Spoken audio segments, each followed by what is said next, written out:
conversation where I am, as I was accustomed to doing, I'm taking as much responsibility as I had to in those interactions. I have to, you know, in my relationship with Johnny, and as you have to, and somebody will not and cannot take any accountability for anything they do in a fight, as Johnny couldn't and wouldn't. I took on as much as I could for myself. You know, I had the whole relationship been blamed for everything, for his drinking, for him hitting me, for everything in between, blamed for walking away, blamed for staying. And I blame myself as well. Blame myself for my part in it, blame myself for staying, blame myself for putting up with it. And frankly, at a certain point, it's easier to take the blame, feels easier. It almost feels better to take the blame for something than to accept the senseless nature of the violence you can't change. You know, it's almost more reassuring to take accountability for it than to accept the senseless nature of the violence that you can't change no matter what you do, no matter what I did. No matter what I did, still hit me. I'm now going to take you to October 5, 2015, and Your Honor, Plaintiff's Exhibit, Depp's Exhibit 393A, it's another recording, 2:40 to 3:43. Move the admission. No objection. All right, 393A, plaintiffs in evidence. Fact of the matter is, Johnny, they don't know. None of your friends, whether they saw a tiny fraction, that was the tip of an iceberg. A tip of an iceberg. That was my reaction to, yet again, this happening. That is the tip of the iceberg. And if you want to use that as some sort of like mental excuse or validation of whatever, of telling your friends or whatever they think, or whatever they think about me or whatever, fine. But they only saw a tip of an iceberg. None of your friends and none of this team have actually been there for one of our fights. They've never actually seen. That's not true. Really? Have they been in the hallway? Yeah. Have they seen? Baby, that is absolutely not true. They have not heard everything. Nathan could fucking quote us. Great, he can quote a part of it, but he has not been there. No one has actually been there for a fight in its entirety. No, how could they? No, exactly. So stop using that as some sort of excuse, like they see it, they know, they work for you, or they're your friends. Please explain to the jury what you were discussing in that conversation. Johnny would often use the fact that his, paid employees, his loyal staff would back him up in fights, and that he would constantly threaten to call them in to validate him. They threatened to call them to come into the room to have them back up him and say that it was, that my yelling, or that I'm at fault, that I'm in the wrong, that it's all me. And he would do that in almost all of our fights, especially by 2015, that he would call his friends and he'd call his staff in to back him up, so that I knew and would accept that I'm at fault and that I'm wrong. And that was, what I had to agree to over and over again, just even hope that we could have a conversation at some point in a more therapeutic sense so we could move the conversation along. That was his MO, if you will. He'd call people that work for him to back him up. I'm going to take you to Thanksgiving 2015. Could you please just tell the jury, and we'll go through this one relatively briefly, but tell the jury about Thanksgiving and any altercations you had with Mr. Depp on that occasion. Thanksgiving 2015, we had friends over. Johnny had Marilyn Manson over, and I had a few of my friends over. We had a son over, and maybe my father. I'm not entirely sure how long he was there. We had dinner together. Johnny was disappearing with Manson, doing coke. Objection, calls for speculation. All right, I'll sustain that objection. How do you know he was disappearing with Mr. Manson with coke? That's what I knew of their relationship at the time. And he objection, was calls for speculation. I'll sustain the objection. All right. So Please continue with the he rest of got the up for a longer period of time, not the normal every 5 minutes to go to the bathroom kind, but like he just appeared for a longer period of time. And at this stage, I was really dependent on recognizing the patterns of what he was. I was reliant on trying to figure out what he was on, what combination he was on, so I knew how to deal with him. It was incumbent, on me because it affected my safety. Dealing with somebody who was really high, dealing with Johnny high on coke and speed, meaning Adderall or some version of that, was different from the opiate Johnny, which is different from the booze Johnny, or a different combination. And there was talk of Quaaludes at the time, and Johnny was trying to get it from Objection, Your Honor, non-responsive. I'll sustain the objection. You want to ask? So Please continue. So I wanted to know what I was dealing with. It was important to my safety to know who. Objection, non-responsive. That's why I followed him. Okay. All right. Your Honor. So what did you do next? I'll sustain the objection. Next question. What did you do next? I went upstairs to the apartment, the main apartment, not the apartment that we were celebrating Thanksgiving in, to try to figure out what was going on. And we had an argument that took place downstairs, and I said something to provoke Johnny. I went up the stairs ahead of him to get back to the party. He grabbed me at the top of the stairs, kind of through the stairs actually, by my shirt. Kind of flung me a little bit, but I just remember I went into the bedroom, kind of retreated into the bedroom. I had a glass of wine in my hand at the time, which spilled everywhere and shattered, and I kind of retreated into the bedroom. Johnny came in after me, and there was this heavy, like vintage style glass decanter. He picked up the decanter and hurled it at my head, my face. It missed, thankfully, but smashed into a piece of art behind me in the bedroom wall, above the bed. I got past him. I think there might have been a bit of shoving. I can't really recall and the sequence of when that happened, but I wanted to go back downstairs, and I past my closet. I had to change my shirt, and I went back downstairs to the party to finish the evening out, and I put on a face, and we finished the evening with the guests, and then more fighting happened afterwards. So we talked about December 15, 2015, last Thursday, and also the Bahamas over the holidays. But I did miss one picture. And Michelle, can you bring up Defendant's Exhibit 518? Amber, does that accurately depict the scene portrayed? Yes, it does. Your Honor, I'd like to move the admission of Defendant's Exhibit 518. No objection. All right, 518, defendants in evidence. You can publish. And this is from December 15, I believe. Could you just please tell the jury what this depicts? Yes, it's a picture of my bruised temple, and Johnny had his hand on my on part of my face with my face down, and I was punching my head.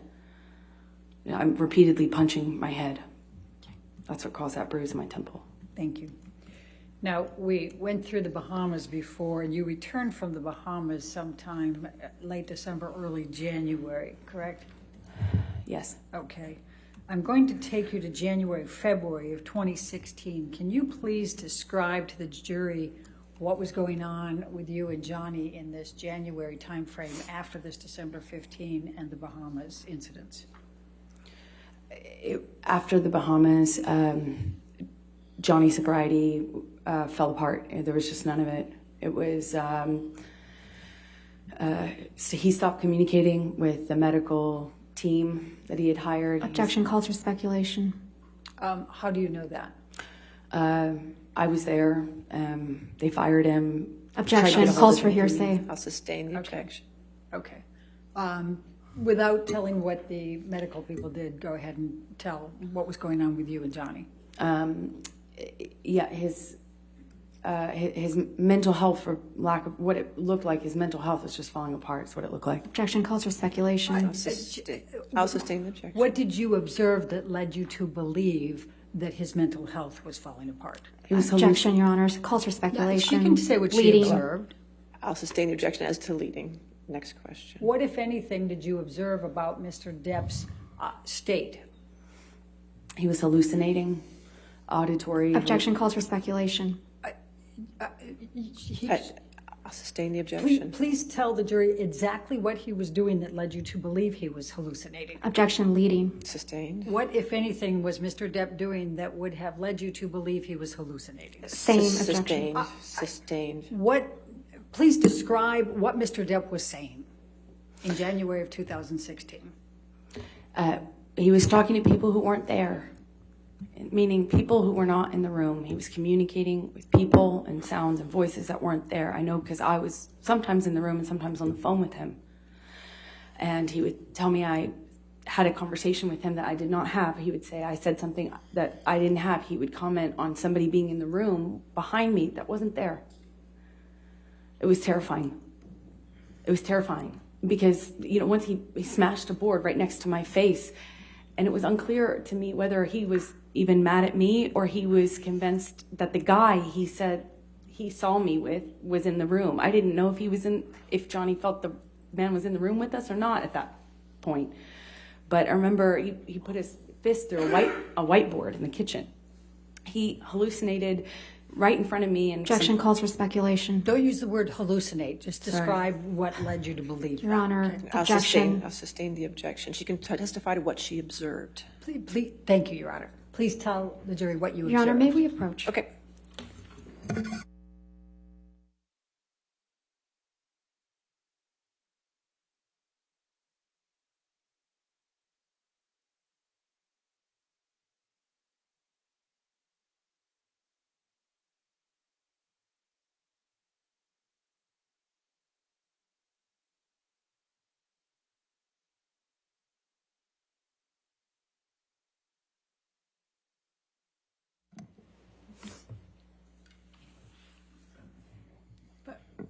Please tell the jury what you observed. I observed behavior from him that was erratic, irrational, and didn't seem connected to the reality that we were in. Now, I'm going to take you up to the beginning of February of 2016, February 8, February 9. Please tell the jury what transpired then with respect to Mr. Depp.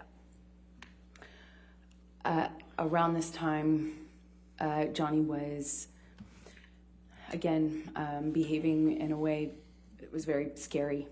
It was terrifying. And sometimes he didn't know. Objection calls for speculation.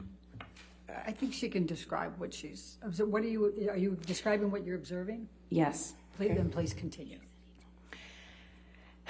In these kind of discussions I would have around this time, early February of 2016, sometimes in the argument he would accuse me of something, some person in the room with me that had just walked out, or I was hiding, for instance.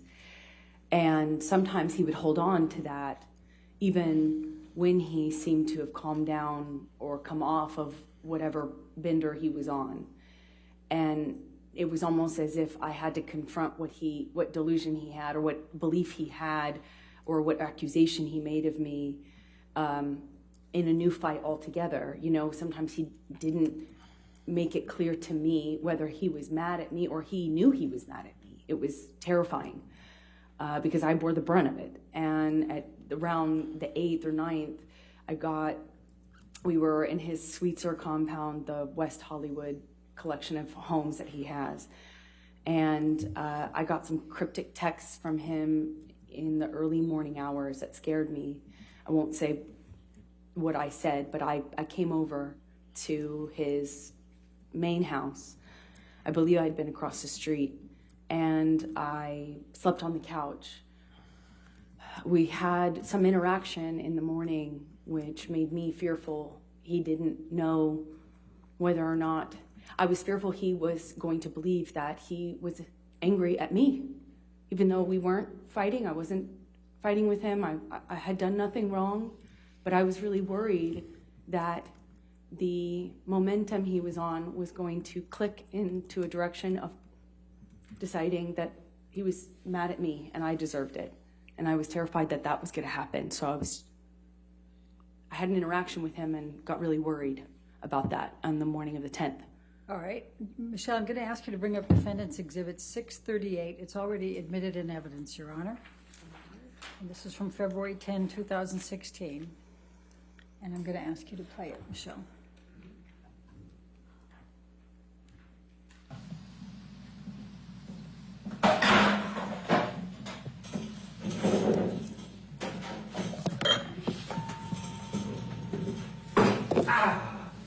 Motherfucker! Motherfucker! What happened?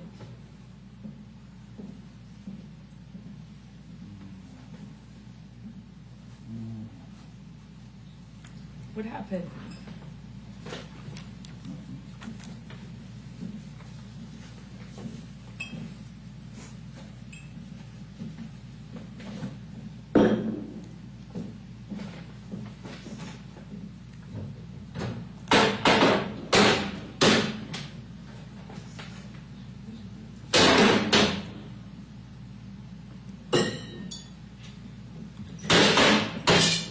Nothing happened this morning, you know that? Were you in here? No. So then nothing happened to you this morning? Yeah, you're right. I just woke up and you were so sweet and nice. We were not even fighting this morning. All I did was say sorry. Did something happen to you this morning? I don't think so. No, that's the thing. You want to see crazy? I'll give you fucking crazy. That's crazy. Oh, you're crazy. Oh, you're crazy. Have you drunk this whole thing this morning? Oh, you got this going? You got this going? I just started it. Oh, really? Yes. Really?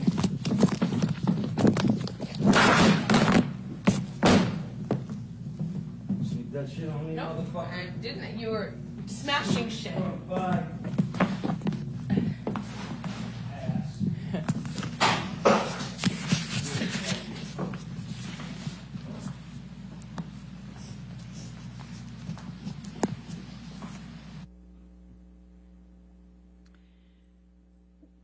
Why did you videotape this, Amber?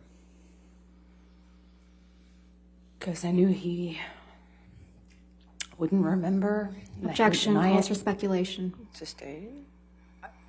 Rather than what you knew, you can say what you thought. Just tell us why you... I was afraid. It was scary. It's scary. Scared they wouldn't remember. Objection calls for Your speculation. Honor, I'll sustain the objection. all right. So I'm going to now take you up to April 21, 2016, your 30th birthday party. Will you please tell the jury what happened that night with respect to, in particular, Mr. Depp?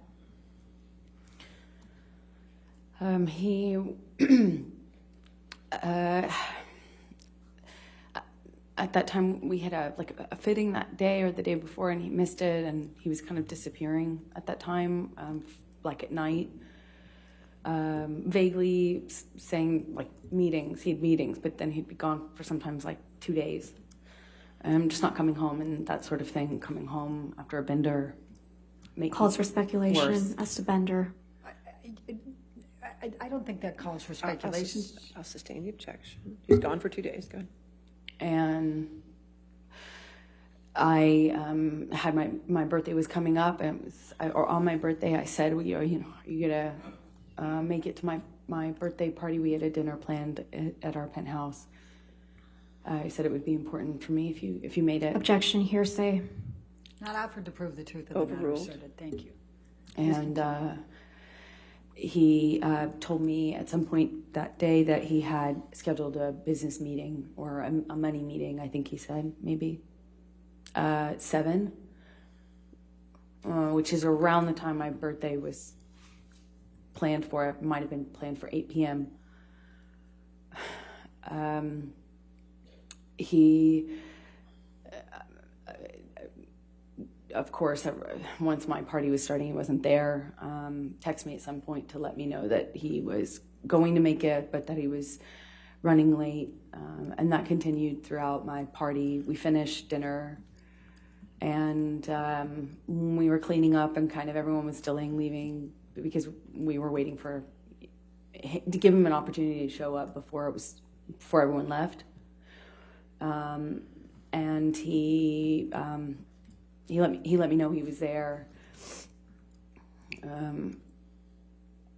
I tried to, without saying what I said, I tried to give him the impression that I wasn't going to get on him about drinking or anything. I just wanted him to be there. And we had a toast. We did a celebratory toast. And the guests left. And later that evening, we were in bed, and I had a book, and Johnny effectively said, what's your fucking problem now? And at the time, we were getting advice from therapists without saying what they said. It was important for me not to make him feel attacked.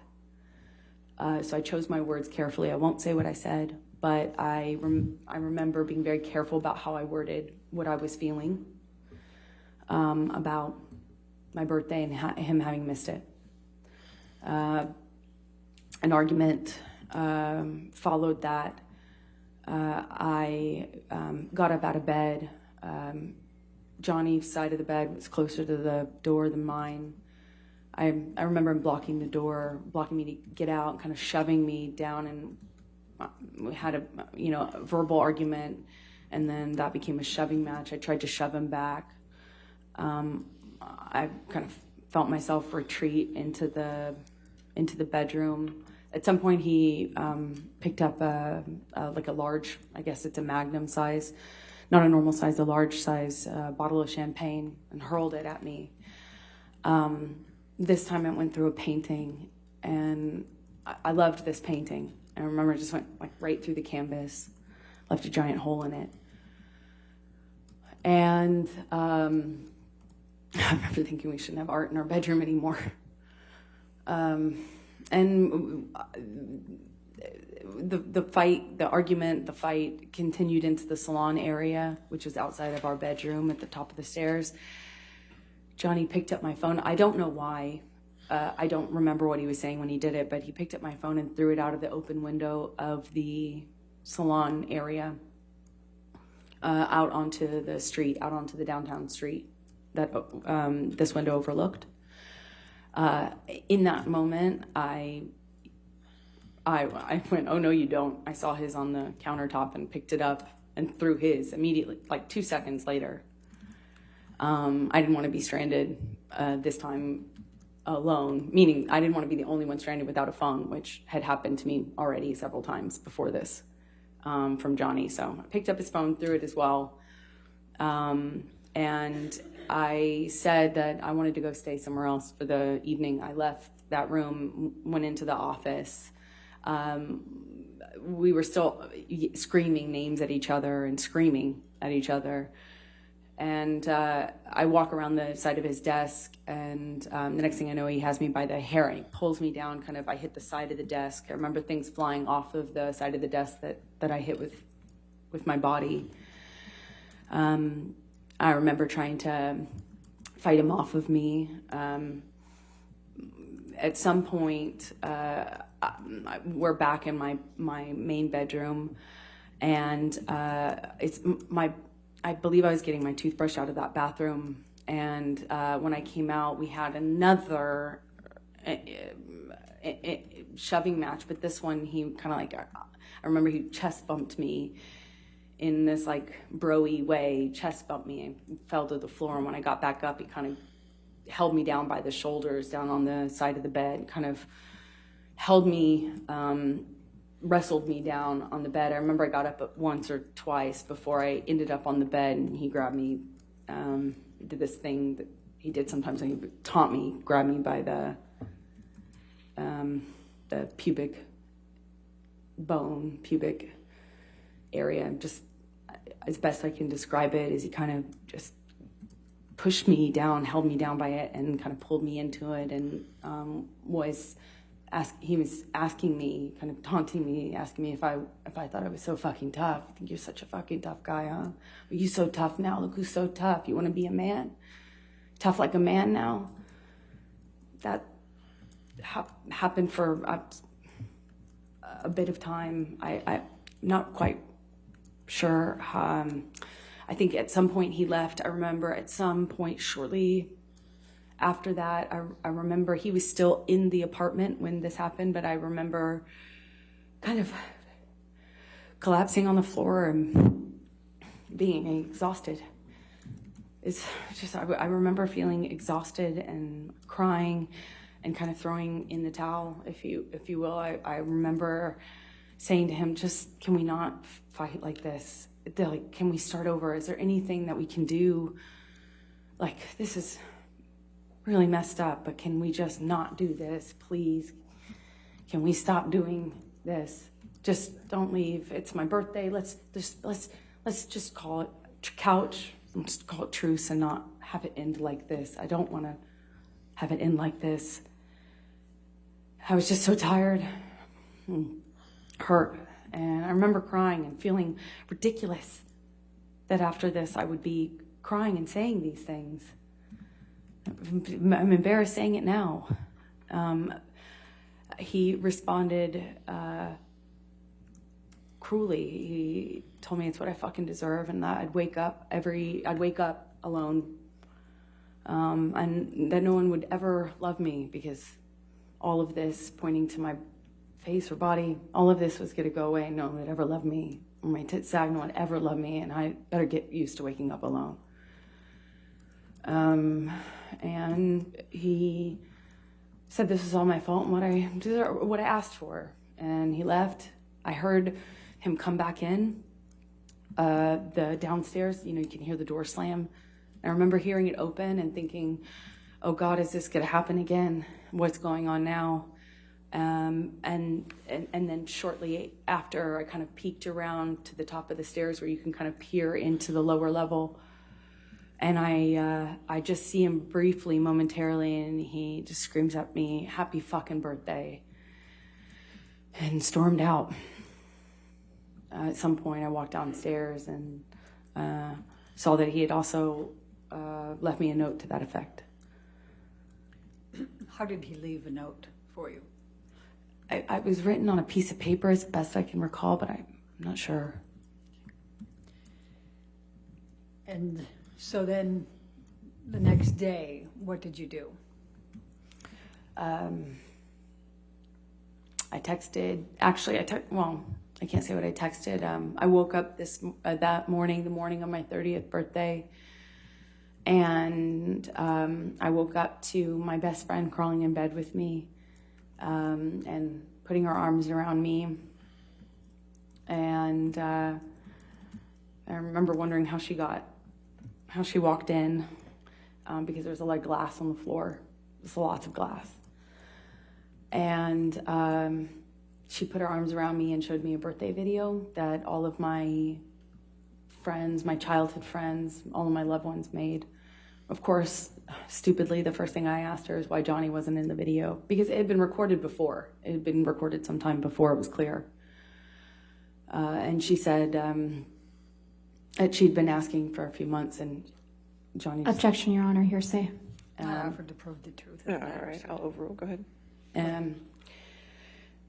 And so we eventually got out of my bed and grabbed a few things and got the dogs, left for our plans, which our plans had been to go to Coachella, which is a music festival that happens in California. And that had been the plan for a while, that's how we would go and celebrate my birthday. And I remember, as I am accustomed to doing, just trying to move on, and remember in vain trying to put on a brave face and have a good time even though it was impossible. Let me stop you for a few things. What, if any, plans were there for Mr. Depp to join you at Coachella? He was supposed to drive down, have dinner, stay in the room, maybe do some writing or something like that in the room. At Coachella? At Coachella, where we were. Coachella happens in a different part of California than we lived in. We lived in Los Angeles, and this happens about 2 to 3 hours away. So I'd finally gotten my car back, and I drove with my best friends in the car. And I'm going to stop you again because I just have a couple more questions before we go into that part. You said you brought the dogs. Who were the dogs you brought? Johnny's dog, at the time, Boo. My dog, Pistol. We shared them. They're teacup Yorkies, and I believe Raquel, my best friend's dog, which is a mutt. Okay. What, if any, issues did Boo have with bathroom problems, if you will? Objection, leading and relevance. Overruled all that. She had eaten Johnny's weed when she was a puppy and had bowel control issues for her entire life, among some other issues. She was, we regularly had to take her to the vet to try to figure out, well, what was wrong with this dog. Never met a dog that was quite like this. So she had some control issues, hence why she liked to burrow in the bed. She liked to be in the, by the foot of the bed underneath the covers. And it was customary that they slept in bed with us, but Boo, having the issues she had, we have to leave her in bed so that she wouldn't be encouraged to go to the bathroom, which would happen almost immediately once you put her down on the floor. And sometimes it happened in bed too. But yeah. So what, if anything, did you notice about any bathroom issues in your bed before you left for Coachella? Well, Raquel and I were both in that bed with the dogs, and I didn't notice anything, but we left them in the bed while we packed a bag to go to Coachella, so that Boo particularly didn't lose control of her didn't go to the bathroom on the floor. So we leave them in bed until you're ready to take them outside to the patio, which is their designated bathroom break area. And what, if any, plans were there? How often did you have housekeeping at that time at your house? The housekeepers were there every morning. Okay. Or they came every day, as far as I know. Okay. Now, we'll get you to Coachella, but why did you tell Starling Jenkins that you had been involved in a prank gone wrong? Objection, hearsay, leading. I said why, Your Honor. I didn't say what she said. I'll sustain the objection. Next question. Okay. Did you commit any kind of prank? Absolutely not. Okay. Absolutely not. And why would that not be something you would do? First of all, I don't think that's funny. I don't know what a grown woman does. I was not also in a pranking mood. My life was falling apart. I was at a crossroads in my life. I was really serious, and I had just been attacked on my 30th birthday by my violent husband, with whom I was desperately in love and knew I needed to leave. It was not really a jovial time, and I don't think that's funny, period. That's disgusting. And what, if any, understanding did you have of Mr. Depp coming back to your bedroom that night or the next morning? Objection calls for speculation. I'm asking what her understanding was. No, I'll sustain the objection. Okay. Had you had any conversations with Mr. Depp about him coming back to the house the next day? No, Johnny didn't come back to that house. That was my, he owned it, but that was my house when we were having any sort of problem. In fact, that was my house just 90% of the time, because he just didn't come back. That was not a place that Johnny was going to be in, that Johnny was in, and he had stormed out on my birthday, and as per what we did, he would go and stay at his West Hollywood home, and I would stay at the downtown places. he wasn't going to come back to the Objection Eastern calls for Columbia. speculation. I think she explained her answer on that Okay, one, what she I'll sustain thought. just the last part. Okay, next question. Thank you. All right, so let's take you to Coachella. Who drove? I drove. Okay, and who was in your vehicle? My sister, my friend Savannah, I believe, my best friend Raquel, just my girlfriends. I typically surround myself with my girlfriends. It's my sport. Was there any occasion in which you were riding in the vehicle that Starling Jenkins was driving? He picked us up from Coachella in the evening when we, as a group, all were ready to leave. That was the day that we went, which was the day that I took MDMA and mushrooms at the same time. Realized very shortly after what a horrible idea that was, considering the state that my life was in. I highly don't recommend that combination at the time. So I didn't feel like being in a crowd. I didn't feel like being at Coachella. I had intended to try to have a good time despite what was going on in my personal life. And I realized that was just not going to happen. And so I wanted to go home. Meaning to be in a bed. I wanted to be, I just wanted to be held by my best friend and watch a movie. And that's what we did. I didn't feel well and wanted to leave. Okay. And when you said you rode back with Starling Jenkins, was it just you, or did you have other people in the vehicle with you?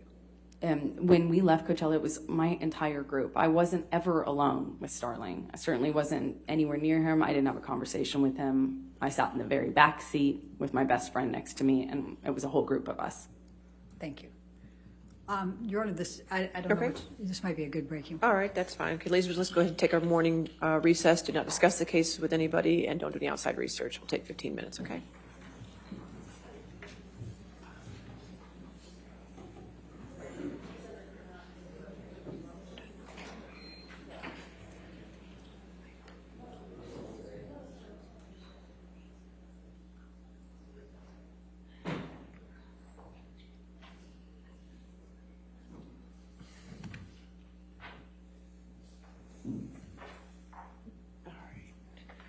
All right, we'll just come back then at 10:50. Is that okay? All right, 10:50. Thank you. All right, thank you.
All right, we ready for the jury? Yes, Your Honor. Okay. Sure, sure.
Does that make sense? Okay.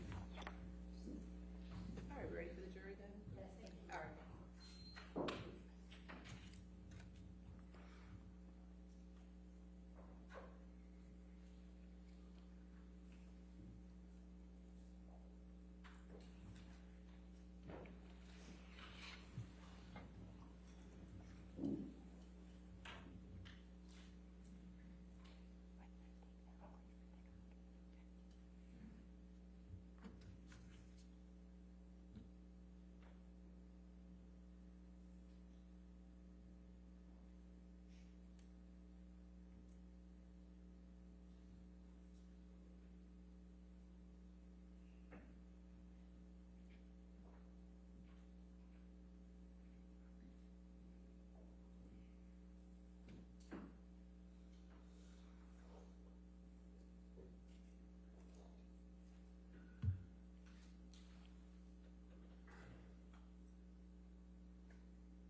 if any, contact did you have with Mr. Depp during the period from April 21 to May 21, 2016?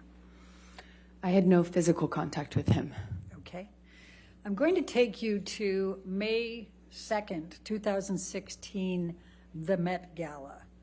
Can you please just briefly describe to the jury what a Met Gala is, where it is, and what's involved?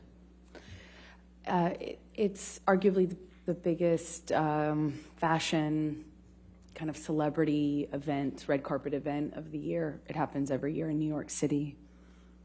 And were you invited? I was invited.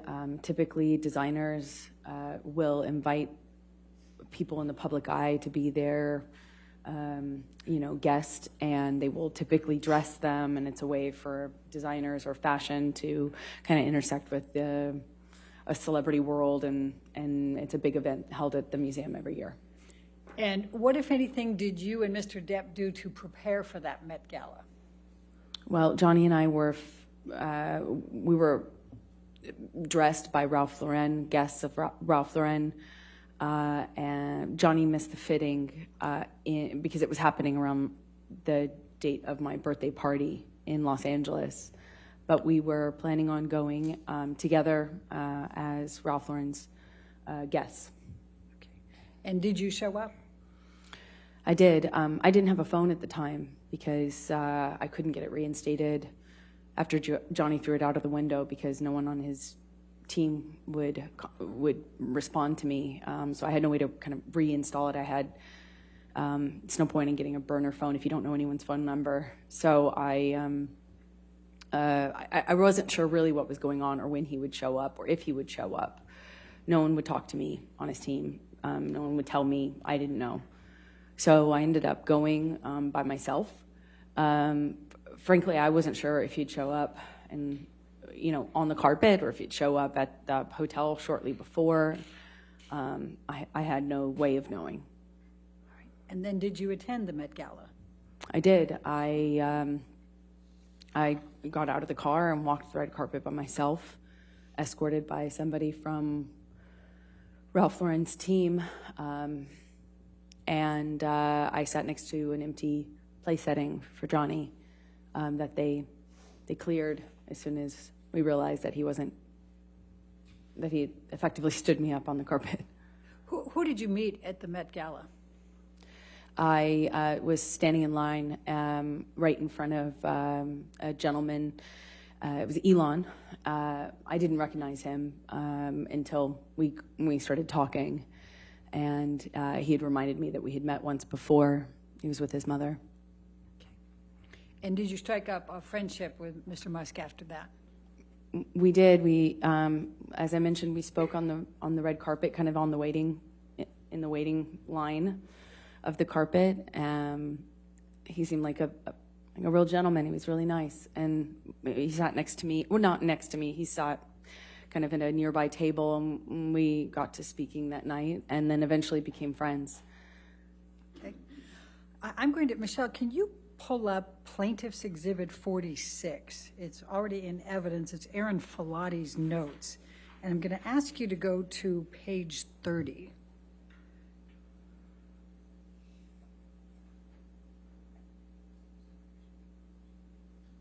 And I'm going to direct your attention to the entry for 5/11/2016, where it says, if I can see, here we go. Let me see if I can do some reasonable highlighting here.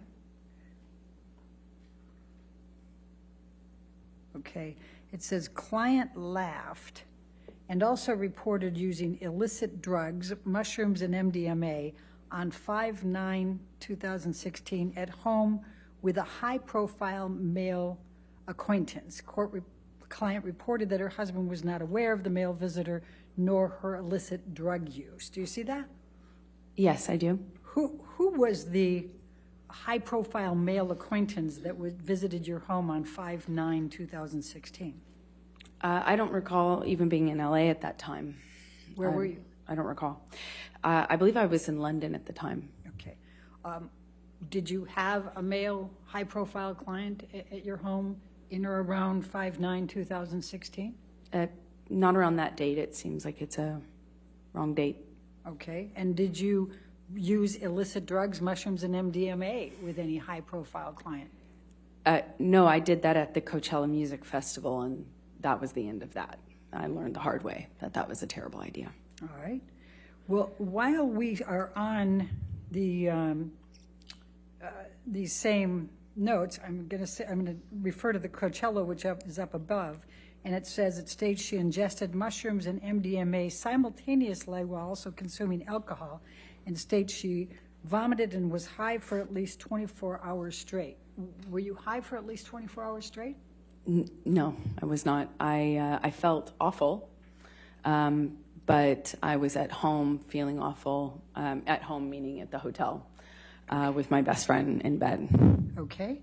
Well, while I'm still on these notes, let's go. I know while Aaron Filati was testifying, we recall the 5/21/2016 isn't on here. You'd sent her pictures, correct?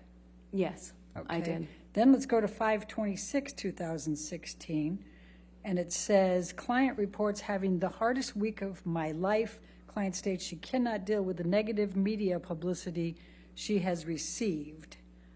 And then if we can jump that up, Michelle, to the next page, surrounding the divorce she requested from her husband, J.D. Do you see that?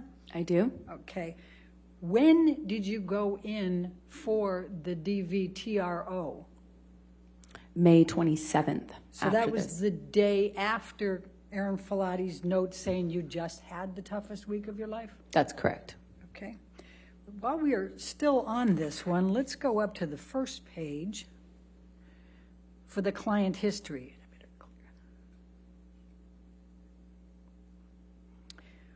When did you provide a client history to Aaron Filati? Never. When did you first get assigned Aaron Filati? I believe September of 2014. Okay. Now it says here that client reports a history of substance abuse, including an addiction to cocaine and liquor. When did you have a history of substance abuse, including addiction to cocaine and liquor? I did not. There's a lot of mistakes in here. Okay. Did you ever use cocaine? I have. I used cocaine a few times when I was 18, 19 years old, but stopped using any drugs, including cocaine, when I got into a relationship with my ex-partner. She was very against that, and I'm glad for it. Okay. Then it also says here that I'm going to move up a little. Here we go. Client admits to history of anxiety, eating disorder, attention deficit disorder, bipolar disorder, codependence issues, and occasional insomnia. When have you had an eating disorder? I've never had an eating disorder. Okay. When have you been diagnosed with bipolar disorder? I've never been diagnosed with bipolar disorder. When have you been diagnosed with codependence issues? I have never been diagnosed with codependency issues, although arguably at the time, from where I stand now, I can see that the relationship I was in with Johnny was certainly codependent. Okay. But I wouldn't have reported that at the time. I didn't know about that. All right, and then can we move up a little bit more, Michelle? Thank you. It has, per report from JD, Debbie RN, Dr. Kipper, client AH has reportedly been experiencing increased anxiety and agitation recently and has had several outbursts of anger and rage. Were you present for this being reported to Ms. Filati? No, this is the detox. Okay. This is Johnny's. And it also says your mood has been labile. What, if any, outbursts of anger and rage and labile mood did you exhibit during the detox?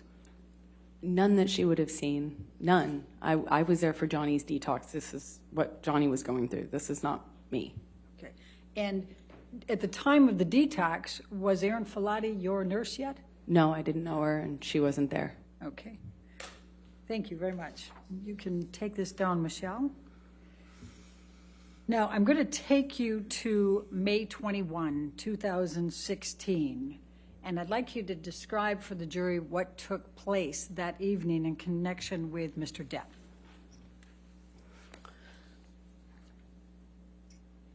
Johnny and I had not seen each other for the better part of a month, or about a month.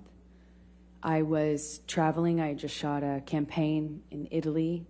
I spoke to him around that time when I was in Italy. I had gotten a phone. My parents got a hold of me. After I spoke to my parents, I had communicated with Johnny. On that phone call, I didn't know what was going on with him for those weeks. With his sobriety, I didn't know where his state was. I didn't know what state he was in. And when I spoke to him, he was saying what I can only he was going on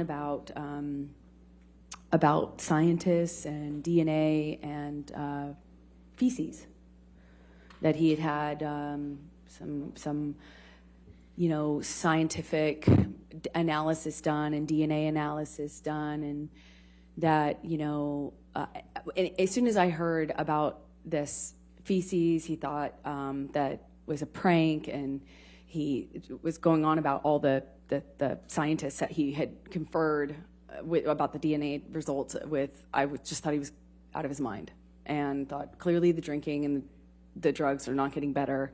Clearly the delusions aren't better. So Objection calls for speculation. It's not out to prove the truth of the matter. We're talking about what her... I'll sustain the objection. Next question. Please continue.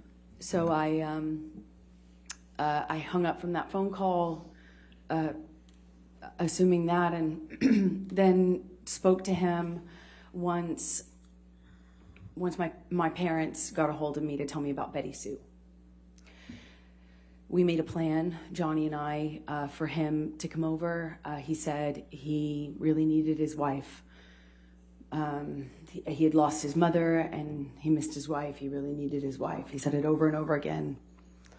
I felt torn. I felt conflicted. I didn't think, obviously, the situation hadn't gotten better with Johnny mentally, and I was afraid that all the work and progress and distance I had finally got on the relationship for the first time. I had a month of distance on it, I didn't want that to be undone, but I also wanted to be, I was affected by the fact that his mother had passed. So he said he wanted to come over and talk about that, and he said he needed his wife, and we made a plan.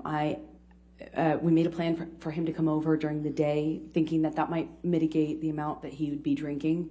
Night is a little bit more dangerous.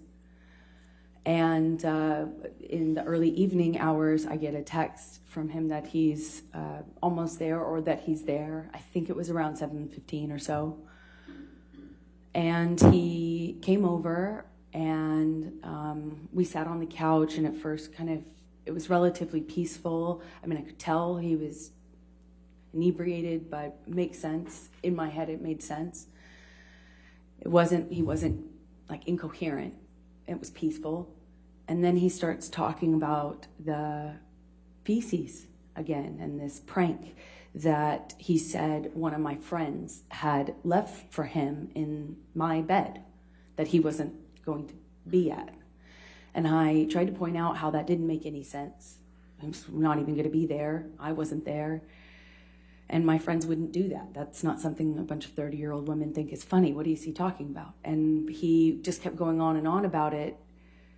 So I text my friend that it's... Objection, hearsay. Don't tell the jury what you texted your friend, but go to the next thing. What did you do next? I called my friend thinking that it would quell this, what I could only see as a delusion. I thought it was just a delusion he was having, and I thought, I'll hopefully, quell this by calling my friend to if he hears my friend say that didn't happen. Objection, Your Honor, hearsay. It's not out for to prove the truth of it. Thank you. Please continue. So I thought if I could get my friend on the phone to prove that this didn't happen, we could move on and talk about the issues that we should be talking about. Our marriage was over and falling apart in front of our eyes. We hadn't seen each other for a month, and his mom had just passed. I couldn't believe he wanted to talk about feces. So I call this friend thinking that we'll take care of it. The friend doesn't answer. I call another friend who is someone else he claimed. I don't know how both people did this, but he was claiming that this person was responsible. So I call that person. And that person is on speakerphone. And I Tell say, us who that person is. Io. Io, tell it right? Io, tell it right. Okay. And then you put him on speakerphone with Johnny. Right in front of Johnny. Okay. And what happened next? I allowed for an opportunity for Io to say why this is impossible. Objection, It's hearsay. not offered to prove the truth of the matter, is asserted, Your Honor. It's explaining the context that leads to the next acts. Your Honor, it is being offered We're to not prove here. We're not here about whether Io. I'll sustain on the the bed. objection. Next question. All right. All right. So Io is talking. You can't tell us what he said. Okay. Objection, He's Your talking, Honor. correct? May we approach? Okay.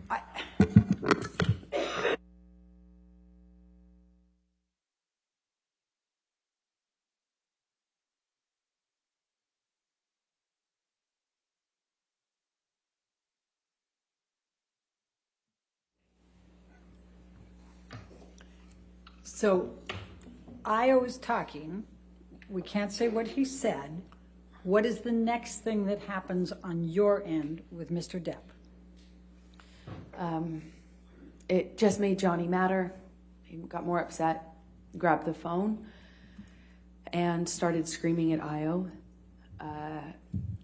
He just started screaming at the top of his lungs, said, "You dyke bitch, you don't know what you're talking," just screaming expletives, insulting names, and telling Io that he can have me and, fuck off, and just screaming at him. It's best I can describe it without getting into the details. He tosses the phone, down on the couch and heads upstairs.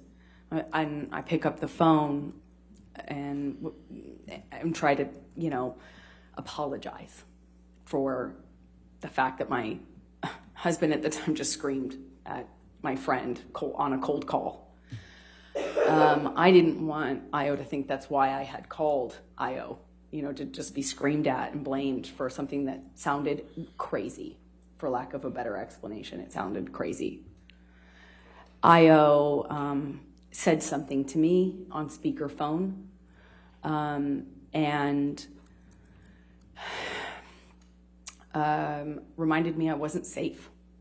Objection, Your Honor, hearsay. Your Honor, it's not offered to prove the truth of the matter. It's to show what caused Mr. Depp to be set off and come back. I mean, it's not offered to prove the truth of what he's saying. It's not hearsay. In that I'll overrule the objection. Go ahead. Thank you. Please tell us what Io said and what then happened with Mr. Depp. Io said, "Amber, get out of the house. Get out of the house now. You're not safe. Get out of that house." Io had been there after the cleanup, or for the cleanup, after December 15th, 2015 incident. And Objection, had Your washed Honor, blood out of my non-responsive. pillowcases. I think she can provide the context. I'll sustain the objection. Next Okay. question. So please continue. Johnny hears this when he's on the stairs. He made it up one flight of stairs. Heard this, turned around, came bolting down the stairs, grabbed the phone from my hand, and really started screaming this time. Lit into Io, called Io every imaginable horrible name that you can say to a LGBTQIA person, for one, and any person, any human being ever. I mean, just screamed at Io some really nasty stuff. And when he was done, he says, you want to have my woman now. You want to have my bitch.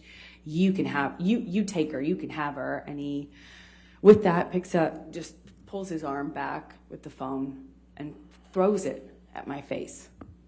Hit me right in it felt like my eye.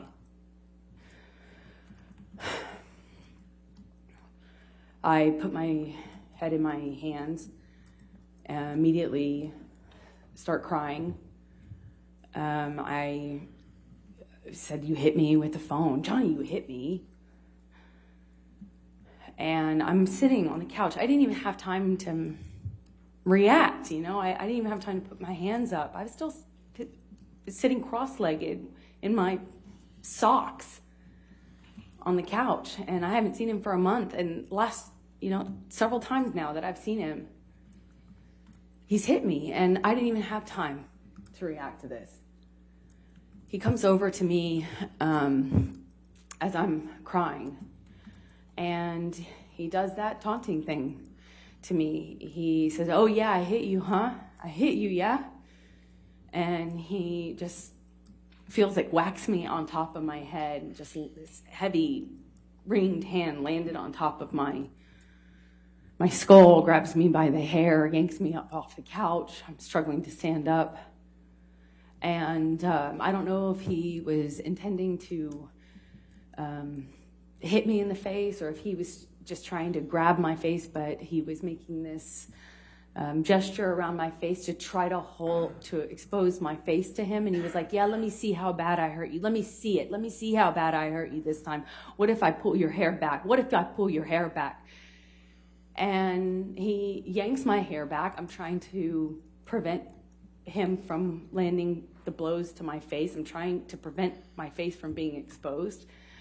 And I just remember this mocking taunt he was doing with me as he is yanking me around the room. And then I hear my friend come into the room. I hear her. Johnny hears her too.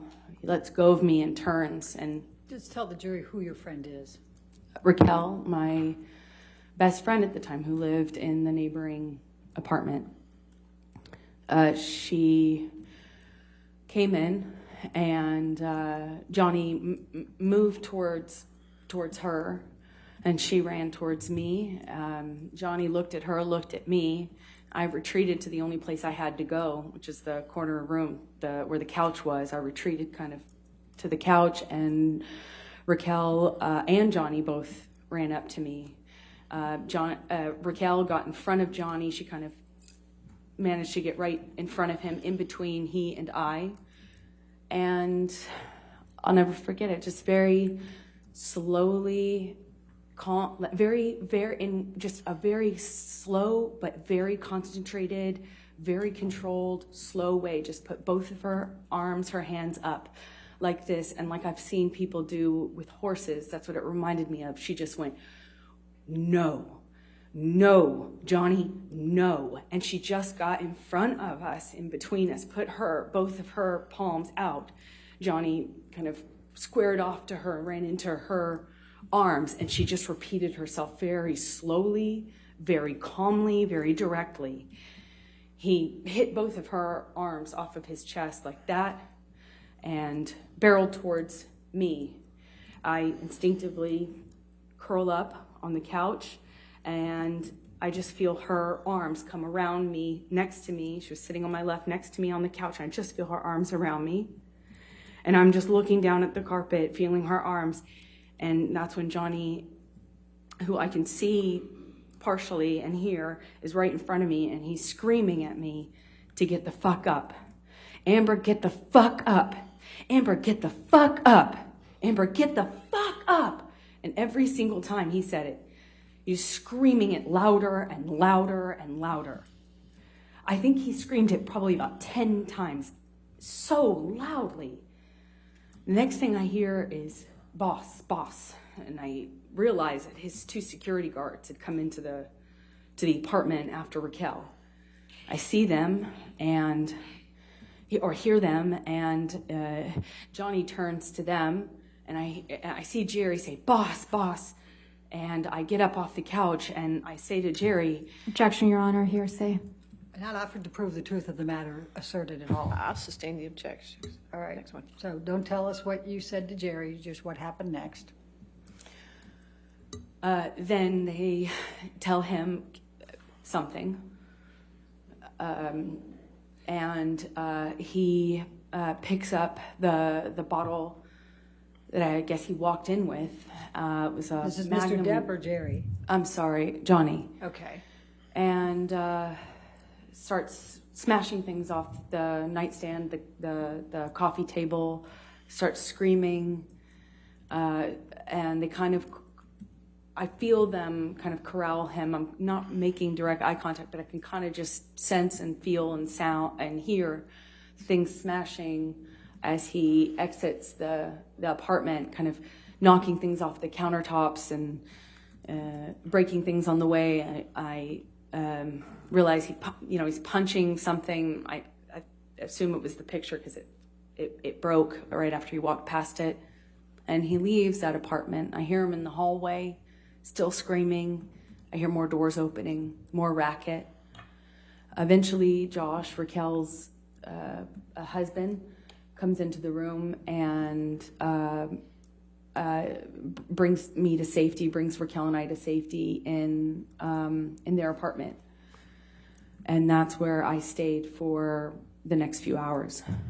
So who called the police?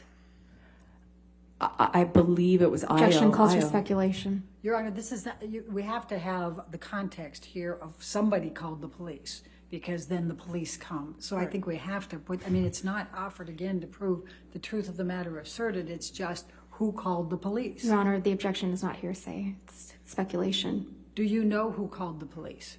Yes, I do now. I'll sustain the objection. All Next right. question. Did you have were you present when there was a discussion about calling 911? Objection calls for hearsay. I'm asking if she was I'll present. sustain the objection. Next question. Did you call 911? No. Okay. Did Rocky call 911? Objection calls for speculation. Do you know whether Rocky called 911? I do know whether she did. And did she? She did not. Okay. All right. So what happens, when did you learn that the police had been called? Roughly an hour, at some point shortly after Johnny and his security guards left. Okay. And what did you do as a result of knowing that the police were coming? I felt panicked.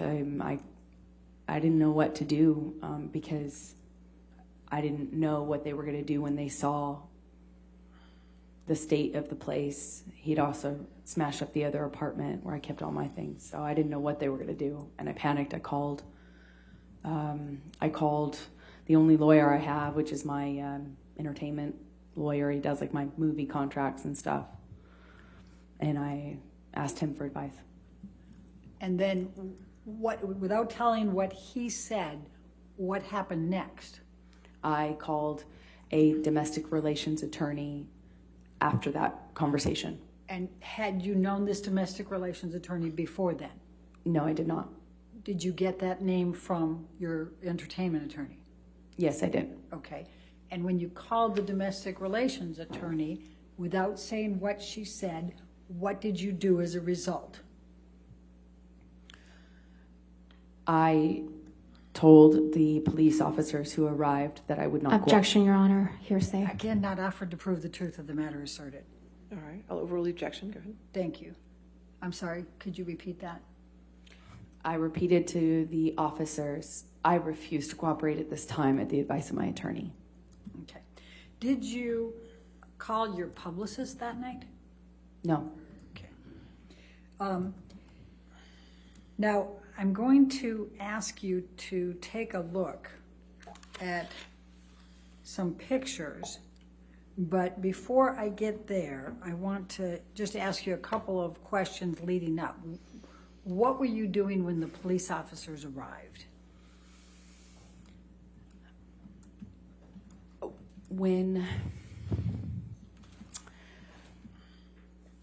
At that time, after I learned that they were coming, my best friend took pictures of me. We took pictures of the house and my face. Okay. I'm going to, and did your best friend take any pictures while the officers were there? We took pictures before and while they were there and after. Okay. We took pictures throughout. Okay. So I'm going to take you now, Michelle, can you bring up Defendant's Exhibit 706? I think we can do the native on this one. Yes, thank you. Does this accurately depict the scene portrayed?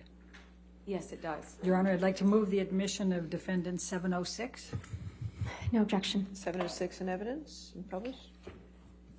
And would you please describe to the jury what this is a picture of? This is my face after Joni threw a phone at it. Okay. I'm going to now, Michelle, ask you to pull up Defendant's 708.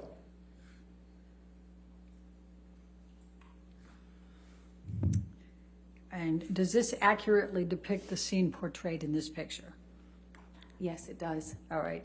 And I also see that there is a little, what we call metadata item on there. How do you get that on a picture? How does that happen? Can you just describe briefly? Objection, Your Honor. That's speculation, lack of foundation. If you want to approach. Yeah.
Can you please explain how this particular item on here got onto the pictures? It's a feature that was on iPhotos. You know, where your pictures are stored on your phone. Typically, you just push info. And was that pushed in these instances? I of pushed these pictures? info, and that's what came up. Okay. Your Honor, I'm going to move the admission of Defendant's 708. Any objection to 708? Your Honor, I would just ask the picture be redacted on hearsay grounds Your Honor, I for the metadata, Okay, if you want alleged to approach metadata. again. Okay.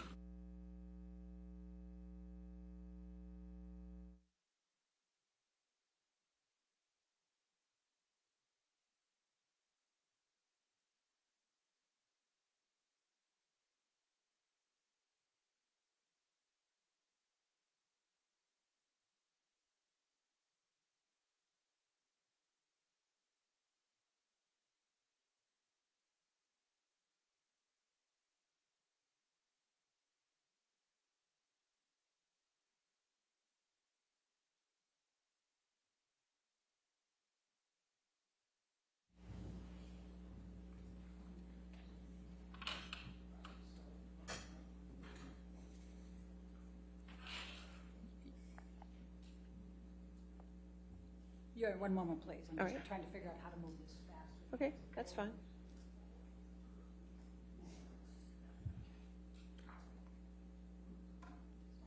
Okay. All right. I'm going to move the admission of 708 with the redaction, Your Honor. Okay, any objection to that? There still needs to be another redaction at the top, Your Honor. Okay. We'll get it.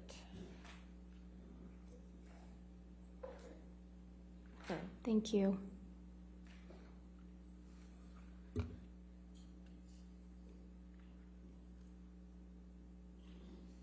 Okay, 708 with the redactions, okay? Thank you, Your Honor. And I would also like the record to reflect that we're publishing this to the jury? Yes, no objection, correct? Okay. Yes. There you go. Okay. I would like the record to reflect that this was the photo that was shown to Officer Sines and Officer Haddon. Objection, Your Honor. That is Your Honor, we that couldn't is put him in inappropriate, Your because Honor. we hadn't identified him. Now the jury should be entitled to know which photo Your Honor, was we ask shown that we as approach- that Okay, exhibit. we can approach. This is That's fine. inappropriate.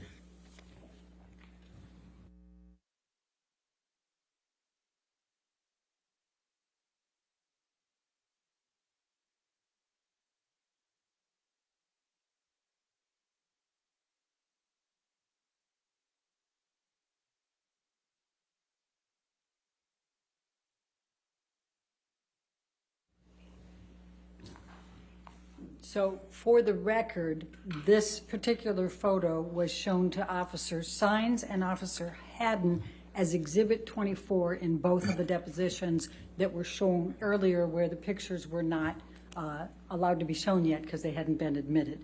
Amber, will you please describe for the jury what is depicted in this photo? Yes, that's a picture of my face taken that evening, shortly before 9:30, after Johnny hit me with the phone. Okay. Now we can take this one down and let's go to Defendant's Exhibit 709.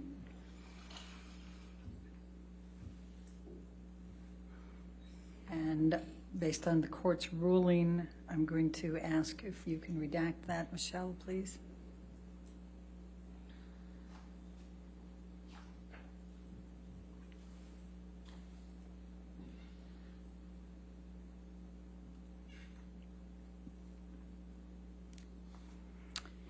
I'm going to move the admission of 709.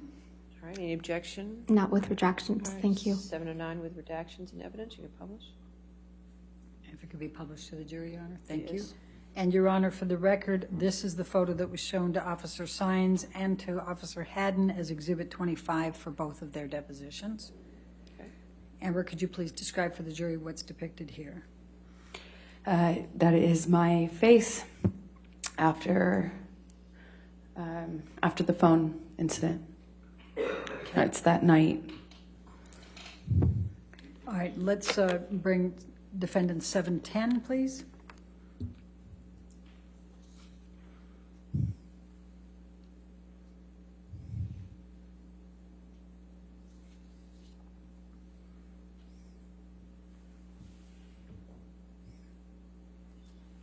And Your Honor, I'm going to move the admission of Exhibit 710. The redactions have been already placed All right. on it. Any objection? No objection. All Thank right, you. 710 with the redactions, you can publish. If we could publish, Your Honor. And for the record, this photo was shown to Officer Sines and Officer Haddon. It was Exhibit 26 for both of their depositions. And please describe for the jury what's depicted here, Amber.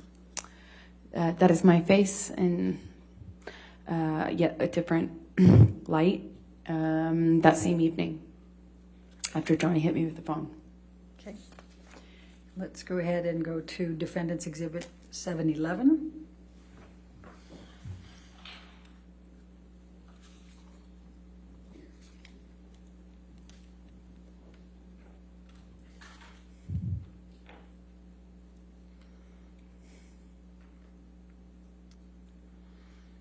And I'm going to move the admission of 711, Your Honor, with the redactions. All right, any objection? No All objection. right, 711 with redactions and evidence, publish.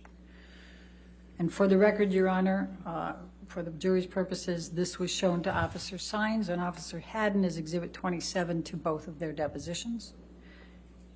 And could you describe what's depicted here, Amber? Yes, that is another angle, another lighting of my face after the phone Okay. And that evening. And when you say angular lighting, what did Rocky do in taking these pictures? Objection calls for speculation. I said, what'd she do? So overrule. Thank you. Raquel took pictures of my face in various places around the penthouse. The apartments have really different lighting, really dark in some places. Anyway, so we just took pictures in different lighting so that we had an accurate portrayal and depiction of what had happened. And why did you take the pictures? Raquel did it to protect me because the cops were coming, and we knew we knew that the police. I think at this point that they were already here. They were with us, but we weren't. Maybe this was right before. I'm not quite sure without seeing the timestamp, but we weren't sure what was going to happen, what the police were going to say, what they were going to do. We didn't know what Johnny was going to do, what he was going to say, so she wanted to protect me. Okay. So let's go ahead and bring up 712.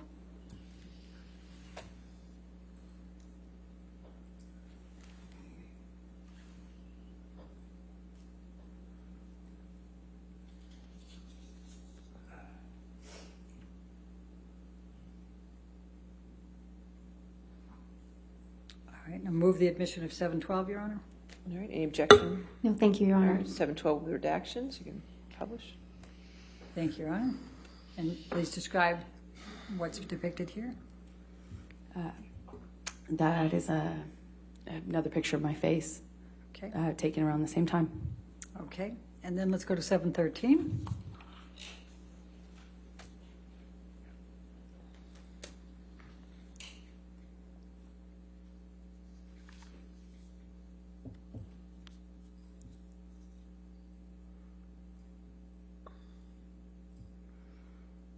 Move the admission of 713, Your Honor. All right, any objection?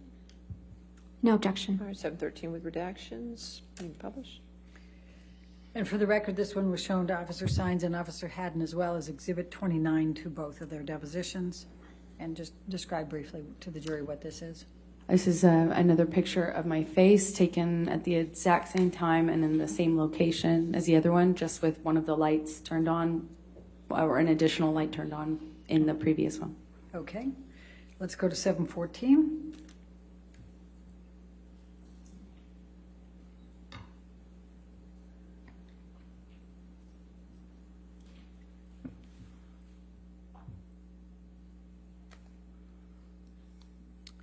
Move the admission of 714, Your Honor. No objection. All right, 714 with redactions, you can publish. And please tell the jury what this depicts. This is another angle of my face or another picture of my face taken at a different time. I don't know if this is later or before because I can't see the time on it. Okay. You can take that down. Let's go to 715.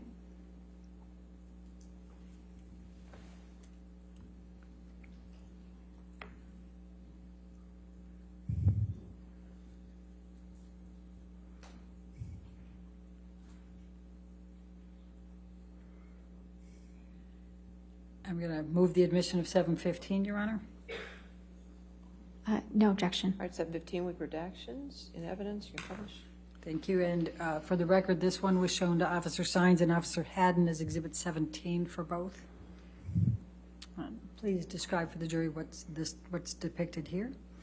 That is a picture of my face. Some point later on in the night, it looks like that was taken in Rocky's apartment or in the apartment that she was staying in. Okay. And let's go to 716.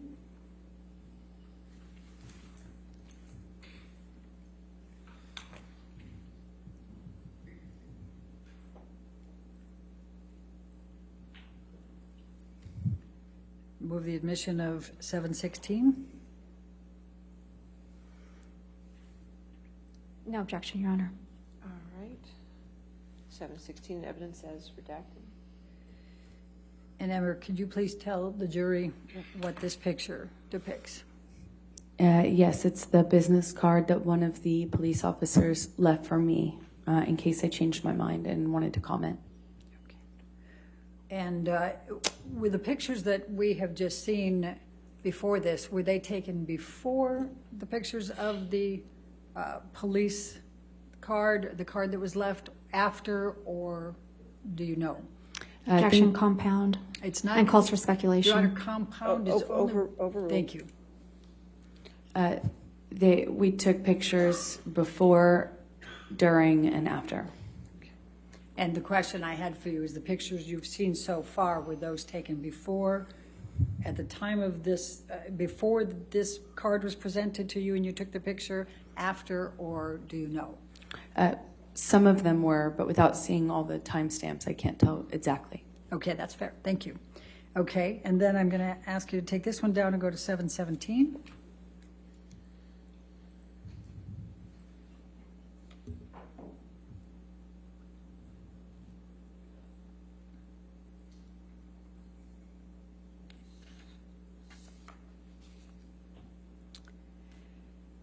And I'm going to ask you, I'm going to move the admission of 717, Your Honor. Any objection? No objection. All right, 717 is redacted in evidence. Published. Thank you. And please just briefly describe to the jury what this is. The two officers that first responded left me that card. This is the front of the business card they left. Okay. Can you tell the jury, just explain what the interaction was that you had with the police officers, just describing what you observed as they came through?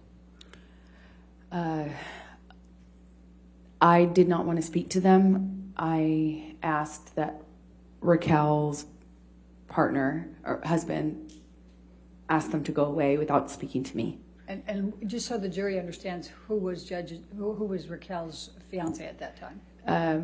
His name is Josh Drew, and he and Raquel lived in the apartment at Johnny's invitation across the hall from us. Raquel had keys. We kind of shared keys. They were our neighbors, but had keys to our house. Okay. So why didn't you want to cooperate with the police?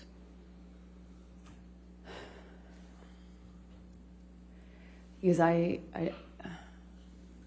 wanted to protect Johnny. I didn't want him to be arrested. I didn't want him to be in trouble. I didn't want the world to know. I didn't want this to come out. I didn't want him to be in trouble. I didn't want this to be... I wanted to protect Johnny. Let's go to Defendant's Exhibit 1374.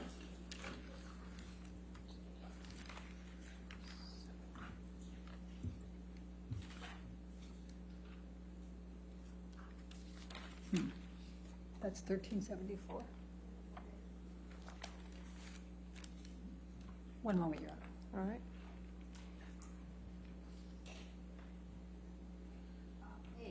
Thank you. All right, move the admission of 1374A, Your Honor. Any objection? No objection. 1374 in evidence. 1374A in evidence. I'm sorry. Thank you, Your Honor. And Amber, what is this? It's another picture of my face after Johnny threw the phone at it. Okay. And then let's go to 1493T.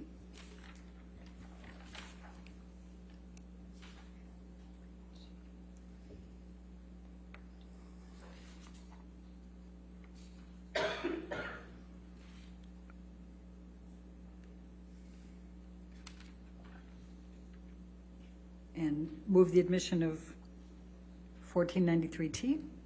No objection. All right, 1493T in evidence. And what does this depict? This is a picture of my face after that incident. Perhaps by the lighting, it looks like it might have been taken the next day, but I can't tell for sure. Okay. And then let's go to 1493S.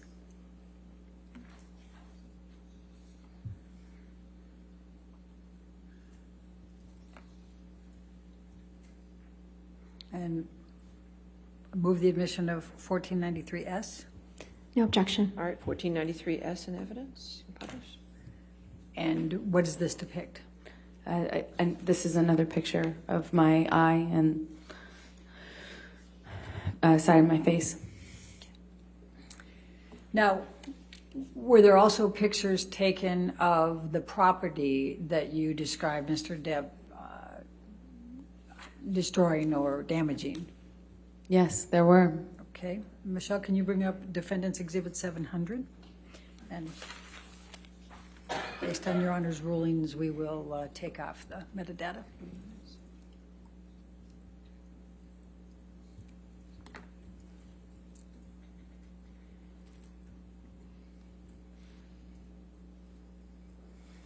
Move the admission of Defendant's Exhibit 700. No objection with redaction. 700 with redactions. You can publish. Can you please describe for the jury what's depicted in this photo? Yes, my friend was preparing for a bead show and had displays to show these bead necklaces she made. And she needed some counter space in order to kind of set up the displays that she was going to use the next day. So she asked me earlier in the day if she could use the free counter space in that penthouse, penthouse 5, to kind of set up those display racks. They were set up in that room when Johnny went in there to destroy things, as he does. And this depicts some of that damage? Yeah, security let him in, even though I had asked Objection, security Your not Honor. to. Speculation I don't think that was speculation. and lack of foundation. Oh, I'll sustain as a foundation if you want. Okay. So what's depicted here? What's the damage that was done? Well, because Johnny would always smash up my things and destroy my property when he was mad at me. I had asked that they not let him in so that he could do that. I mean, the only purpose for him to be let into penthouse 5 in that state, he doesn't have property in there. The only reason for him to go in there would be to destroy it, and they, of course, let him into penthouse 5. Objection, Your so Honor. that he could go. Yes, ma'am. Lack of foundation. All right, I'll sustain the objection. Next question. Just tell the jury what he did here that's depicted in this. This is just a one corner of the room that shows the destruction. He just went in there with this bottle swinging and smashed a bunch of things. Objection, Your Honor. This is speculation. She right. hasn't established that she was there. I'll sustain if you want to lay a foundation. It's fine. Okay. Did anybody else, to your knowledge, go in there and do this? Objection, Your Honor. Calls for speculation. I'm trying to lay the foundation here, Your Honor. I'll sustain the objection. Next Well, question. let's do this. Never mind. We'll let somebody else tell who did it, okay? Sure. Just all I'm asking here is what is the damage? What has been done that's depicted here? This is just one of Raquel's bead racks that he Objection, smashed. Your Honor. Speculation. I'll sustain the All right, objection. let's go to 701.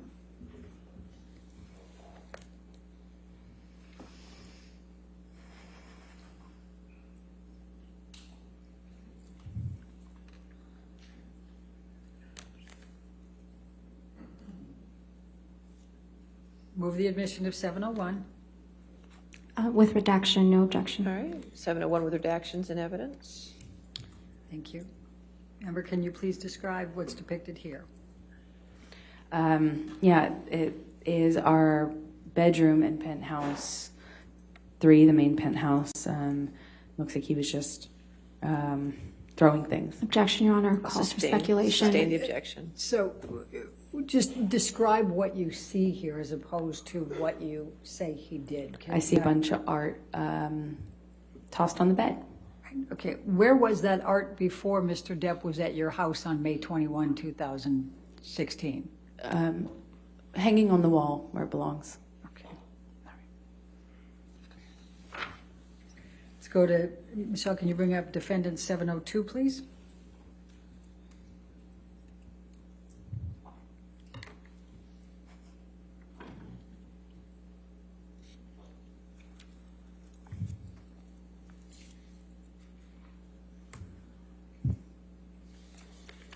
Oh, Your Honor, and I forgot on the last two. For Defendant's Exhibit 700, that was shown to Officer Sines and Haddon. It was Exhibit 39 to both of theirs. And Exhibit 701 was shown to Haddon only, and that was Exhibit 30 in his deposition. I move the admission of 702, please. All right, any objection? No objection. All right, 702 with redactions.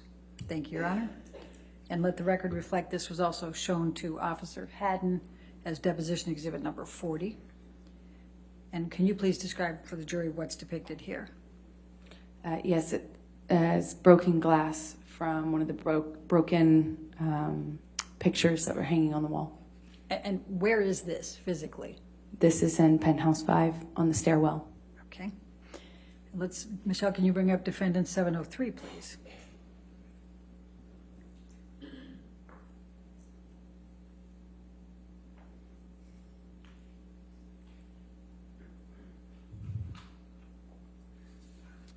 Move the admission of defendant 703. No objection. All right, 703 with redactions, you can publish. Thank you, Your Honor. And let the record reflect that this was shown to Officer Sines and Officer Haddon as Exhibit 41 for both of their depositions. And Amber, please describe for the jury what's depicted here. It's another photograph of the stairwell in the same apartment, Penthouse 5, which is the apartment where I kept my things. Okay. And is that glass on the stairway? Yes, from one of the broken picture frames on the wall. We had a lot of picture. I had a lot of picture frames on the walls, and many, if not most of them, were smashed. Okay. Let's take this one down and go to 704, please. Defendants. Michelle, thank you.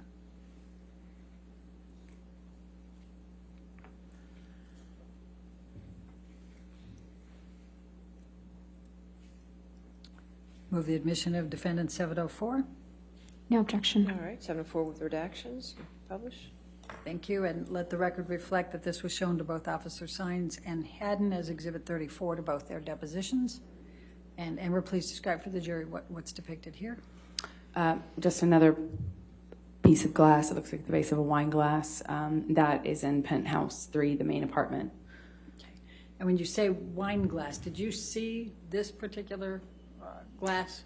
There were glasses in the kitchen, and always. And when Johnny was walking out, I saw him myself swinging the magnum-sized bottle, and I could hear glass breaking and things falling. Okay. Thank you. Michelle, can you bring up 705, please?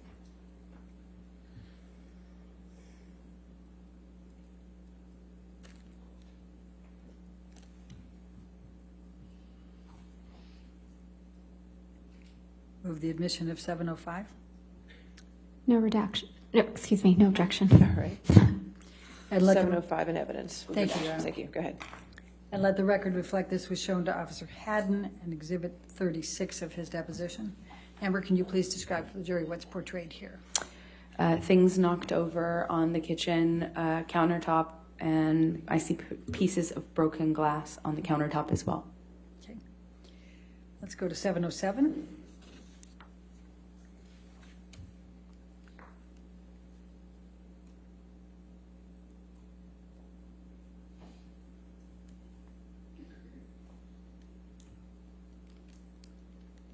Move the admission of 707. Any objection? No objection, Your All Honor. right, 707 with redactions and evidence, thank you. And let the record show that both Officer Sines and Officer Haddon were shown this picture. It was Exhibit 18 in both their depositions. Amber, could you please describe to the jury what's depicted here? This is the hallway leading up to the apartments. So this is the hallway that connects all of the apartments. It's kind of an indoor-outdoor sort of hallway, meaning it's covered, but it's exposed on the far ends of both to the elements. So this is not carpet. It's like a plasticky. I don't know how to describe the material. It's like a plasticky kind of netting, not netting. It's difficult to describe, but it's a kind of an outdoor sort of carpet. All right, and what's depicted there? Wine on the floor and a little on the wall, it seems. Okay. Let's go to 718, please.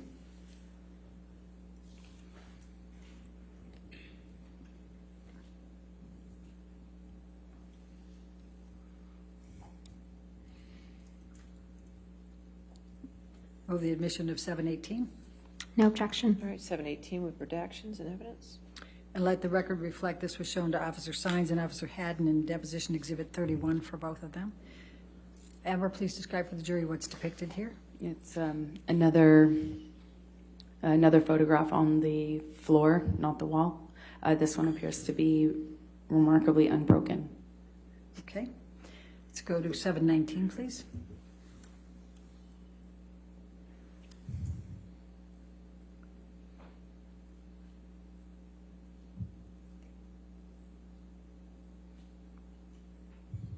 Move the admission of defendant 719.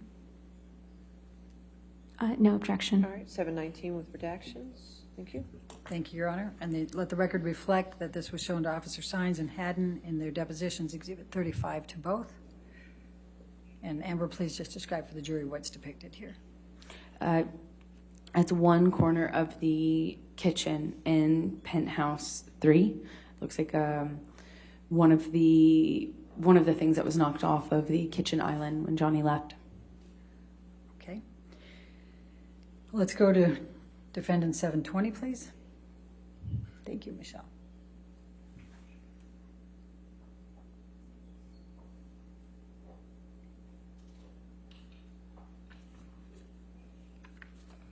Move the admission of Defendant 720. No All objection. right, 720 with redactions. And let the record reflect, Your Honor, this was shown to Officer Sines and Haddon, deposition Exhibit 43 to both. Amber, could you please describe to the jury what's depicted here? That's my office. It's a corner of my office, and that is a box of like sentimental things from my childhood or things that are important to me. Keepsake box that has been dumped out. It looks like. Okay. Let's go to Defendant 721.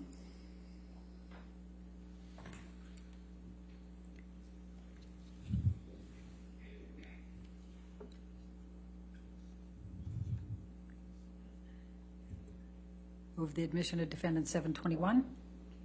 No objection, Your Honor. 721 with redactions. Published. Thank you, Your Honor. And let the record reflect this was shown to Officer Sines and Haddon in deposition Exhibit 44 for both. Amber, please describe for the jury what this depicts. It's again my office. Same thing, different angle. Okay. Let's go to 722.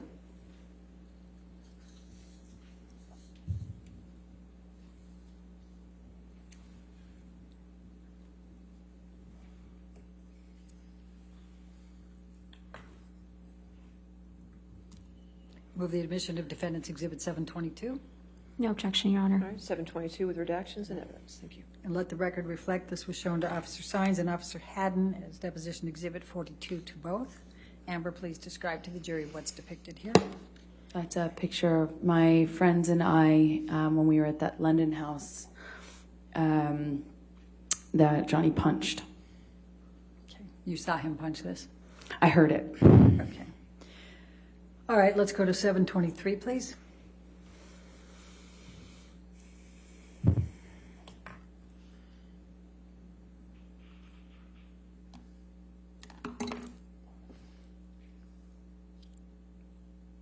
Move the admission of Defendant 723.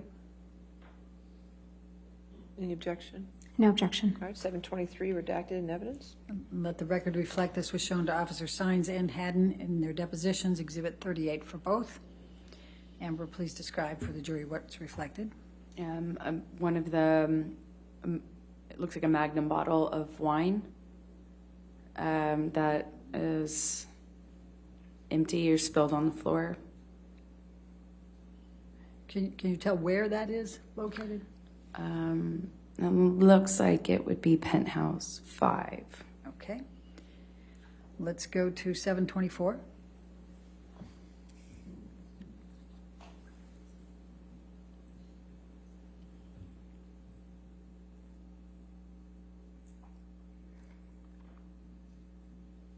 Move the admission of Defendant 724. No objection. All right, 724 with redactions. Thank you. And let the record reflect this was shown to Officer Sines and Haddon as their deposition Exhibits 33. Amber, please tell the jury what's depicted here. This is more wine that Johnny was spilling as he was using the bottle he was holding as a bat of sorts. Let's go to 725.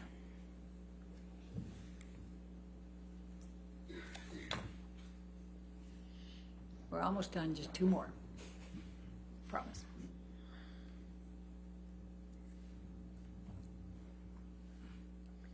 Move the admission of Defendant 725. No All objection. right, 725 with redactions. And let the record reflect this was shown to Officer Sines and Haddon as deposition Exhibit 37 to their depositions. Amber, please tell the jury what's depicted here. More spilled wine on the floor. This looks like penthouse 5. Okay. And the last but not least, Michelle, please, defendants 726.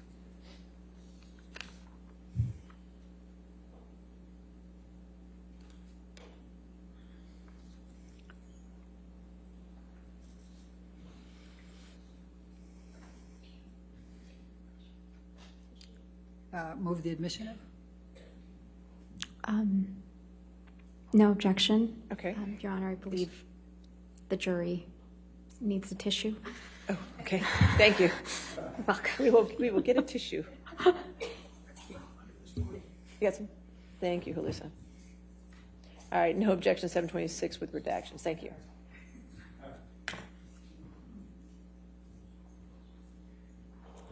All right, and let the record reflect that this one was shown to Officer Hines and Haddon as Deposition 32 exhibit to their depositions. And Amber, please just describe to the jury what's depicted here. More spilled wine on the floor. Penthouse 3 appears. Okay, thank you. Now, when the police officers were there, did either of them take you aside by yourself and talk with you? Yes. Which one, or both? The male officer I did not have much interaction with. The female officer said she needed to speak to me by myself, pulled me aside. We went into penthouse 3, the main penthouse, to speak there because I had been in penthouse 1, Raquel and Josh's apartment up until that moment. Okay, and then what, if anything, did she ask you? She asked me if I would make a statement, if I would cooperate. She kind of indicated to me, I don't remember if it was what word she said, but she kind of gestured to my face and... Objection, Your Honor, hearsay. I think she could, if she gesturing to her face is not hearsay, I'll it's not a statement. I'll sustain the objection. Next question. Okay, and it's also not offered to prove the truth of the matter. I'll sustain the Okay, objection. Next one. so what happened next?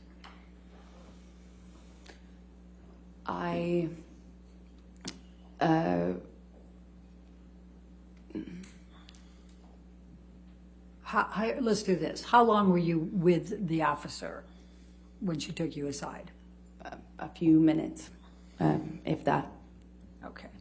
And as a result of that, did you cooperate? No, I did not, but it was my understanding that I couldn't stop them from walking through the apartment, which is what they indicated to me. Okay. And were you with them when they walked through the apartment? No, Josh, I was with them at the beginning of Penthouse 3. Josh, Raquel's partner, took over from there and showed them around the house up through Penthouse 3, which connects on the top floor to the neighboring apartment, Penthouse 4, and then on to Penthouse 5. They all connect on the top level. So Josh walked the officers through the house. Okay. And what, if anything, did you say about the identity of Mr. Depp? Nothing. Were you asked? Yes. Or you refused to tell them? Objection leading. Sustain. Okay. Why did you refuse to tell the police officers Mr. Depp's identity?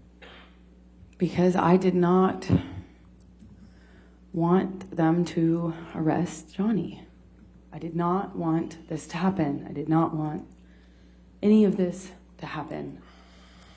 I didn't want to get him in trouble. So I said, well, I just refused to cooperate. Okay. Now, approximately how long were the police officers there? I don't recall exactly, maybe I'd say less than half an hour. I really don't know exactly, but they weren't there very long at all. Okay. Now, after the police officers left, what did you do? We cleaned up a bit because there was broken glass and we had dogs. So we tried to clean up the mess, and especially the glass. And Josh, Rocky, Liz, and I, we kind of just cleaned up and eventually sat on the couch, and they just tried to comfort me. What, if any, knowledge did you have that there was going to be a second set of officers coming later that night? I didn't know about that. That surprised me. When did you learn that a second set of officers were coming to the penthouse that night? I think I learned about it when they were there, when they arrived. Okay. And we've seen the body-worn video on that. Is there anything that you recall outside of what was reflected on Officer Gateland's body-worn video? I couldn't see much of what was on that video. I just, I remember being surprised that they were there, not really knowing why they were there. I assumed it was because I was encouraged to make a statement by the first set of officers. Objection, Your Honor, hearsay. All right, Just keep going forward. Okay. And I was sitting on the couch. It was sometime hours, maybe between an hour, 2 hours, maybe more. I don't really recall, but we had cleaned up and we were resting, and they were comforting me when they came. And they didn't seem to, they didn't do what the first set of officers did. They just kind of came into the apartment, confirmed that that I was okay, or that we were okay. They didn't really seem to be that concerned, and they didn't demand to do a walkthrough like the first set of officers had, and they left. Okay. And what, if any, cooperation did you give them?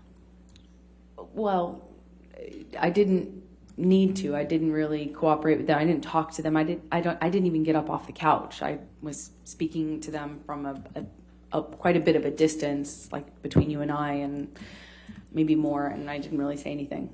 I just kind of acknowledged that they entered, and that was it. Did you provide them with Mr. Depp's name? No way. Did they ask? No. Okay. All right. I'm going to take you to the next day, May 22. And I'm going to, Michelle, can you bring up Defendant's Exhibit 772? What, if any, efforts did Mr. Depp make to reach out to you the day after this happened? Well, he made several efforts. Immediately, he kind of reached out and lashed out. Again, kind of going on what seems to be slightly delusional thinking that just because he saw my friend's beads out on the countertop that it had become a workshop or a studio for her. So he seemed angry about, this perception that this bead display that my friend had set up was evidence of her running some sort of workshop. And he also accused us of having invited someone else to live there who wasn't living there, who was just in the apartment when Johnny stormed in. So he just kind of lashed out, and then the tone changed in the days that followed. And let me stop you there. So I'm going to ask you to take a look at Defendant's Exhibit 772. And is this a text message from Mr. Depp to you? Yes, it is. And it's on 5/22 at 12:23 a.m. So it's early morning hours after 5:21. Would that be fair? Yes. Your Honor, I'm going to move the admission of Defendant 772. No objection. All right, 772 in evidence with the identifiers redacted and published. Thank you. Thank you, Your Honor. All right, and I know you started to talk about this, Amber, but it says, I'm an idiot, PH5 is Rocky's studio. You are shameless. Do you see that? Yes. Okay, was that what you were talking about with him thinking that you're... Yes. Okay. And then, obviously, we can read that he says, I tried to make it work. You just turned more and more into a spoiled brat. All you wanted was to make me fucking miserable. Well, I'm finally there. I'll never be able to understand how I fell in love with you. You're not her. I loved you more than anything. I did everything that I could, but you never fucking loved me. I was merely convenient for you. I hope our divorce goes as quickly as possible and that it is as painless as possible. So sorry you were as unhappy with me as you were. Obviously, the purity of whatever was has been gone for a long time. I will miss the moments of beauty and truth. Goodbye, Amber. What the fuck was I thinking? I wish you all you merit. The former him.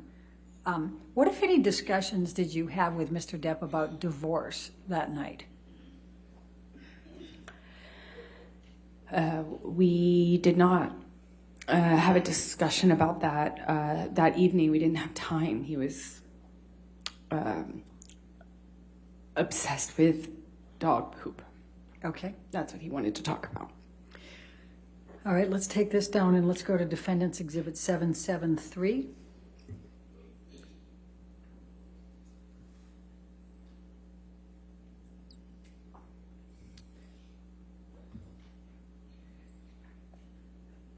Now, this is a text exchange between you and Mr. Depp. It starts with Mr. Depp on 5/21 at 6:58 p.m. just saying here. Does that refresh your recollection of when he arrived at your penthouse on May 21? Yes. Okay. And then the next series are on 5/22. They start at 5:13.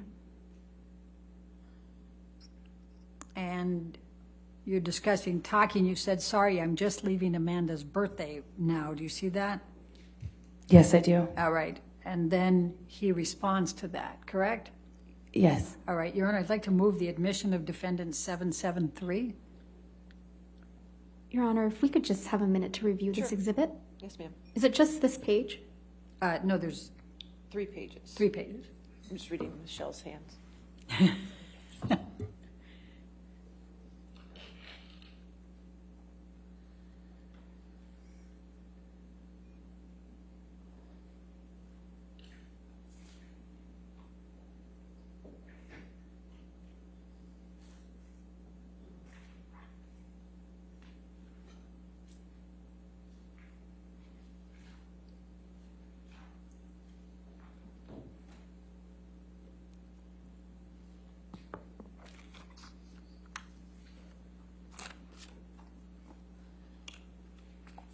No objection, Your Honor. All right, 773 in evidence with identifiers redacted. Thank you. Thank you.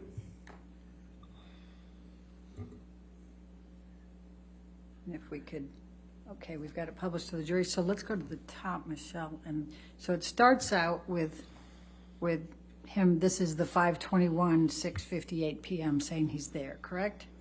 Yeah, but I think he came in later than that. Took him some time. Okay.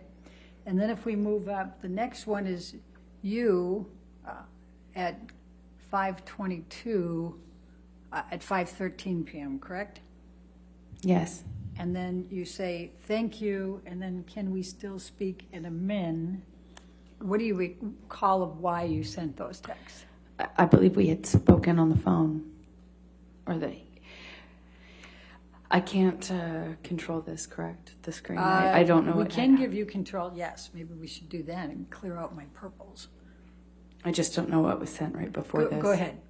Your Honor, can Well, we she can't scroll. She's asking to scroll. Okay, Michelle, let's have you scroll if you can. Just go ahead and scroll through just slowly so she can read the whole thing.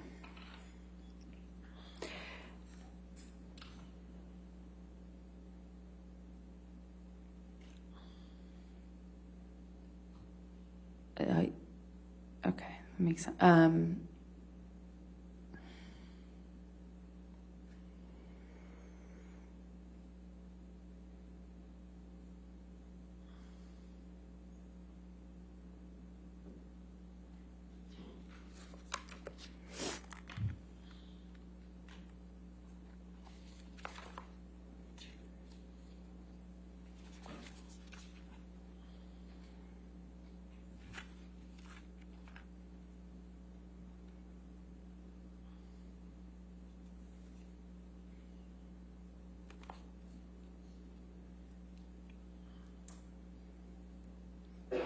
All right, does that help refresh your recollection?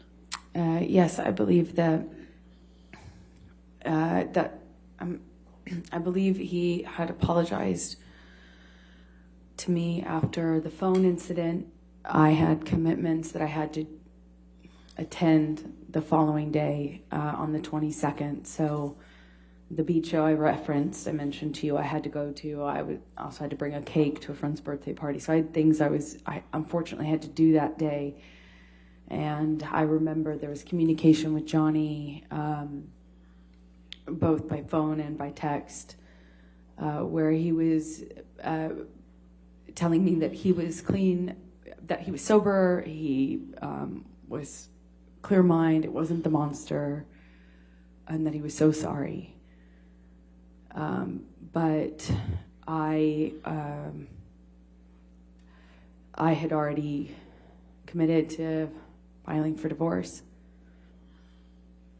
And eventually I have to let him know that it's not just saying it in the anger, in the fights that like we had done, both he and I did that at times in some of our fights, especially towards the end of our relationship. And so I let him know that I was serious about filing this time, and that I had had enough after the phone. Objection, Your Honor, hearsay. I had enough.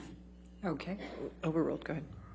All right, I'm going to draw your attention to the bottom of the page, Defendant's Exhibit 773, and this is at 5:22, so this is 6:19 p.m. Do you see that?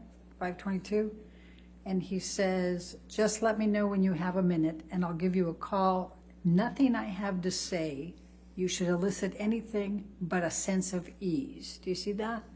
Yes. And then he says, all my love and profound apologies. What was he apologizing for? Objection, Do you calls know? for speculation. What was your understanding of what he was apologizing for? Speculation, Your Honor. I'll sustain the objection. Okay. In his phone call with you, did he tell you what he was apologizing for? Yes. What did he say? He was sorry that he reacted the way he did. He said he didn't mean to hurt me. He didn't mean to hurt me. If he really hurt me that bad, he's sorry. That he didn't mean to.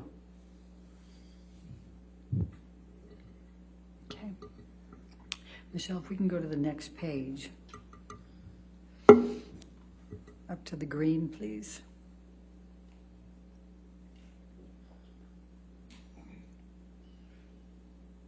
And he says here, I'm sad, I'm scared, and I'm broken, my sweet Slim. And then he says, I want you happy. I have zero harsh feelings. I am clear and I am me. What did you understand him to mean by I am clear and I am me? Objection, Your Honor, calls for speculation. Do you I have know an what he understanding? meant. Okay. Your Honor, Did there's he a use lot. that phrase with you? I'll hold on. I'll sustain that objection. I'm You can trying to get to the yeah, I next know. one here. Then you can ask your next question. Go Thank ahead. you. Did he use those phrases with you during your marriage? Yes, he did. What did Mr. Depp mean when he says, I am clear and I am me? Objection, calls for speculation. I think I established the foundation. Overruled. Go ahead. Thank you. That he had sobered up.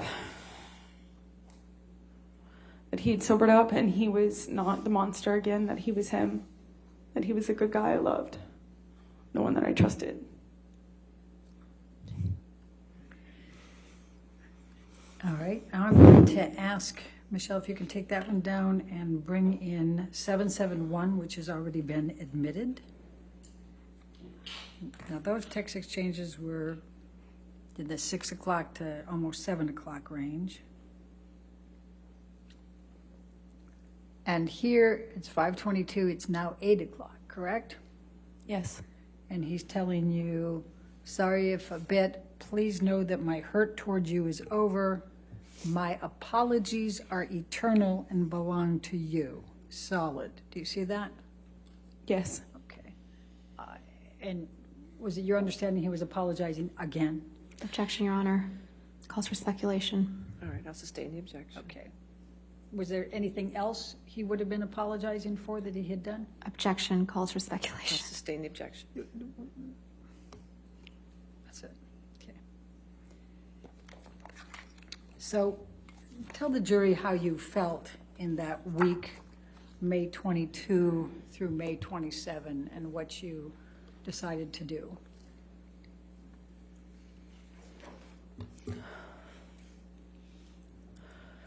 At the time, it felt like the hardest thing I've ever had to do. I had worked so hard to try to make this relationship work. I went to therapy, I went to Al-Anon, I got help, I read books, I did everything I could possibly do, and it didn't work.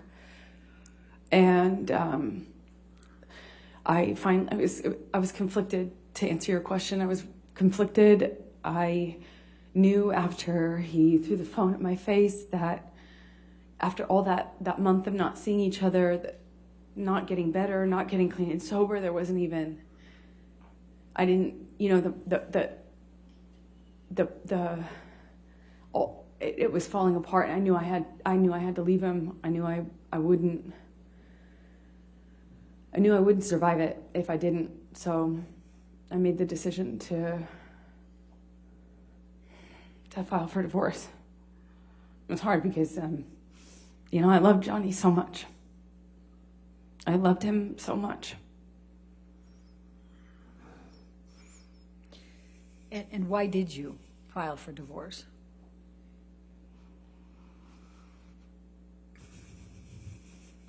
Because I knew if I didn't, I'd likely not literally survive.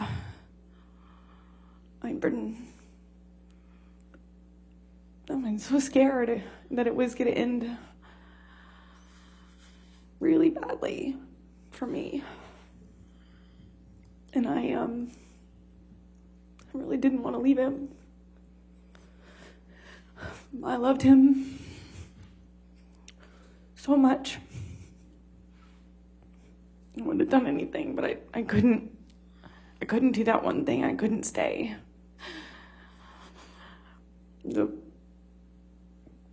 The promise and the hope that I had become less and less regular and more rare. The monster had been this thing that was now the normal and not the exception.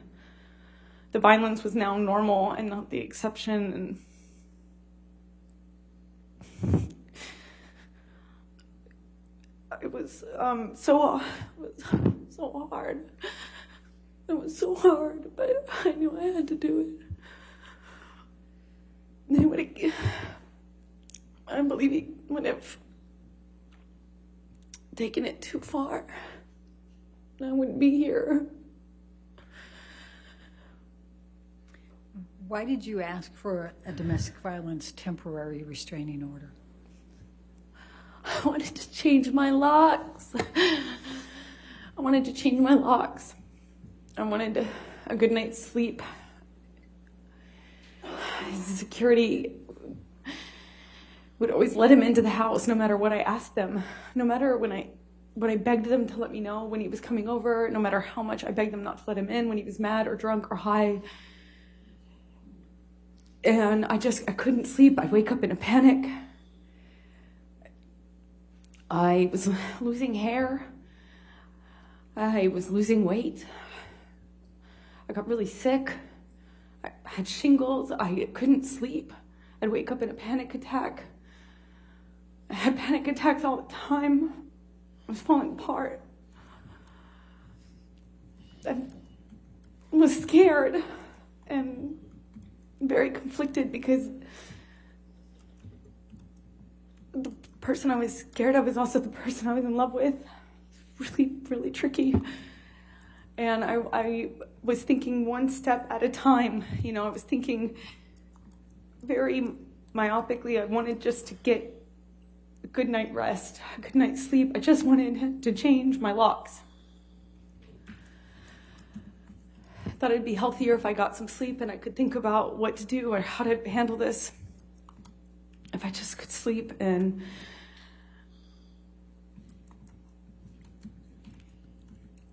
when I did, I realized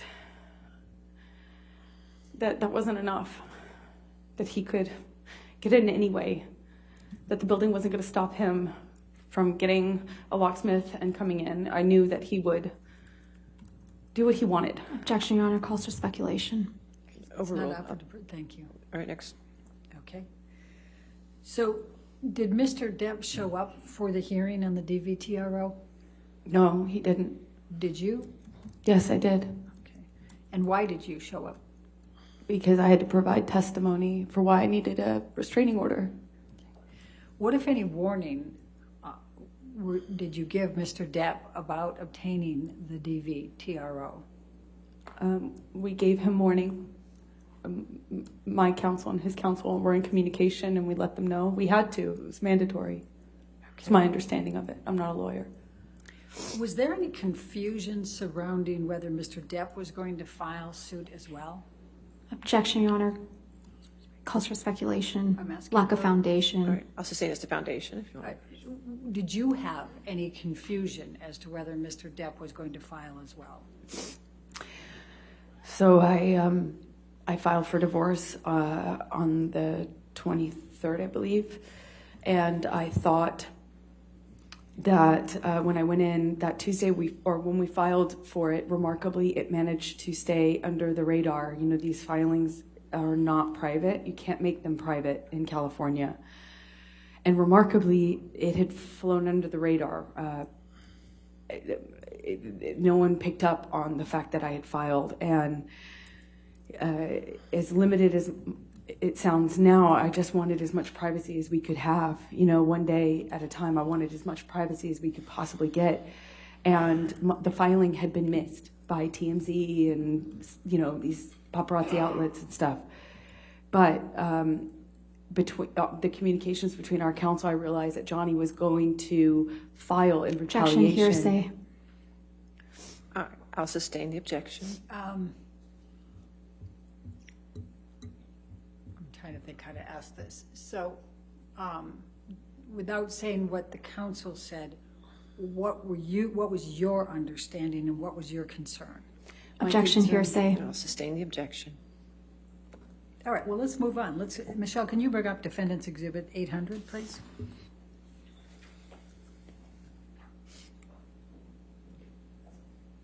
Move the admission of Defendant's Exhibit 800. Any objection? No objection, Your Honor. All right, 800 in evidence and publish. Amber, can you describe for the jury what this picture is? It's a picture of my face while I'm sitting at the courthouse. And were you wearing any makeup? I was wearing nothing, not a stitch of makeup. Michelle, can you bring up 801, please?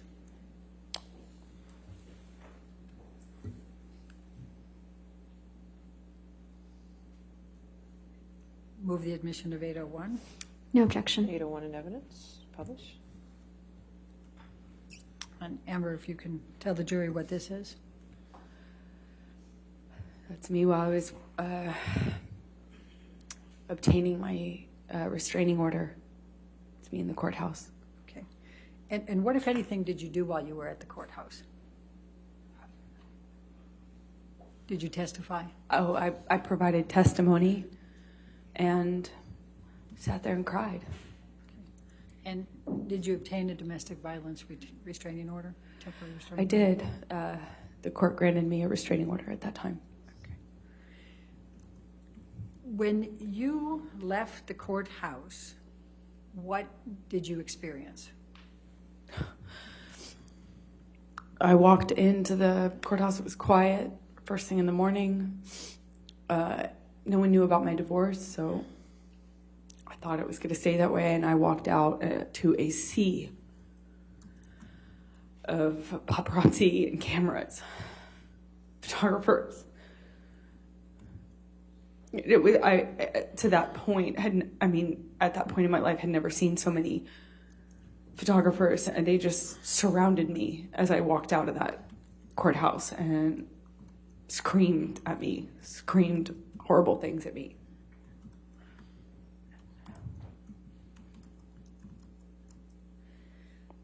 I'm going to take you just for a moment to makeup, and then that would Okay, after good that. break point. Okay, great. That'll be All right, a thank good you. breaking point after the makeup. You right, said yes. that you didn't testify. You didn't wear any makeup that day. We've heard all kinds of things about makeup in this case. Could you please tell the jury what your regular routine was with respect to makeup?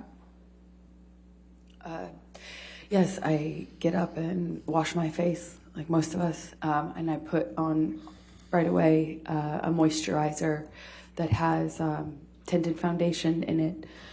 And then I put another foundation on because it has sunblock in it. I have a skin condition that my skin reacts to the sun in a bad way. So I have to wear sunscreen or sunblock every day. Anyway, so I put on both of those. I put on concealer, and I do that before I leave my bathroom in the morning. Okay. That's obviously if I don't have a bruise. Now, when you had bruises or cuts of any nature, what would you do about those? Would you try to cover them up? Would you try to just leave them showing? What would you do? Objection, Your Honor, leading. Overruled on that. Go ahead. Well, I'm typically photographed in LA when I leave the house, paparazzi type of photograph. So I'm somewhat aware of that anyway. And no woman wants to walk around with a bruise on her face. So if I do have a bruise on my face or someplace visible, the main thing, you have to ice right away to reduce swelling because no amount of makeup can fix swelling, but it's very manageable if you ice it really soon. Arnica is also a great remedy, arnica cream. And then if you want to cover up a bruise, you obviously put foundation first, concealer, and then on top of that, I used a bruise kit. Not a bruise kit, it's a theater makeup kit, a color correction kit, but I called it my bruise kit. And let me, I use this, I think, in opening statement, and it's Defendant's Exhibit 155. If you could by the microphone, please. We can't hear you. There you go. May I approach the witness to let That's her what you show? could show the counsel.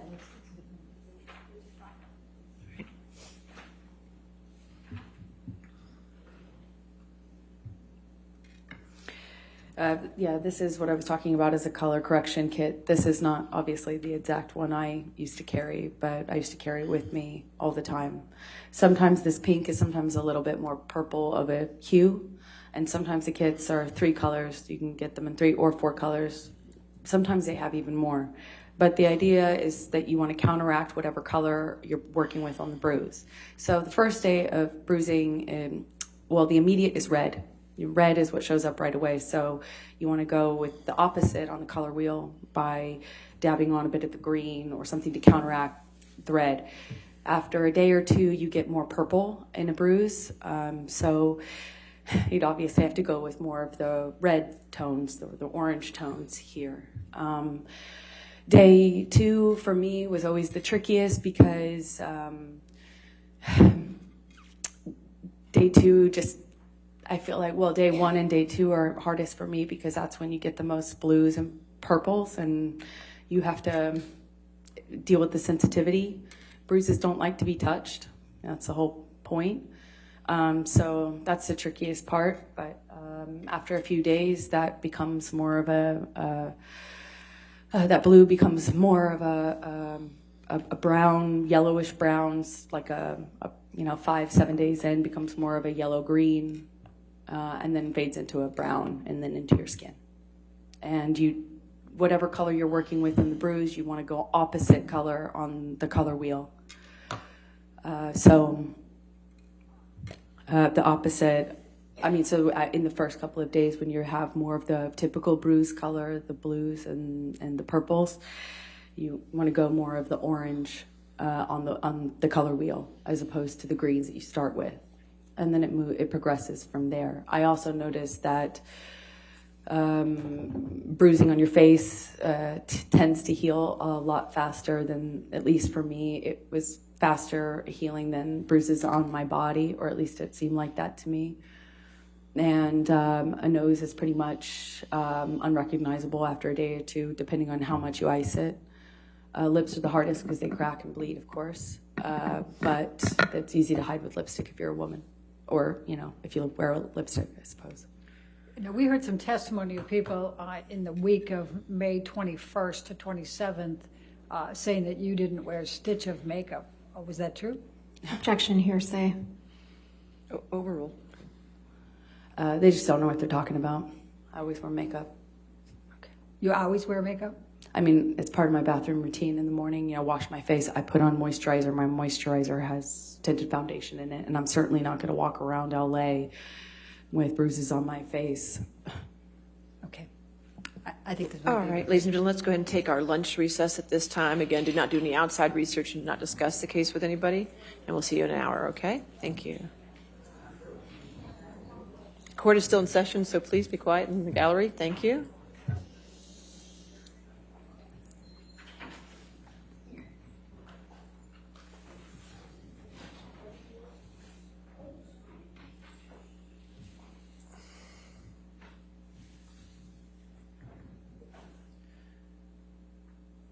All right. And again, Ms. Hurd, since you're still under oath and testifying, you cannot discuss this case to include with your attorneys, okay? In your testimony. All right. Let's come back then at 1:40. Okay? All right. Thank you. 1:40. All rise.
right, are we ready for the jury?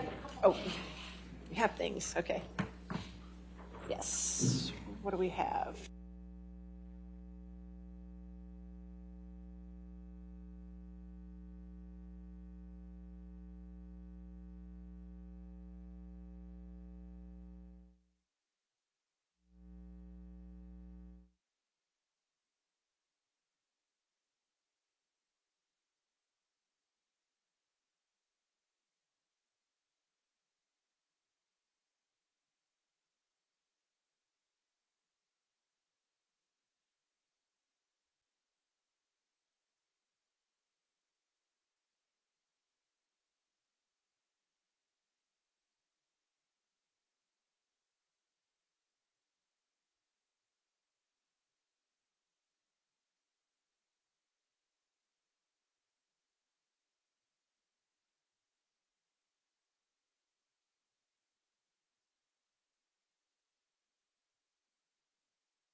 All right, we're ready for the jury.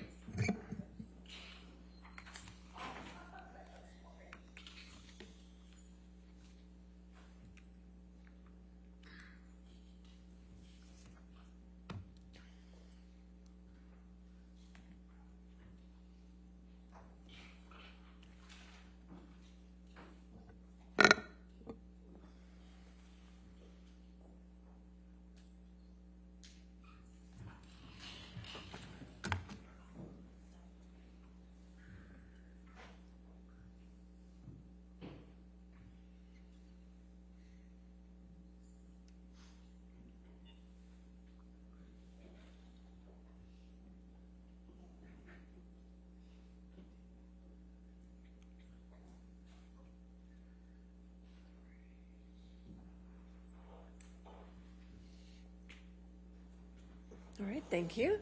Seated. All right, your next question. Your Honor, I'd like to move the admission of Defendant's Exhibit 155. Okay. That's the makeup palette. Oh, okay. Any objection to that? No objection. All right, 155 in evidence. Do we have it? I think it's there. We had pictures for. All right, thank you. All right, 155 in evidence. 155. Got it. Okay. Yes, ma'am. Thank you, Your Honor. Michelle, can you bring up Depp Exhibit number 357B as in boy, plaintiff's exhibit, and it is a tape recording from June 2016. The timestamps are 4:47 to 7:52.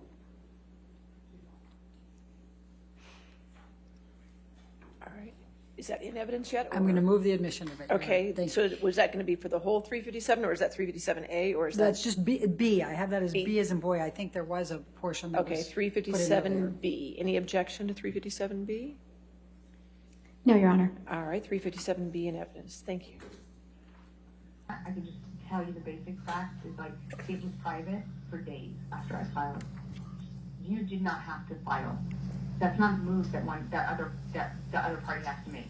Okay. And it's just not. Okay. And you did. Okay. Well, your team did. Okay. And then within 5 minutes it was private in TMZ. You just do the math yourself without any other thing, and that's why it's very clear. Okay. And I don't know if you knew that. No, I didn't know that, and if that's the case, I'll acknowledge it. You know, and if you say proof, then I'll acknowledge it. Look, it doesn't shock me that any fucking Yeah, it just makes sense. attorney would do something like that. It doesn't, you know, Yeah. it doesn't Yeah. shock me. But I'm telling you now, if they file the fucking papers tomorrow, which means the shit I gotta file before we go to court on Friday. If they file those papers, it's, first of all, it's very bad for both of us, okay? Well, your team's not going to file anything that they think is bad for you. Trust me. No, what you're saying, you got to do something to protect yourself, which means throwing me under the bus for some video about me being. Not me. I have to respond legally. Meaning I'll have to go and pursue the. No, I have to pursue the whole course of action, because here's what you don't understand. If we do this, and basically, no, because I called my lawyers and I said, why aren't we negotiating more? What is going on? Where are we? And they're like, everything is in their court. We literally. They won't settle. Your agents won't. Your lawyers won't settle, baby. I'm telling you. No, we want to mediate. We even have we even found mediators and everything. Like, that was all worked out. The thing that Laura didn't agree to was she did not want to agree to a mutual gag order. And that's the problem. Like, she doesn't want the gag order. Why, Johnny? Why? Why wouldn't she?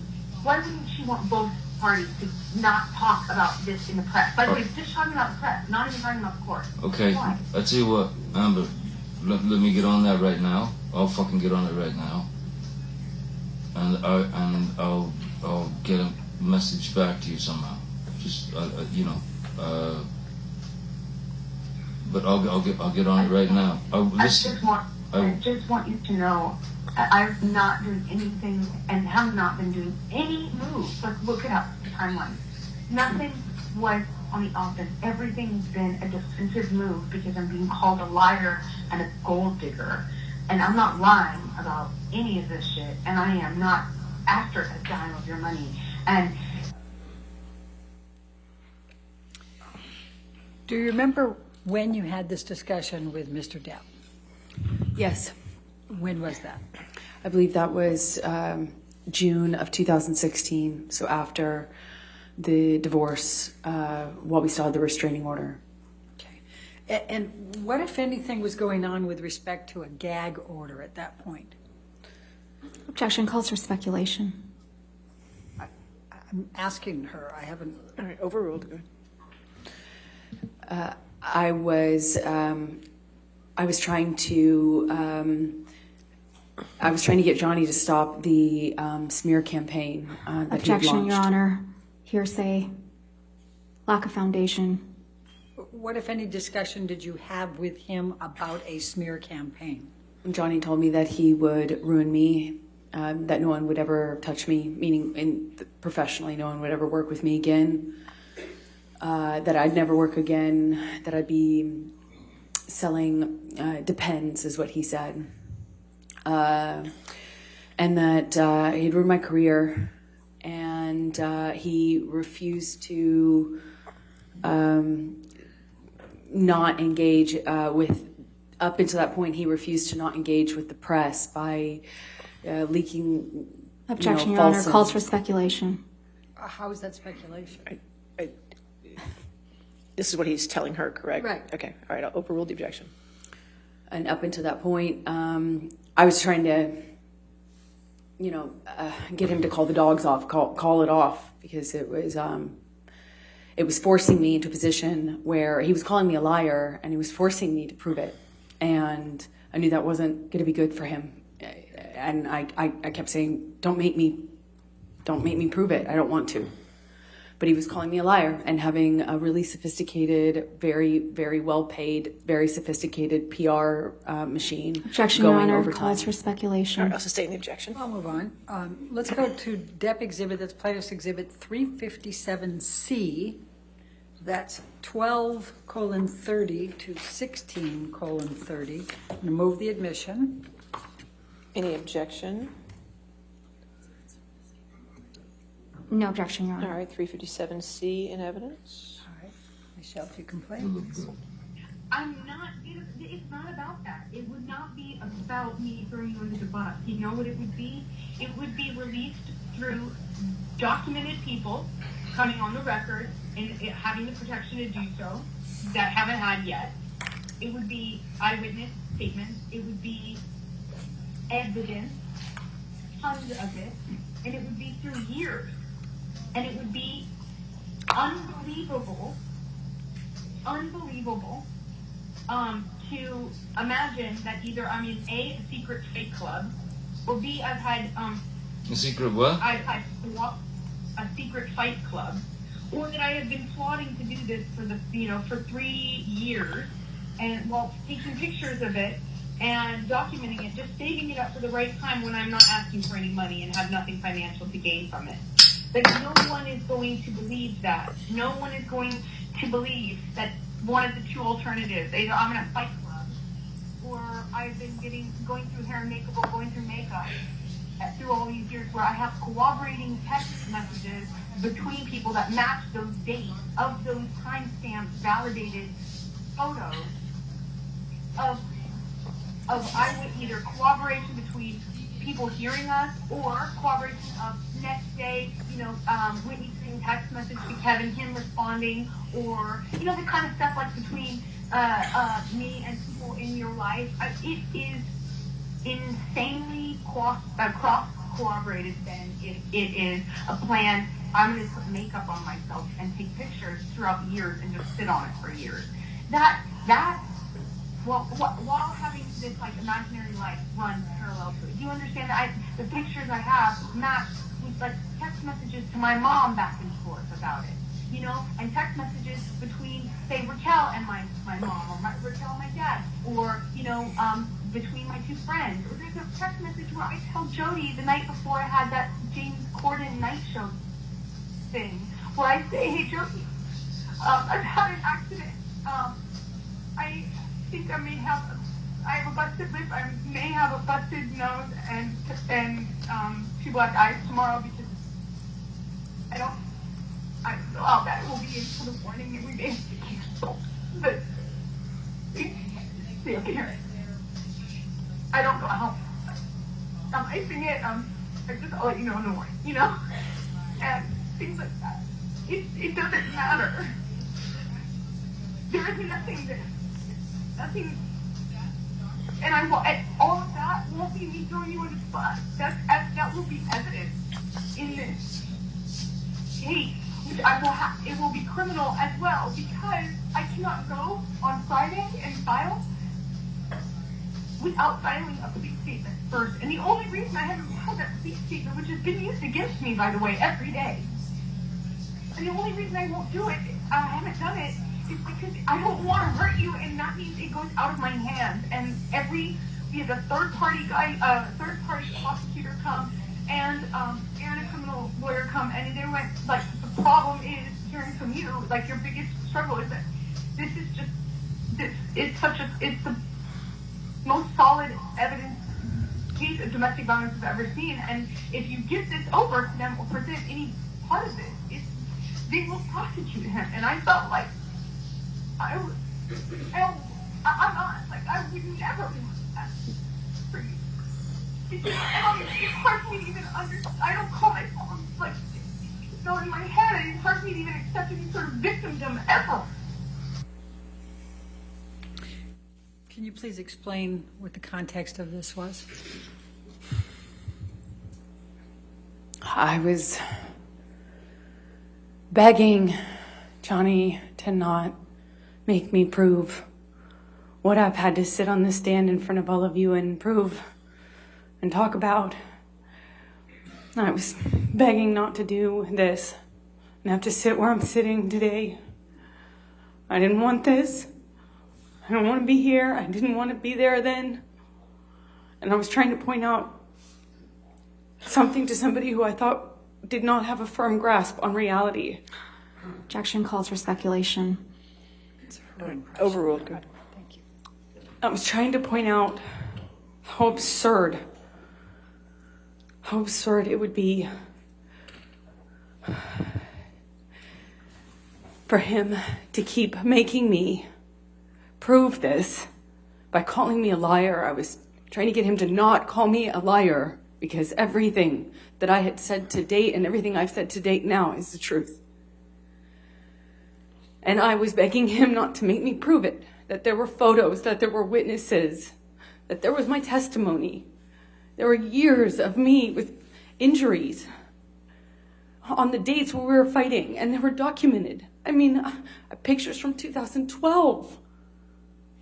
So I was trying to say to him, either you'd suppose that people would rather believe this is a hoax, elaborate, well-orchestrated, year-long campaign for what?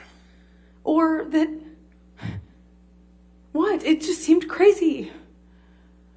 And I thought no one was advising him in his best interest. I thought no one was telling him the truth. I know he's surrounded by yes men, and I thought nobody was saying to Johnny, this is crazy, don't do this. And I didn't want to hurt him. I didn't want to hurt him. I loved him. I loved him so much. That's why I'm explaining to him why I didn't file criminal charges. I didn't file a police report, even though it was being used against me. I didn't want this to go to a prosecutor. I didn't want this to hurt Johnny. I don't want this to hurt Johnny. Michelle, can you bring up Depp Exhibit 357D as in David? And that is 17:25 to 17:37. I'm going to move the admission, Your Honor. All right, any No objection? objection. All right. Any evidence? 357D. I've Baby. been called a liar. Baby. And I've been called Baby. a gold digger. Baby. Everyone is. Baby. Amber, I didn't call you those things. I didn't call you those things. I'm going to go on now to, can we go to Plaintiff's Exhibit 357E? And this is 21:47 to 22:37. I'm going to move the admission, Your Honor. Any objection? No objection. 357E. Thank you. And you're stronger. And so when I say that I thought you could kill me, that doesn't mean you counter with you also that you lost your own finger. I am not trying to attack you here. I'm just trying to point out the fact of why I said call 911. Because you had your hands on me after using the phone in my face, and it's gotten crazy in the past, and I truly thought I need to stop this madness before I get hurt. Oh my God. And I never think about myself that way. I never defend myself that way. I never see myself as a victim. It's Alright. too fault, you know? All right. Yeah. And when they came, I did not cooperate with them. It has been used against me, not by the media, by your side. And what are you referring to there?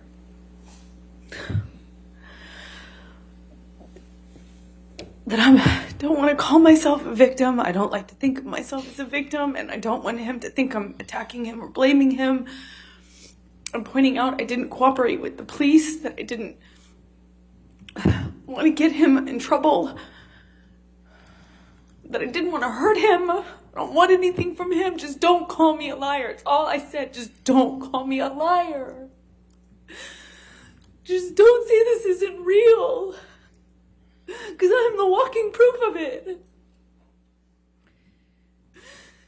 I'm going to ask to bring up Plaintiff's Exhibit, Depp Exhibit 357F as in Frank, 24:04 to 24:48, and move the admission. All right, any objection? No objection. All right, 357F. I have said only this from the very beginning. I only have my integrity. And the unfortunate thing is What about mine? taking it a step further. What about mine? They keep taking, that's what it keeps, I'm trying to say to you, literally in words. I'm out of my mouth, that's what I'm trying to say to you. Every step of the way, I have said to them, the thing is, they're hurting Johnny by this, because every time that they call me a liar, or they say this is not true, or Steven says this text message did not actually happen, or that your security guard, which by the way was a follow-up to your security guard thing they never saw abuse happening. The same security guard who, by the way, have said to me multiple times that I was going to get killed.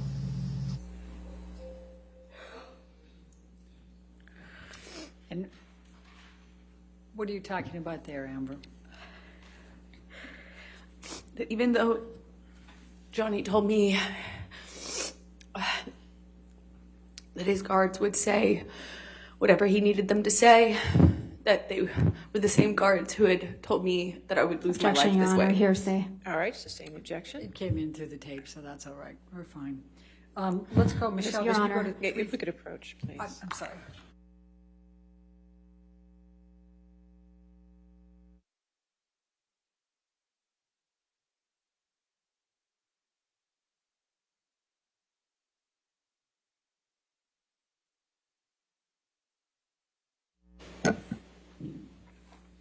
Michelle, can you bring up Depp Exhibit 357G, Plaintiff's 357G, and it's 26:00 to 26:28.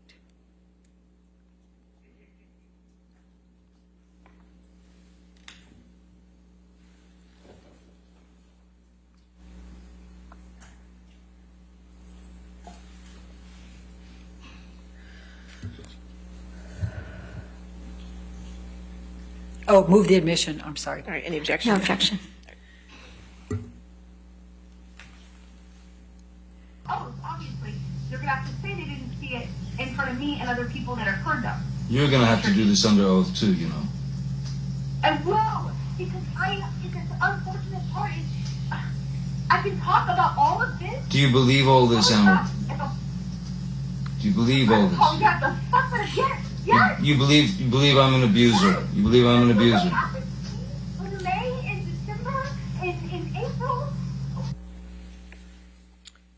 What were you referring to with the May, December, and April? Just listing some of the times in which he beat me up and that he knew about. So I'm going to take you now fast forward into the July 2016 timeframe. There was a mediation that came about during that time. What, if any, intent did you have to reconcile with Mr. Depp at the time of the mediation? I wanted there to be no animosity. I wanted to minimize the animosity. I wanted to reconcile in that way. I didn't want to get back together with him, if that makes sense. Okay. Can you just briefly describe what transpired during the July mediation? Even though I had a TRO and I wanted to move on with my life, the campaign I mentioned earlier, the smear campaign, the article after article, the hounding me, the, leaking fake. Objection, Your Honor. Non-responsive. All right, I'll sustain the objection. Okay. Please explain. What I was meeting with him about is because he had, put these things out in the media. It seemed like every day Objection, there Your was a new Honor. attack. and I Call was for trying to get it to speculation, stop. lack of foundation. All right. Did Mr. Depp discuss with you that he was putting these out in the media? Objection, leading. Overruled, I'll allow it. Yes. Okay, please explain. He told me he would tell his team to back off and to back off effectively if I agreed to do certain things. One of which, he wanted me to drop charges. Or some version of that. He wanted me to get back together with him and go on tour with him in the tour bus. He wanted me to do certain things that I thought were impossible and that would definitely go against all of everything that I stood for and had earned in getting my TRO, getting my restraining order and moving on. But I had to break the TRO in order to beg him to stop the machine, the press machine, because I was feeling like I couldn't live my life. I was being dropped from commercial opportunities. People were turning on me. A campaign I shot dropped me. I mean, it was just, I had never been inundated with that much press. Every single day, me and my family were, and every witness, anyone who even indirectly supported me got bombarded. And the media Objection. campaign Calls for speculation, lack of foundation. I'll sustain just the last part of that, all right? Okay. Next question. Okay.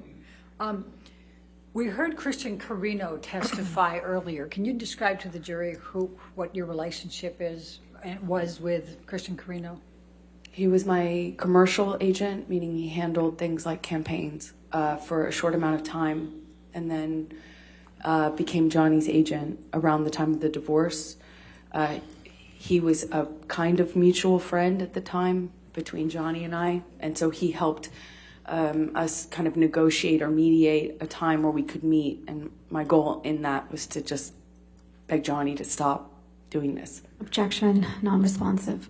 Overruled. That's right. What, if any, desire did you have to return to Mr. Depp after the divorce? None. Now, you heard Mr. White testify that he engaged in negotiations with you during the settlement process of the divorce. What, if any, discussions did you have with Mr. White?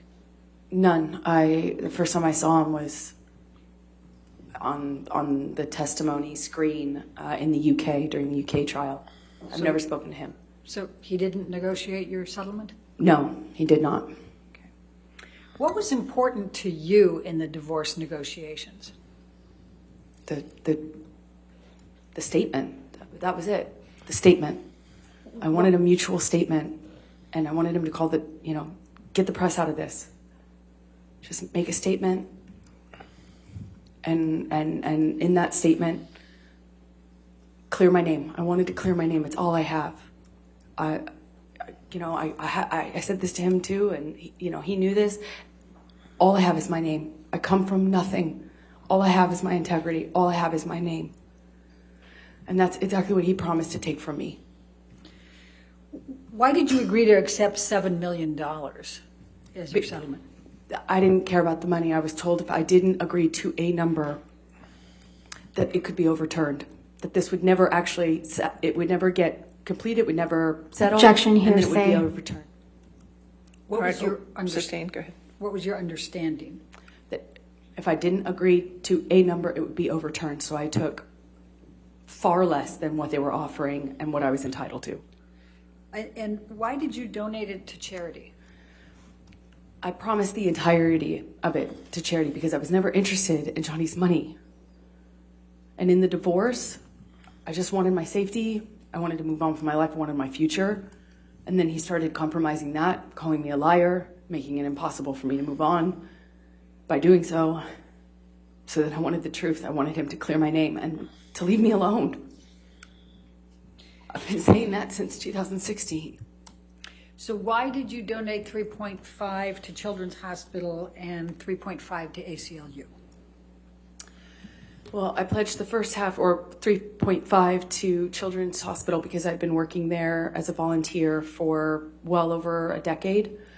I knew the facility well. I'd worked there with another nonprofit, is how I got affiliated with them, and I knew they could use the resources. I was familiar with it. And What about the ACLU? And then ACLU because I was a supporter, because I believed in the work they were doing. I believed that they were doing good work for people who deserved it. Why did you make the donations over a period of time as opposed to just a lump sum? Two reasons. The short of it is because I was receiving the settlement in installments. I was receiving the installments over time. Second of all, so I could get the tax benefit of paying overtime. It's my understanding that's how you pay these large sums. You pay it over time. Did you make any payments towards these donations? I did. Okay. Approximately how much? I allowed for the first installment, which is $100,000 to each. That came straight from Johnny in 2016. I followed up with $350,000 that year, 2016. 2018, I did another. Oh, and I also donated $250,000 to Art of Elysium, which is the affiliate I was just speaking about, that does the work in the Children's Hospital. It was not going to count towards my overall pledge, but I did that too. And then I did another donation to each in 2018. And then Johnny sued me, 2019. Before we get to that, did anyone make donations to the Children's Hospital or ACLU on your behalf during that time period?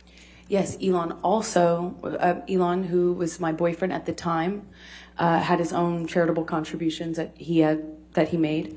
He made $500,000 to both in my honor, in my name, in 2017, I believe. And have you completely fulfilled your donations to the ACLU and the Children's Hospital? I have not yet. And why not? Because Johnny sued me for $50 million in March of 2019. And I have spent over $6 million. Objection, Your Honor. This is a motion in limine. That part was supposed to come in. All right, once you come forward, let's take a look.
So going back to that, then, could you afford to continue making payments to the ACLU and Children's Hospital?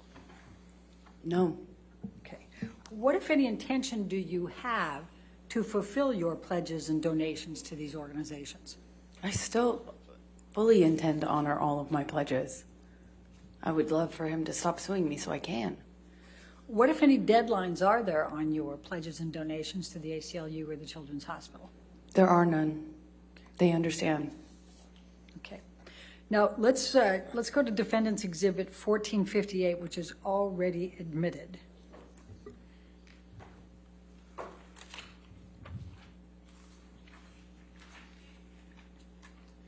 Now, I'm going to just direct your attention to paragraph 27, where it says, neither party has made false accusations for financial gain.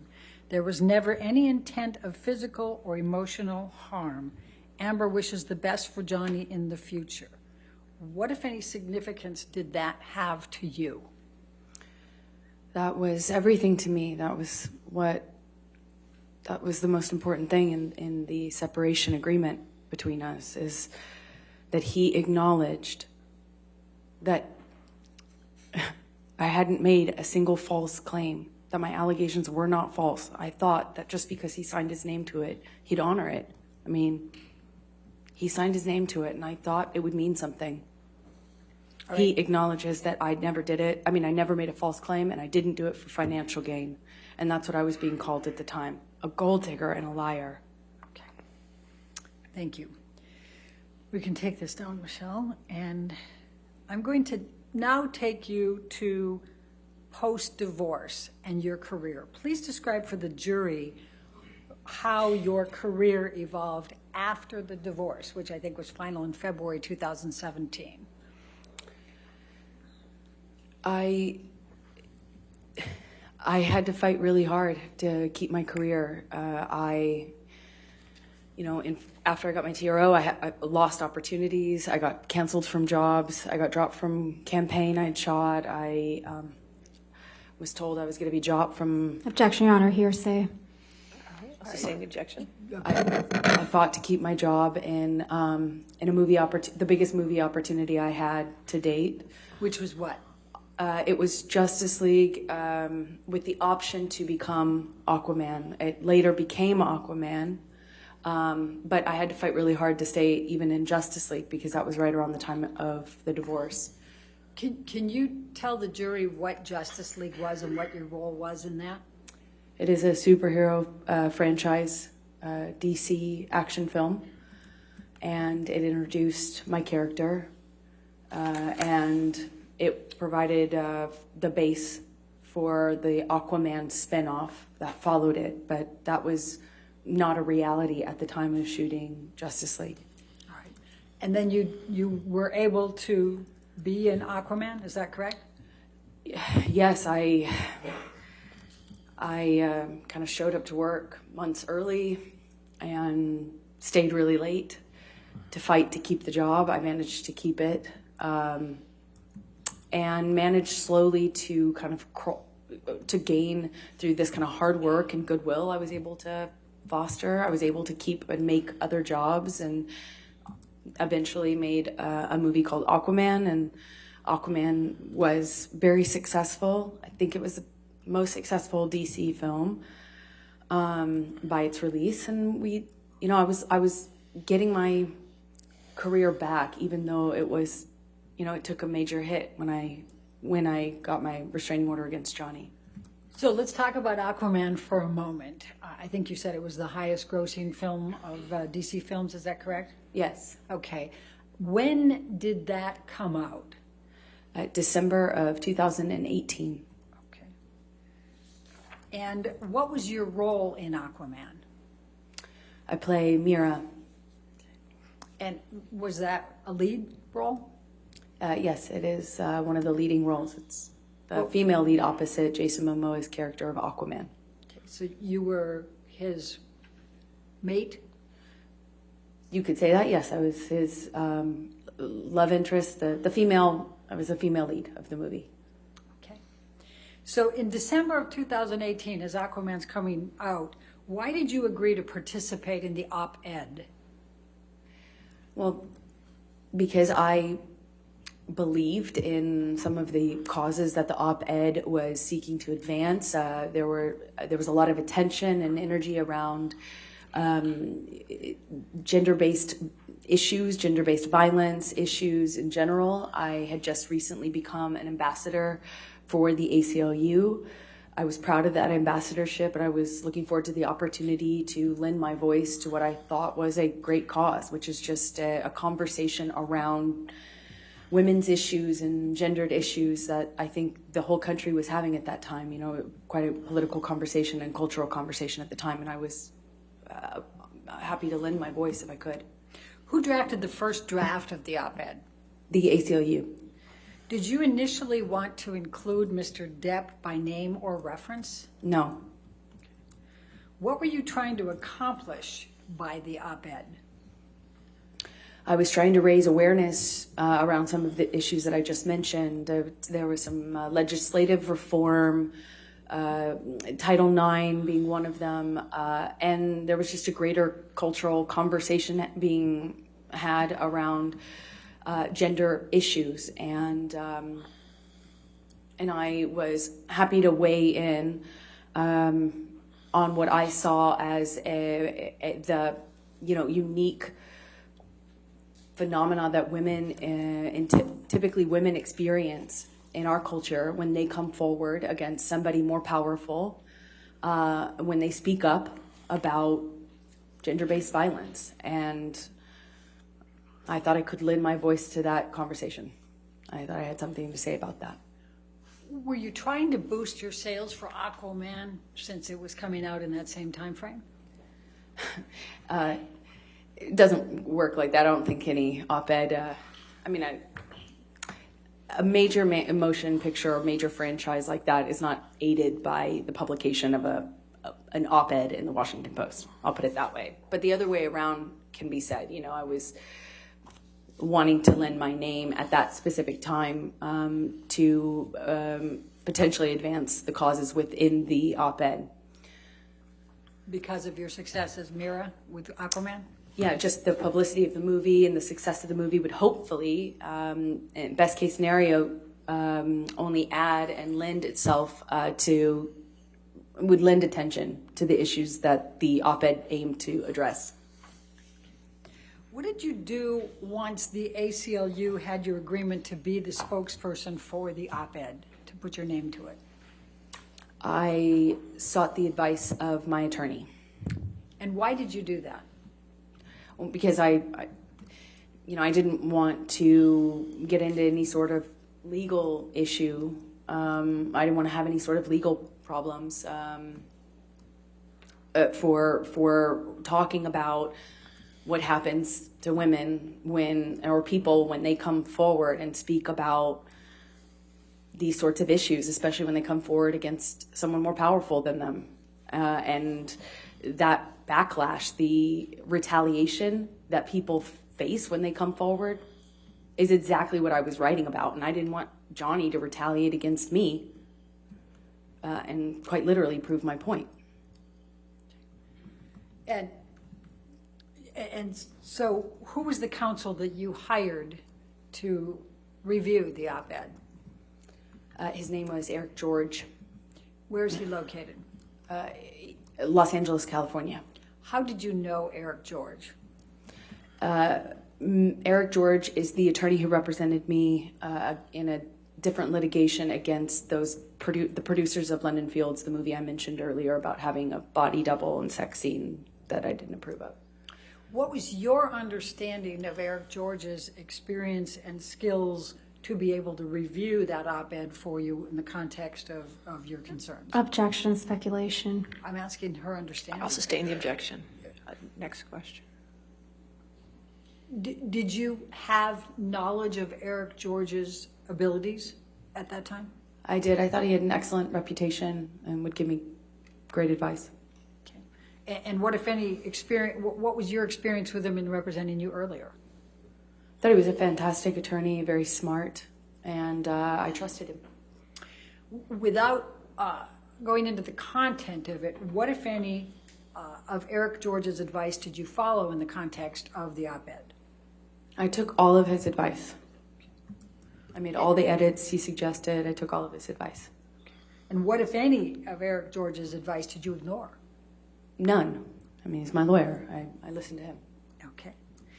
I'm going to ask you, if we can pull up, Michelle, Plaintiff's Exhibit 1.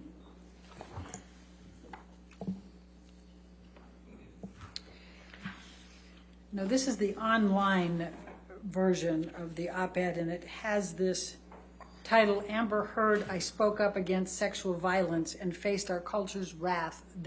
That has to change. What, if any, role did you play in this title? None. What, if any, role, to your knowledge, did the ACLU play in this title? None to my knowledge. Okay.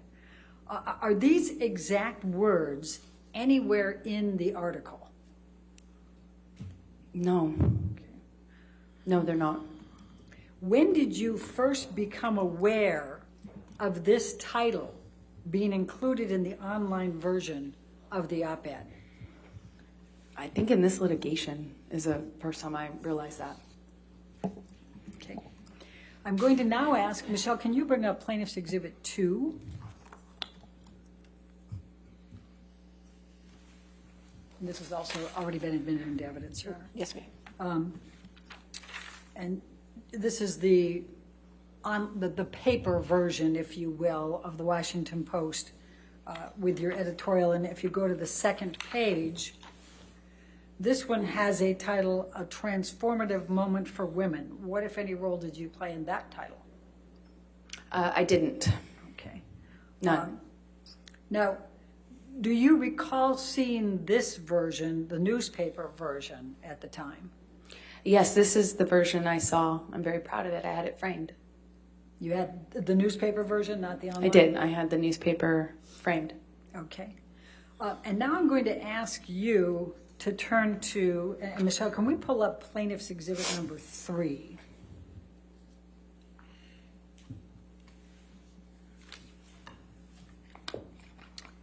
And do you recognize this document? Yes. Okay. Your Honor, I'm going to move to admit Plaintiff's Exhibit number 3 into evidence. Any objection? No objection. All right, 3 in evidence. If we could publish it to the jury. Thank you. Now, is it fair to say this is a tweet? Yes, it Okay. is. And can you explain to the jury what a tweet is for those who are not as social media oriented? A tweet is a posting on a social media network called Twitter. Okay. Now, did you send this tweet? I think so. I must have. Okay. And what, if any, control did you have over whether the title given to the op-ed online was included in the tweet? You don't have control when you're retweeting something. It's my experience that you don't control a title when you're retweeting something. You don't get a chance to re-editorialize someone else's title. Okay. And at the time you sent this tweet, do you remember even noticing that title? I do not. I don't think I even realized it. Have you ever typed the words from that title? No, I have not. Now, I'm going to ask you, let's go back to number 2, Plaintiff's 2. And I'm going to ask you, what, if anything, in this op-ed was incorrect? Nothing. Every word of it is true. And I'm going to direct your attention specifically, and if we can blow this up just a touch, and move up just a touch, Michelle, if you can, so we get to then 2 years ago. Then 2 years ago, I became a public figure representing domestic abuse, and I felt the full force of our culture's wrath for women who speak out. Was this true or false? It's true. What, if anything, did you do about speaking up about domestic abuse 2 years earlier? Well, I went and got a restraining order against my then husband and walked out to a sea of media and endured, to that point, 2 years of vitriol from the media and from Johnny Depp supporters in retaliation for having done so. And I guess you're really answering my next question, which is, and I felt the full force of our culture's wrath for women who speak out. Is that what you were referring to for that next? Yes, because at the time, I thought it couldn't be worse. I obviously now, from where I sit today, know it gets a lot worse. Okay. And then, Michelle, if we can move this up a little bit further. Well, actually, that's perfect, Michelle. Then I don't have to use my purple again. And then you said, I had the rare vantage point of seeing in real time how institutions protect men accused of abuse. Is this true or false? True.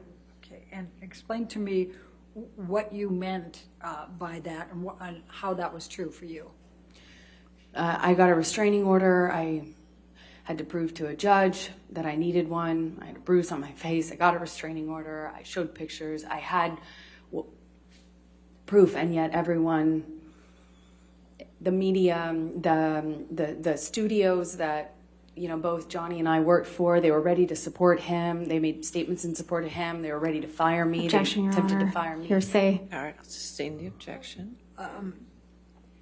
What, if anything, did you witness with respect to institutions? Meaning the people that we work for, the institutions we work for, the studios we work for, decision makers in my industry, filmmakers and powerful people and decision makers within my industry whom I had not ever even met, who didn't know anything about what happened behind closed doors in the marriage of Johnny and I, were making comments about me, statements about me. I was dropped from campaigns. It was hard for me to work. I was harassed. I'm harassed on a daily basis, death threats, and just the fact that wasn't there was no parity. The studio and these decision makers and such were so ready to support him and eager to Objection, Your Honor. Hearsay. I'll sustain the objection. All right. So what, if any, ill will or bad intentions did you have or intend against Mr. Depp by assisting in writing, giving your name to this op-ed, and in publishing it? None. It's not about Johnny. The only one who thought it was about Johnny is Johnny. It's about me. It's about what happened to me after Johnny. It's about what happened to me after I escaped my marriage. It was about me and my life and what I endured once I moved on and got a TRO and moved on with my life. It was about what happened to me after. The only one who made it about him, ironically, is Johnny. I'm going to, we can take that down, Michelle. I'm going to turn to something about electronics and transparency. You've testified about, and we've seen photographs and audio recordings and text messages, emails, etc. What, if anything, have you done to cooperate in the authentication of all of these things? Objection, Your Honor. May we approach? Sure.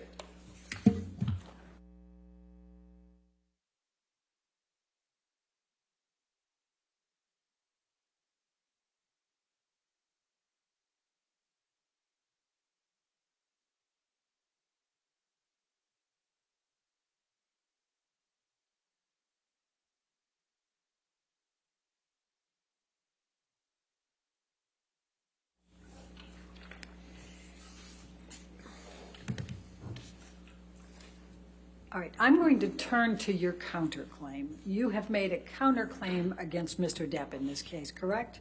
That's correct. And it's based on 3 statements that Mr. Adam Waldman, Mr. Depp's attorney, made, correct? Yes. Okay. I'm going to ask if you can pull up Defendant's Exhibit 245. But, Your Honor, I'm going to ask, do we have It's already in evidence. Your Honor, if we may approach Okay, just sure. real quickly, because I think we can move this along faster if we do this ahead of time.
Okay, we're going to start by bringing up defendants 1245.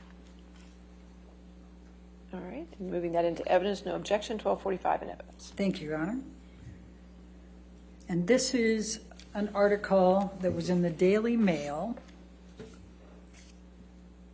on 8 April 2020.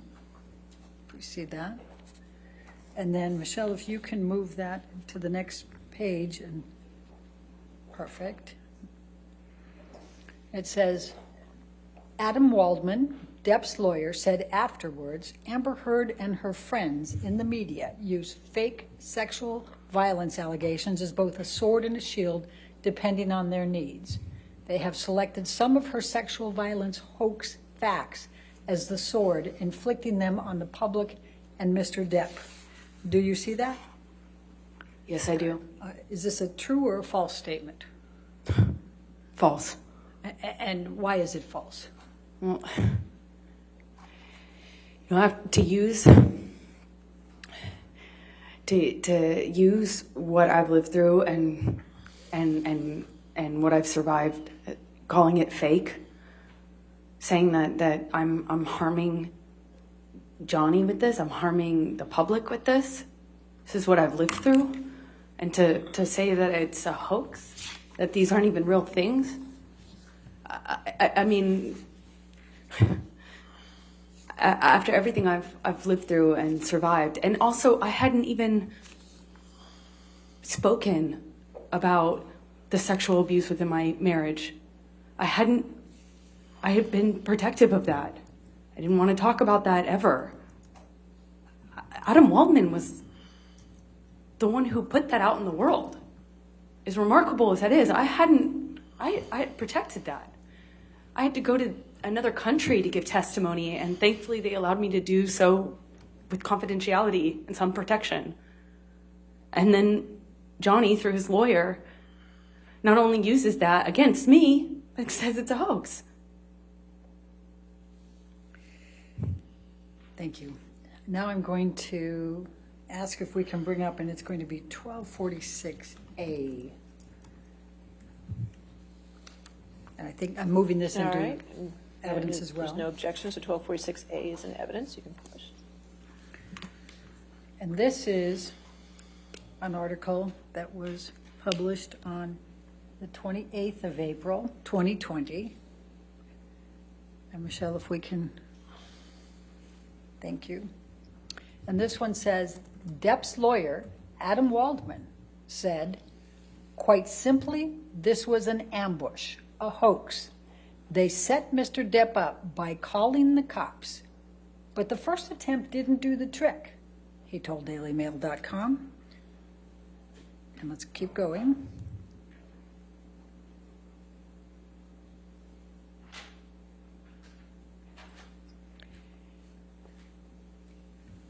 So Amber and her friends spilled a little wine and roughed the place up, got their stories straight under the direction of a lawyer and a publicist, and then placed a second call to 911. Do you see that? Yes. Is that true or false? Couldn't be more false. And why is that?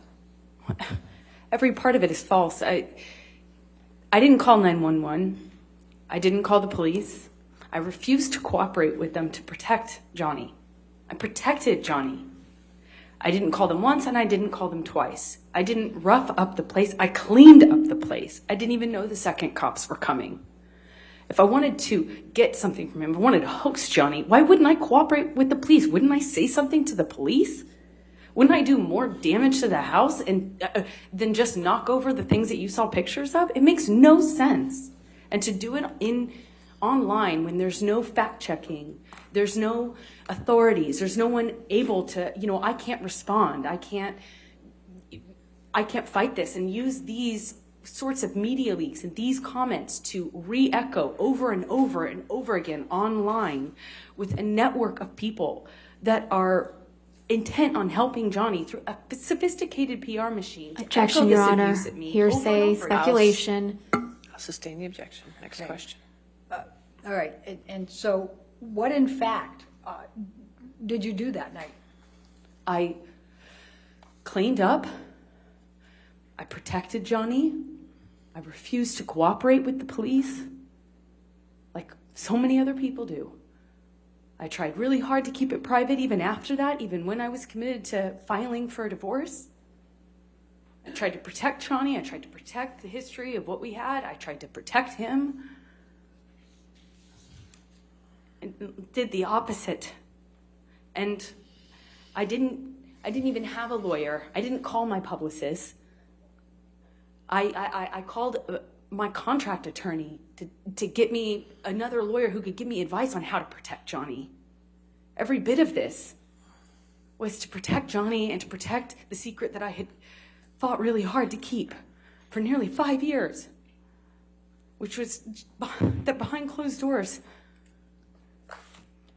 things were not what it looked like. Okay. Michelle, can you take this one down and go to defendants 1247, please? And Your Honor, I'll move the admission. All right. I know there's no objection, 1247 in evidence. And Amber, this is another daily, a Mail Online, and this is published on 24 June, updated on 25 June 2020. And then if we can go further. And this one says, Depp's attorney, Adam Waldman, said, "We have reached the beginning of the end of Ms. Heard's abuse hoax against Johnny Depp." Is this true or false? False. And why is it false? Because, unfortunately, all of this is real. And what I mentioned earlier about how preposterous it would have to be for this to be this elaborate hoax, I couldn't believe it. I couldn't fathom one day that that would actually be legitimately the position that he, through a lawyer, would take, albeit online, where he could get away with it for some time. Objection. Calls for speculation. Sustain the objection. And why is this so absurd? Because Johnny and I lived this. We lived through this. I lived through this, and I narrowly survived it. But I survived it. And, I have mountains of evidence, mountains of proof, and yet it won't be good enough for people who are seeking to make money off of Johnny's success. Objection, Your Honor. Calls for speculation. I'll sustain the That's objection. fine. Okay. So I'm going to take you now to the damages that you've suffered as a result of these statements by Mr. Waldman on Mr. Depp's behalf. Please tell the jury how you were doing reputationally. Objection. That's a legal conclusion, Your Honor. I'm sorry? Move to strike counsel's testimony. Come forward.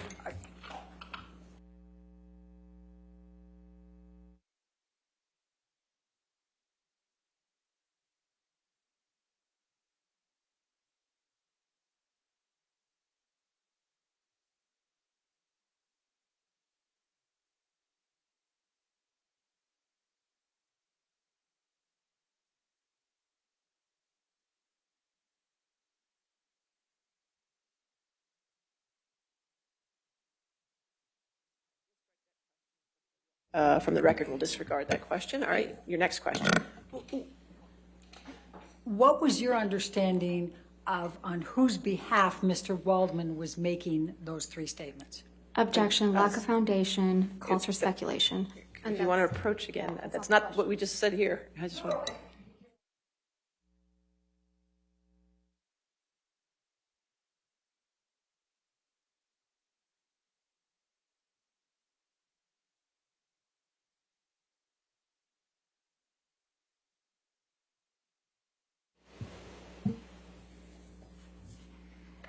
So we'll move forward to my other question here.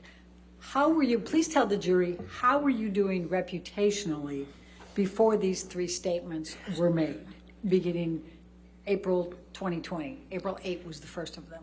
Objection, Your Honor. I'm going to object on lack of foundation. She can talk about her reputation. Overruled, I'll allow. It took hard work.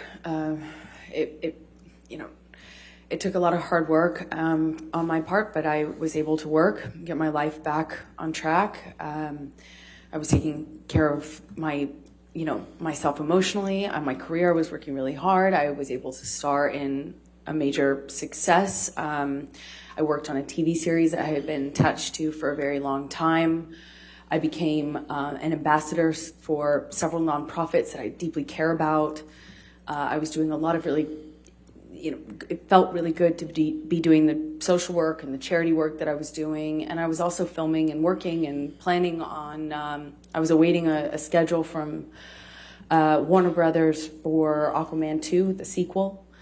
And I had wrapped on that TV series I mentioned, and I was waiting to start doing publicity for it to promote it.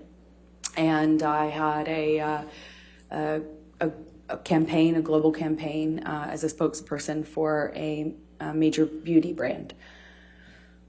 So things were, the trajectory was positive. So how did things change after these statements were made? I remember around the time, unfortunately, I lost my mother on the 1st of April. And I remember it was when I was grieving her that I got a call that I should be expecting a script for my role in Aquaman 2. Objection, Your Honor, hearsay. It's not offered to prove the truth. Overruled. Go ahead. So I was waiting a schedule and a script for that. Feeling concerned that, I wouldn't have enough time to grieve before having to get back into work. I had a press schedule to promote the TV series I was doing, and I was shooting things for this beauty brand. And then I remember at that time the beauty brand had to suspend posting what I just shot for them because they were getting bombarded. Objection, Your Honor, this is hearsay. I'll sustain the objection. Okay. All right. They said no. I mean, they suspended what I had shot. Objection, Your Honor. That she can testify to that, Your Honor. She has to be able to testify. I'll sustain the objection. Okay. Were you actively involved in campaigns for L'Oreal before these articles? I was. Were you actively involved in campaigns with L'Oreal after these articles? No. Were you with The Stand? You were talking about the TV series. That was The Stand, correct? Yes, the TV series that I had already completed. All right. And were you actively involved in publicity for The Stand prior to these articles? Yes, I was. Were you actively involved in the publicity after these articles? No, shoots were canceled. Things were canceled. With respect to Aquaman 1, Aquaman 2, you'd already starred in Aquaman 1, right? Just so and they called it Aquaman at that time, but now there's an Aquaman 2, just right for... That's correct. Okay. So were you actively scheduling timing for filming and scripts for Aquaman 2 before these articles? Yes, I was. Were you actively scheduling after these articles? No. The communications stopped at that point. All right. I'm going to... Michelle, can you bring up Defendant's Exhibit 1258?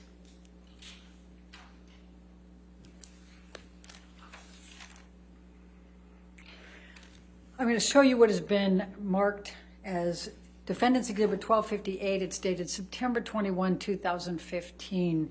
Do you recognize this document? Yes. Okay. What is it?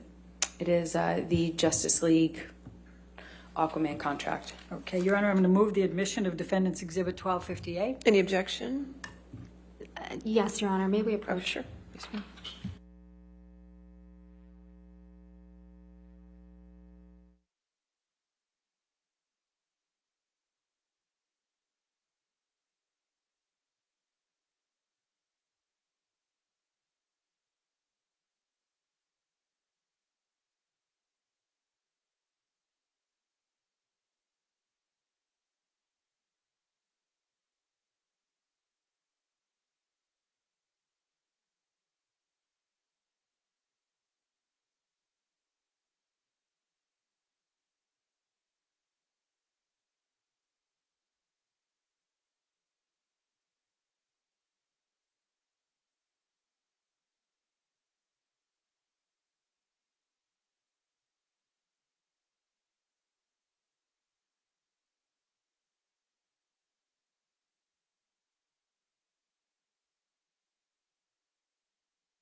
So, Amber, can you explain to me how the contract structure was for Justice League and options? Just explain to the jury, please.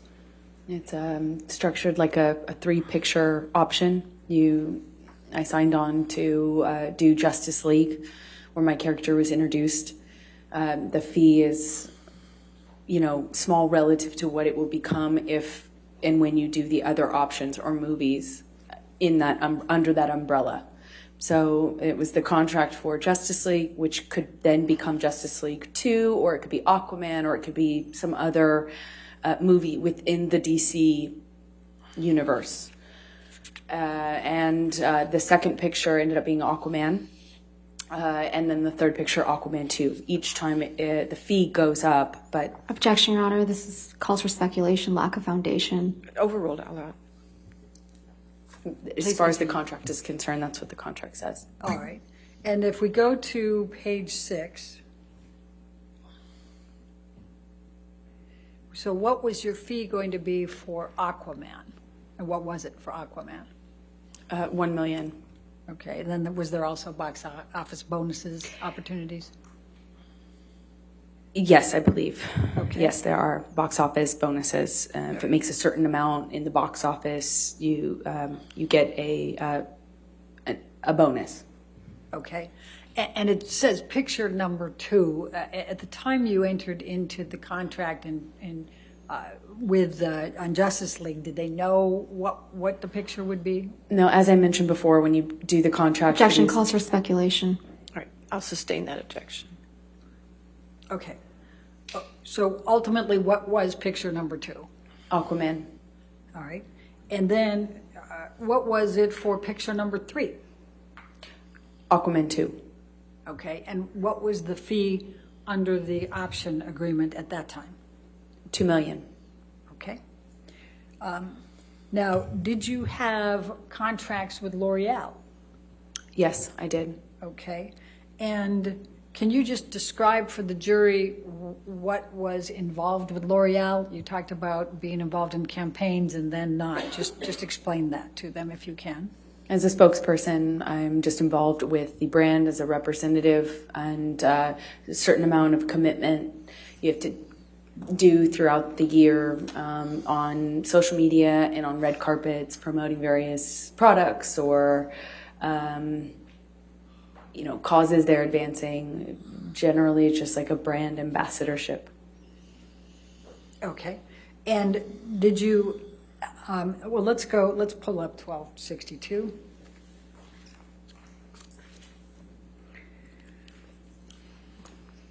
And this is dated as of April 25, 2018, correct? That's correct. Was that your first contract with L'Oreal? I believe so, yes. Okay.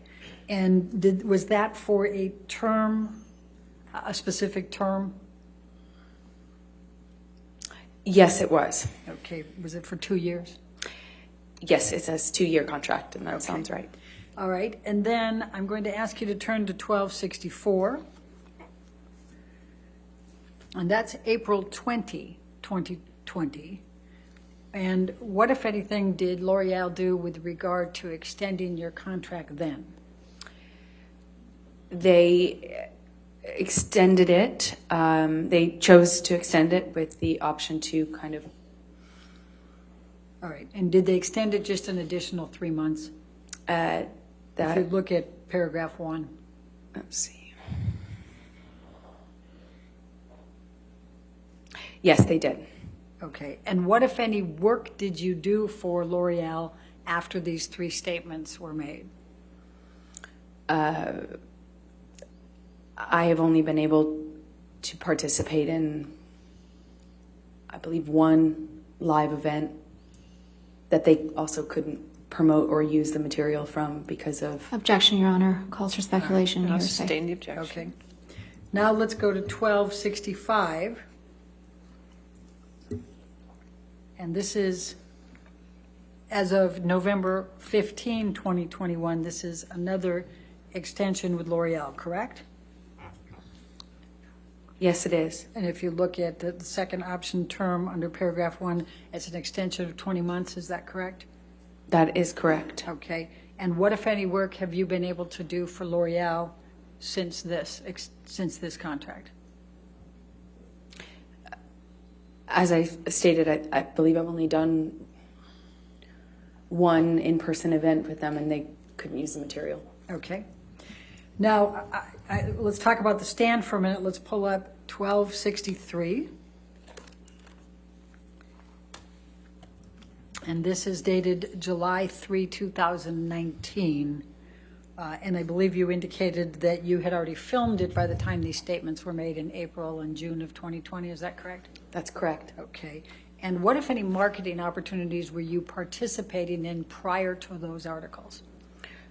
We had appearances, talk show, press, the normal kind of group cast press junket, promotional material, photo shoot, and I had various publicity engagements lined up, like a magazine cover, that sort of thing, to promote the film. To promote the series.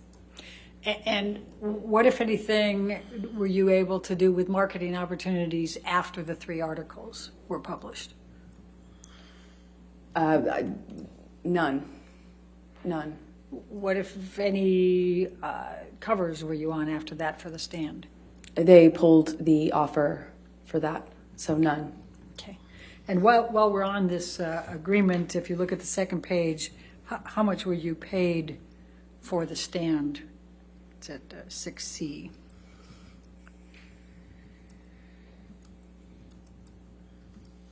$200,000. Oh, $200,000 an episode. Okay. Now let's pull up Defendant's Exhibit 1266. Have you been able to get any work since that time? I have done one small independent film. Okay, and tell the jury what that is. I shot a film in Guatemala. It's a small independent, meaning it doesn't have distribution or, it doesn't have distribution or anything. It's a lower budget film that I had been attached to for many years, called Into the Fire. Okay. And 1266 has, as of January 13, 2022. Do you see that? Yes. Okay. When did you actually film for this in Guatemala? March. I believe it was March of this year. Okay. And do you recall what your compensation was for that? I don't off the top of my head. I'm if sorry. You can look at ALH 17628. It's paragraph 6A. Oh, 65,000. Okay. And have you participated in Aquaman 2? I have. And tell us about that. I had to fight I fought really hard to stay in the movie. They didn't want to include me in the film. Objection, Your Honor, hearsay. I'll sustain the objection. Okay. Were you ultimately able to get to film in Aquaman 2? A very pared down version of that role, yes. Okay. What, if anything, changed in the script? They took away a lot of... Objection, Your Honor, hearsay. I think she can lack of foundation. Overruled as to the script. Go ahead. I was given a script and then given new versions of the script that had taken away scenes that had action in it, that depicted my character and another character, without giving any spoilers away. They're two characters fighting with one another, and they basically took a bunch out of my role. They just removed a bunch out. And what, if any, leverage did you have to negotiate a higher salary beyond the $2 million? Objection, speculation.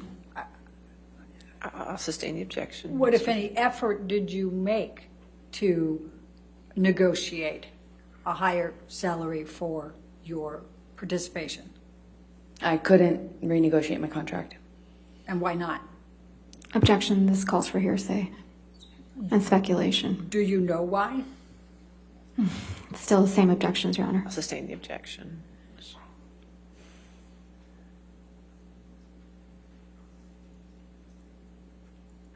All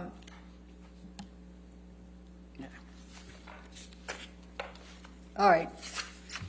Amber, I'm going to ask you to describe to this jury the emotional impact on you of these three statements that we have talked about, these three counterclaim statements. Please describe how this has impacted you.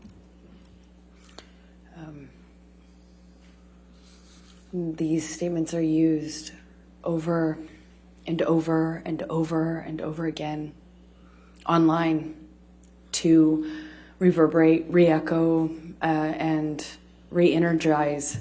Objection, Your Honor, this is not responsive, lack of foundation, It's and hearsay. responsive, Your Honor. She gets to give her content for it. Well, the question was your emotional impact of these statements. Okay. The impact it has on me is every time I look at it, which is every day. I am set back. I have to relive it. I have to have the worst, most painful things I've ever gone through, painful memories I've ever had, the things I've narrowly survived at times, embarrassing, intimate details that I never wanted to be known, never wanted to be public ever, and to have them used every single day to call me a liar. I have to relive this every single day that I have to address those claims. Over and over again, the most intimate, embarrassing, deeply humiliating and personal things that I've survived are used against me every day. Over and over again. It's torture. I'm in so much pain emotionally. I just wanted him to leave me alone. I wanted to move on with my life. And he won't let me. By making statements like this, he won't let me. I have to be here today. I have to be reliving it every single time. He, with these statements, with these leaks, these comments, once again, makes me have to speak to the most horrifying things I have lived through. It's torture. It's torturous. I want you to have to do that. I want to move on with my life. I have a baby. I want to move on. I want Johnny to move on too. I want him to leave me alone. Thank you. I have no further questions. All right. Ladies and gentlemen, it's probably a good time to go ahead and take our afternoon recess based on that. So go ahead and do not discuss the case and don't do any outside research, okay? We'll see you in 15 minutes, okay? Thank you. Please, court is still in session. I need it to be quiet in the gallery. Thank you.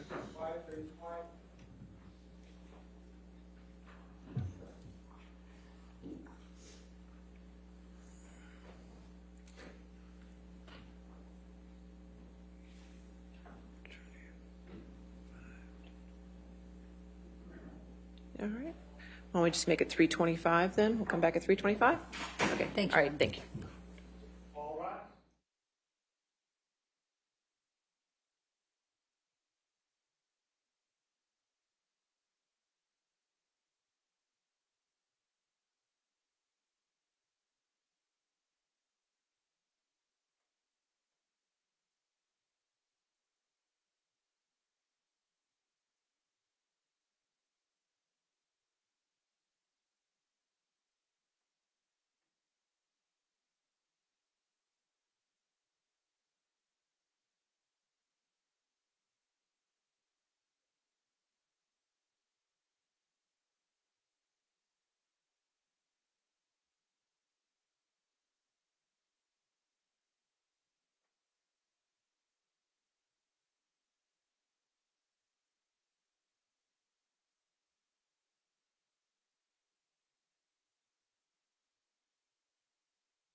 All right. We want to approach? Sure, okay.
Thank you. All right, be seated. Cross-examination.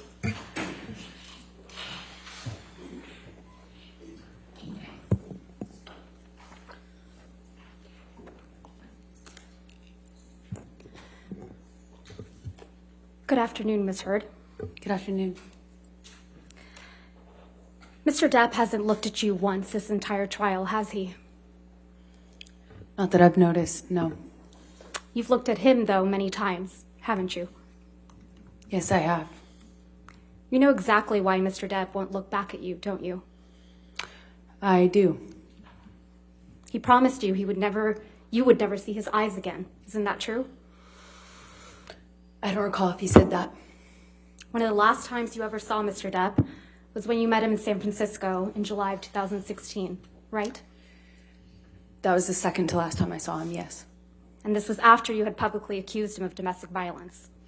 I got my restraining order before that, yes. Mm-hmm. And this is after you had obtained the domestic violence restraining order against him. That's correct. Let's please play Plaintiff's Exhibit 1229. For the record, it's at 1101 through 1209. I'm going to ask that it be admitted into evidence. Any objection to 1229? Yes. All right, 1229, you want to enter it in its entirety? Yes, please. Okay, 1229 entered in its entirety. Go ahead and play your section.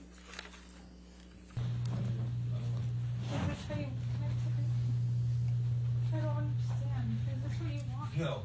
Oh, no, a hug will save it all. All this, everything we just been I through. just wanted to touch you.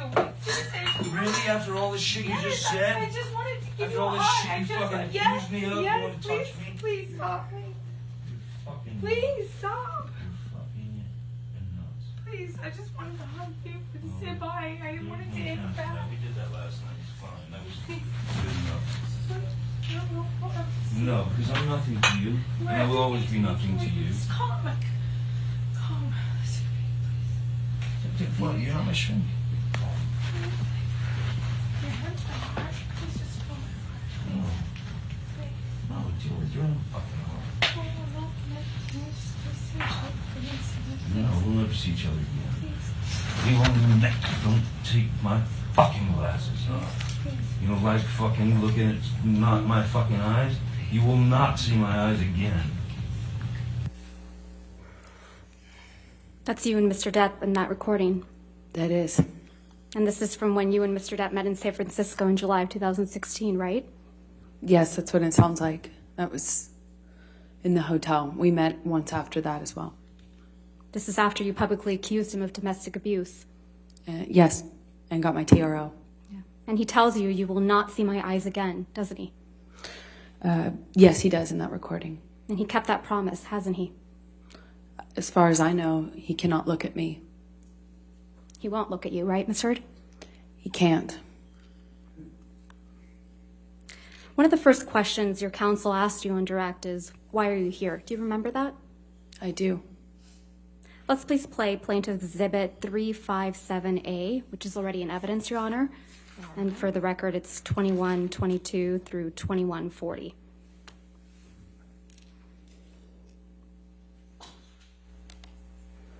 Right, and see what the jury and judge think. Tell the world, Johnny. Tell them, Johnny Depp.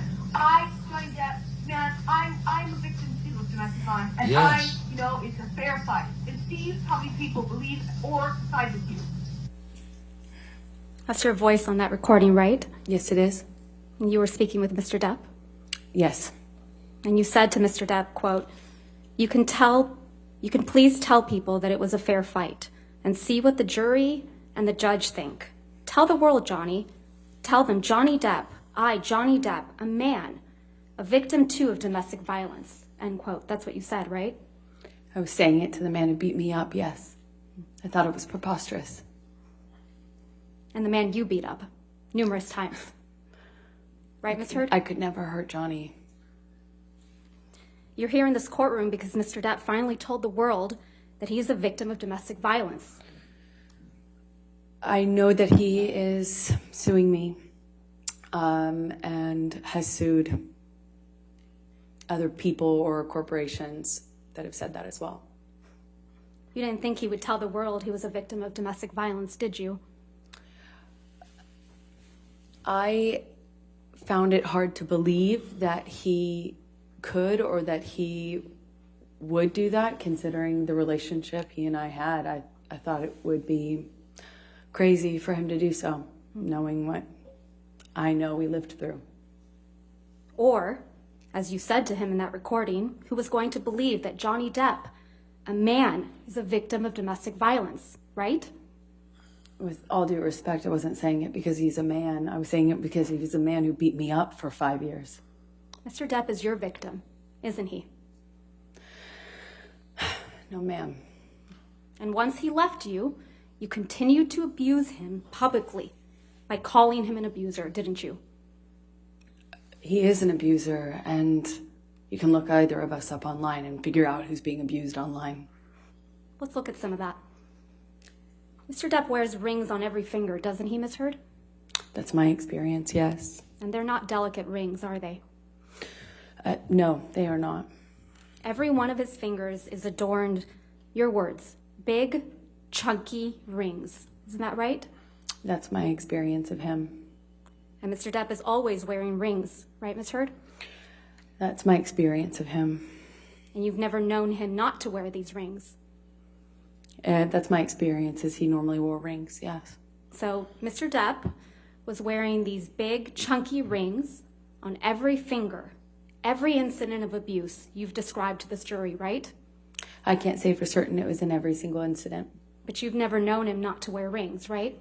In general, my experience with Johnny is that he wears rings almost all the time.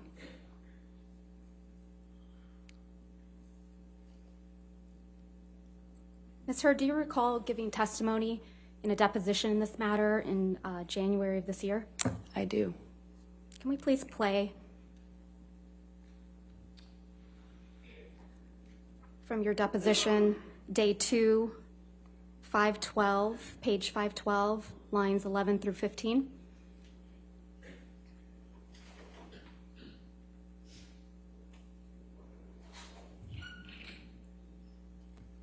You said he hit you and he was wearing rings, right, Ms. Heard? So he hit you with rings on every finger? I don't know if I've ever known Johnny to not wear rings. Yeah.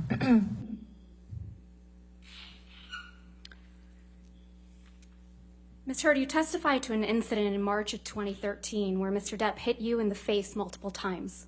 Do you recall that? That's correct. And you testified, quote, "You don't know how many times he hit you in the face." That's correct. So Mr. Depp hit you in the face multiple times while he was wearing rings on this occasion, correct? Which occasion in March are you referencing? You weren't The specific. testimony that you gave on day 15 of this trial, March of 2013. You weren't specific as to the day. There were several incidents. The one where he hit you several times in the face. I'm sorry, just so I understand better. There were several incidents in March. Which one are you asking me about? The time that he hit you several times in the face wearing rings. Well, he pretty In much March always... of 2013. Right. What are you asking me? I'm sorry. He was wearing rings on that occasion? I pretty much always knew him to wear rings. Okay, let's please pull up Defendant's Exhibit 170A, which is already in evidence, Your Honor. You testified that this is a picture you took after that incident, right, Ms. Heard? Yes, that was one where he grabbed me. And hit you in the face so many times that you don't remember. Isn't that correct? That's correct. And there's no injuries to your face in this picture, are there? Not that this picture shows. And there's no medical records reflecting that you sought treatment after this alleged incident either. I did not seek medical treatment at this time. So there's no medical records reflecting any injuries to your face after he hit you several times. I did not need to go to the doctor at the time. Despite hitting you several times that you lost count with rings on his fingers. That's correct. I did not seek medical attention, other than my therapist. You testified to another incident in March of 2013 where Mr. Depp hit you while he was wearing a lot of rings. Do you remember that testimony? Yes, ma'am. And you testified you felt like your lip went through your teeth and it got a little blood on the wall. Yes, I remember that. There isn't a picture of you with injuries after that alleged incident, is there? I don't know if I've seen one. I can't recall. There are a lot of pictures. You didn't produce any photographs after that alleged incident, did you, Ms. I don't Wright? know if I took one or if it's included. I'm not quite sure which ones. You didn't show any pictures to this jury after describing that alleged incident, that your teeth, your lip went into your teeth. You don't remember that, right? You didn't show any pictures to this jury after describing that incident, right? I don't believe I've seen that picture admitted. That picture doesn't exist. I don't know which one you're talking about. We have pictures from March 2013, yes. The only picture that you've produced and shown to this jury is the one that was just put up on the screen, where you said he hit you multiple times in the face, and you appear to have what is a bruise on your arm, correct? I believe this is the only picture that's in evidence right now. That's the only picture you've shown to this jury from March 2013, correct? I believe so. You testified about an incident in Russia on or about June 26, 2013. Do you remember that? Yes, that's correct. You testified that Mr. Depp, quote, whacked you in the face. That's correct. And you went to the bathroom after that, right? I did. And then, according to your testimony, when you came out of the bathroom, Jerry Judge, Mr. Depp's security guard, who's passed away, pointed out that your nose was bleeding, right? He did that in the hallway. And you said you hadn't known that your nose was bleeding until Jerry Judge pointed it out to you? Yes, that's correct. I was unaware until he brought it up to me. I didn't see it when I was in the bathroom, but I wasn't looking. So it's your testimony that you went into the bathroom and didn't look in the mirror, which I assume was in the bathroom, to notice that your nose was bleeding? That's not why I went into the bathroom. I went into the bathroom crying. I don't even know if I paid attention to the mirror. I certainly didn't enough to notice any blood. And you didn't take any pictures of your bloody nose either, did you? I did not. But pictures were taken of you in Russia, though. Isn't that correct? Yes, that's correct. We had a press or a dinner. Let's please pull up Plaintiff's Exhibit 1248. Ms. Hurd, this is a picture of you and Mr. Depp in Russia, correct? That's correct. I'm going to move to admit. All right, no objection. 1248 in evidence. You can publish. And this is you and Mr. Depp in Russia for the Lone Ranger premiere, correct? It was a dinner function, I believe, in promotion of the movie. Wasn't the premiere, if I recall. You don't have any visible injuries to your face, do you? None that you can see. Let's look at Plaintiff's Exhibit 1249.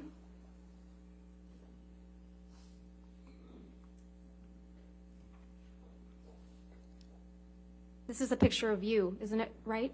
That's correct. I'm going to move to admit Exhibit 1249. All right, 1249 in evidence.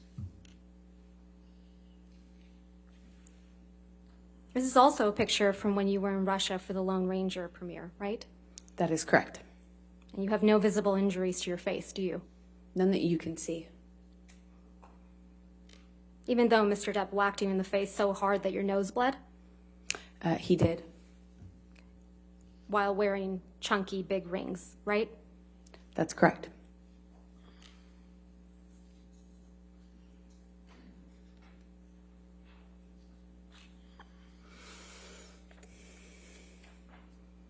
You also testify that Mr. Depp, again, whacked you in the face after the Met Gala in May of 2014, right? That is correct. You testified that you thought he hit you so hard he broke your nose. That's correct. You said your nose was, quote, swollen, discolored, red. That is correct. I took a picture of that. You testified you took a picture of your face after this. I did. But you didn't show that picture to this jury, did you? I would like to. But you didn't show it, did you? That's not up to me.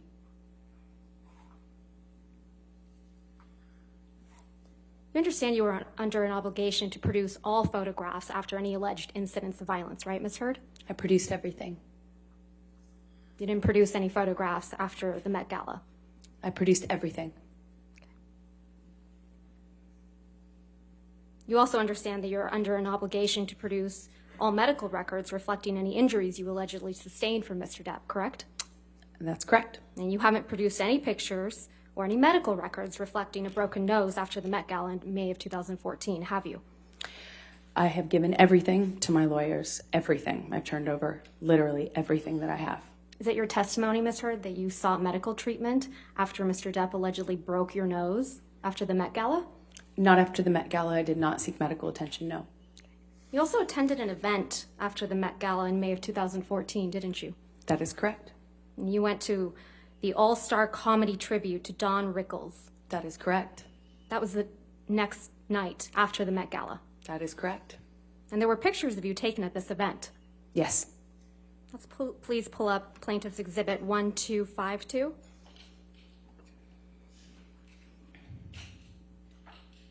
This is a picture of you, Ms. Heard, Yes, it is. at that event, Yes, it is. the night after the Met Gala, Yes, it is. the night after Mr. Depp allegedly broke your nose. I'm not sure if it was broken, for the record, but yeah, you should see what it looked like underneath the makeup. He whacked you so hard in the face that you thought you had broken your nose. Exactly. Right. Permission to admit this photograph. All right, 1252 in evidence. This is a picture of you, Mr. Depp, and Don Rickles, right? That is correct. Let's please pull up Plaintiff's Exhibit 1253.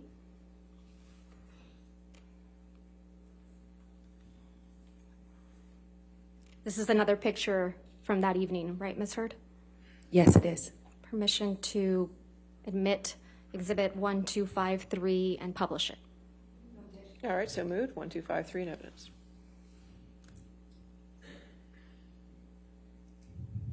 This is a picture of you and Mr. Depp at the event the night after Mr. Depp allegedly whacked you in the face so hard you thought he had broken your nose. He did whack me in the face, and I did think it broke my nose. And this is you the night after. Yes, it is.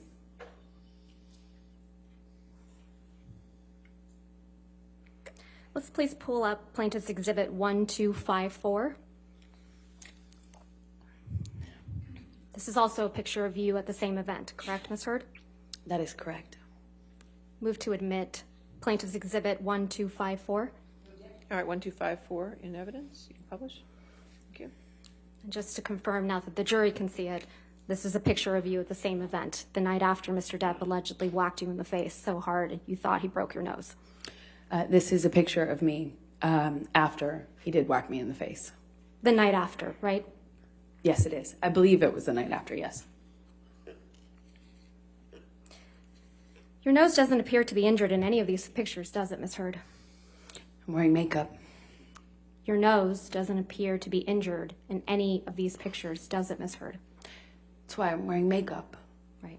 And makeup covers up swelling, right? Makeup will not cover up swelling. Ice will, though. Ice will cover up swelling? Ice reduces swelling. Normally, the swelling after that kind of injury is not as bad as you might imagine, and for me, it wasn't that bad. I have a picture of it underneath the makeup. That's how I know how to reference it. A picture you haven't produced or shown did. to this jury, right, Ms. Heard? I produced everything. But you haven't shown it to this jury. I would very much like to. It's not my job.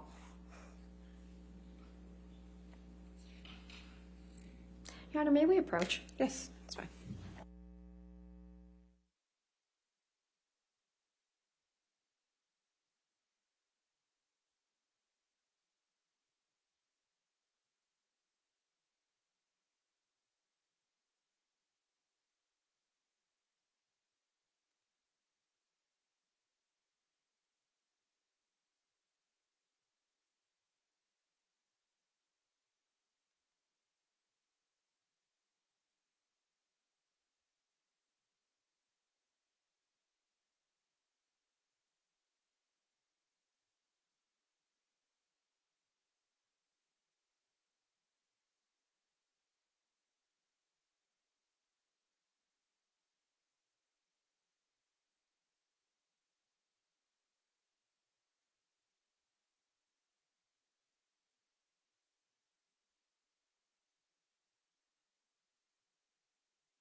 Ms. Heard, you testified that in January of 2015, there was an incident in Tokyo before Mr. Depp's Mordecai, the film Mordecai's premiere. Is that correct?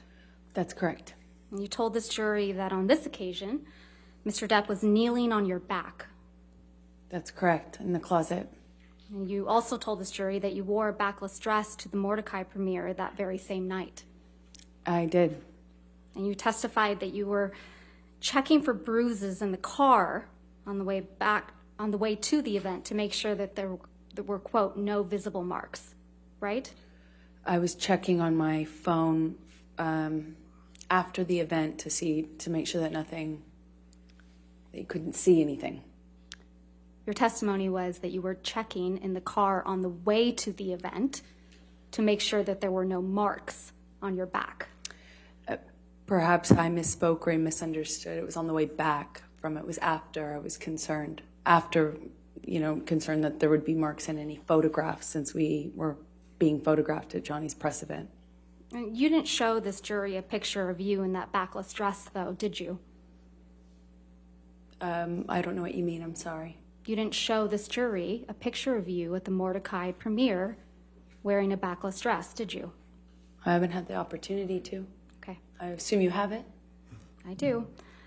Let's please pull up Plaintiff's Exhibit 1256.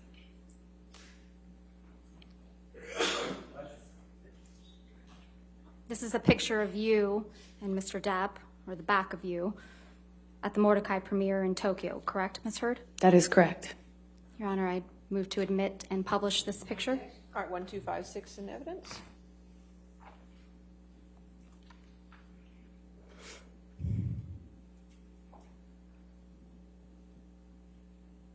This is you in the backless dress at the Mordecai premiere in Tokyo, right? That is correct. You would agree that there are no bruises or visible marks on your back in this picture? No, not that I could see. I'll show you one other photo. If we could please have Plaintiff's Exhibit 1257.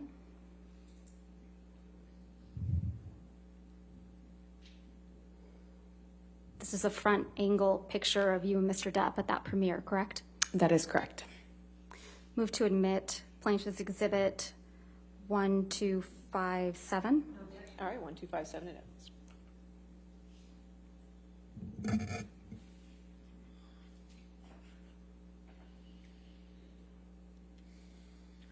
I'll show you one more picture. Plaintiff's Exhibit 1258.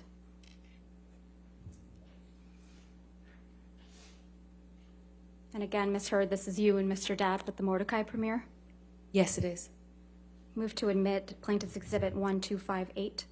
All right, 1258 in evidence. Publish. And that's the backless dress, right, Ms. Heard? That is correct. You also told this jury about an incident in Australia in March of 2015. Yes, that's correct. You testified that after this alleged incident, you had cuts on your forearms, right? Yes, that's true. And you testified that you had cuts on the bottoms of your feet as well. Yes, that's true. And you testified that you had a bruise across your jaw from when Mr. Depp, quote, clocked you in the face, end quote. That's true. You didn't take any pictures of these injuries while you were in Australia, did you? I don't think I took any pictures. You just took 2 pictures of Mr. Depp's writing on a mirror. Isn't that right? I believe so, yes. So you had your phone on you, right?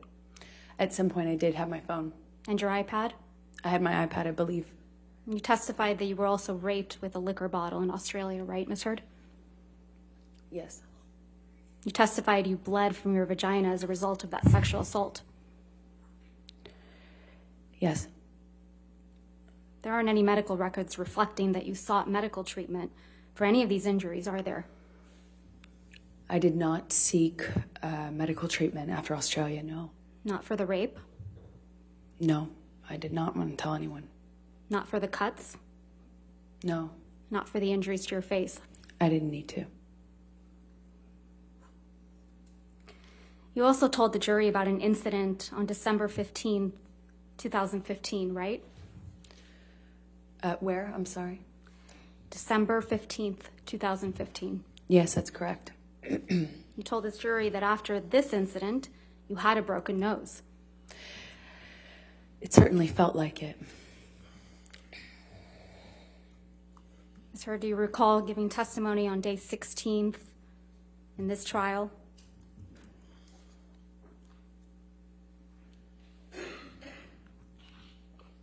You were Yes, under I do. oath, right?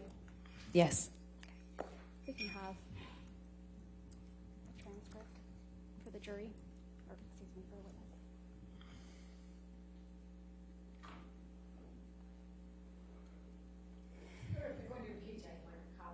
witness. Okay. All right, we'll get it.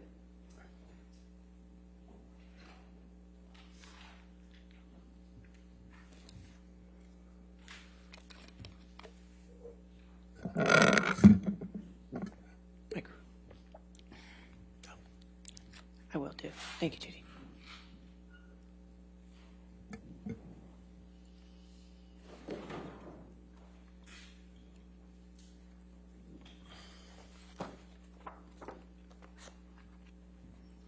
May I approach the witness, Your Honor? All right, yes, ma'am. And would you like a copy, sir? Yes, please.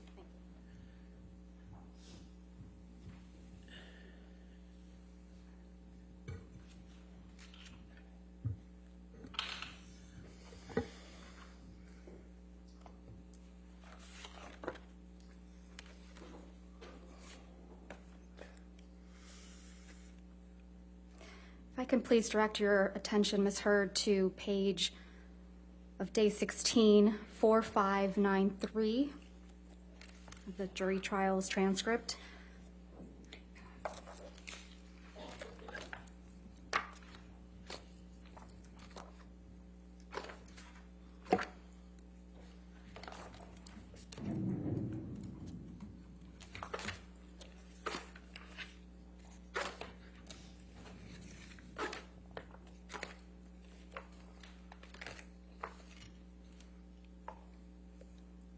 Lines 8 through 13. On which page? I'm sorry. 4593.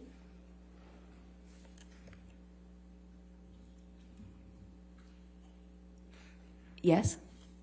Starting on line 8. I thought I probably had a concussion and certainly thought, excuse me, strike that, let's start over. I thought I probably had a concussion and certainly that I had a broken nose. There was blood everywhere, blood all over the pillows. My head was bleeding from the ripped out hair, chunks of hair on the floor, all over the place actually. So lines 9, that I had a broken nose. Do you recall giving that testimony, Ms. Heard? Yes, exactly. So you had a broken nose, right? That's absolutely what I thought. You had 2 black eyes after this incident, right? I did have 2 black eyes after that incident. And you testified that you also had a busted lip from when Mr. Depp punched you. That is correct. From December, yes, that's correct. You testified that the lip wound kept reopening when you moved your mouth. That's correct. You also testified that you had bruising on your temple That's correct. and bruising on your chin. Correct. You also testified that your head was bleeding from where Mr. Depp ripped chunks of your hair out. I remember, yes. And that you had, quote, gross, pussy, and, quote, bruising around your temple. In my scalp, yeah. Now, for this incident, you did take pictures. That's correct. And we will look at some of those in a minute, but I first want to talk to you about your appearance on the James Corden show. Sure. Can I close this? Sure. You appeared on the James Corden show the day after this alleged incident, right? I did. And that was December 16th, 2015? Yes, that's correct. Let's please pull up a clip of your appearance from that evening. If we could, Plaintiff's Exhibit 35. And for the record, we will only be playing a portion of this, so we will call it Plaintiff's Exhibit 35A. All right, any objection? No. 35A in evidence. I grew up in Texas riding horses and. Oh, really? Not a big ballet community out there in Texas. No, not so much. Shooting guns, yes, but ballet, no. So I wanted to train for it, and there were some ballet sequences that we wanted to have the option to incorporate into the movie. So I trained forever, and I have 2 left feet. I'm the most klutzy person in the world, and I have no, what do you call it? Grace? Right. So I knew... Your Honor, I'm I so knew I had to sorry, train. but it's not published to the jury. If we may have it please published. Okay, thank you. Apologies. If we can please start that over. Start it over, I'm sorry. Thank you, Your Honor. I grew up, in Texas riding horses and. Oh, really? Not a big ballet community out there in Texas. No, not so much. Shooting guns, yes, but ballet, no. So I wanted to train for it, and there were some ballet sequences that we wanted to have the option to incorporate into the movie. So I trained forever, and I have 2 left feet. I'm the most klutzy person in the world, and I have no, what do you call it? Grace? Right. So I knew I had to train for it, and what they don't tell you, I crammed about 3 months of solid training in, and I'm kind of like working my way up from the floor and learning the technical aspect of ballet, and I've got these dances down technically perfectly. I'm learning all of the movements, but the last thing we get to are the hands. And I haven't yet got to that point, but everything else is working, and I'm acting it up on my face, and I'm selling the ballet. And I think I'm doing really good at this point, kind of nailing it. And so I send videos and images to my friends to get encouragement and look for their support. And everyone shoots back, "What's with the claw hand?" And I look and I realize all the stress and fear of performing and doing this thing had just kind of funneled out through the one thing that I hadn't yet mastered. What were your hands doing? So I'd be doing this amazing, I'd be doing a jump with a back bend, and you can see this graceful falling, and my hands are and my face though is I've got that you saw in the clip, this beautiful 1920s, stage makeup on and flower crowns and all this stuff, and then my hand and my face, and then my hands.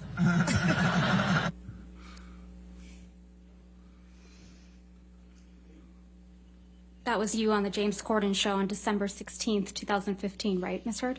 That was. Let's please pull up Plaintiff's Exhibit 98.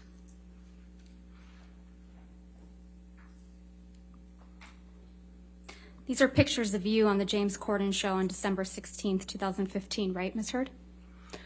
They look like freeze frames, like screen grabs, stills. They're not it's not like a photo shoot, it doesn't seem.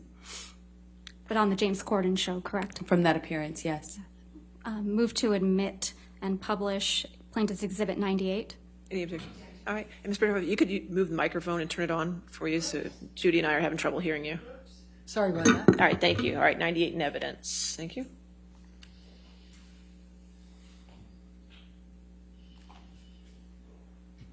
That's a photo of you opening your mouth on the right? That's correct. And again, a larger view of the same photo on the bottom That's correct. with a split lip. You've seen pictures of it without makeup. Yes. So you had a split lip when you were sure moving did. your mouth that way I sure did. in those photographs. Absolutely. Okay.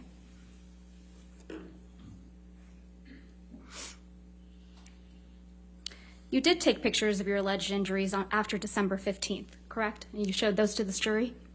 I sure did, yes. Okay. Let's please pull up Defendant's Exhibit 516, which is already in evidence.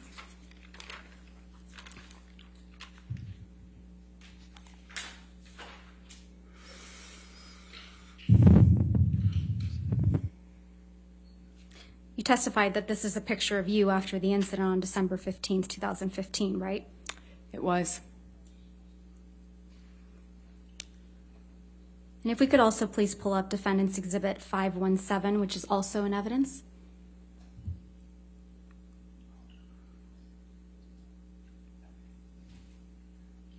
That's fine. Thank you, Your Honor. This is also a picture of you after the incident on December 15th, 2015. That's correct. If we could please pull up Plaintiff's Exhibit 409, which is already in evidence.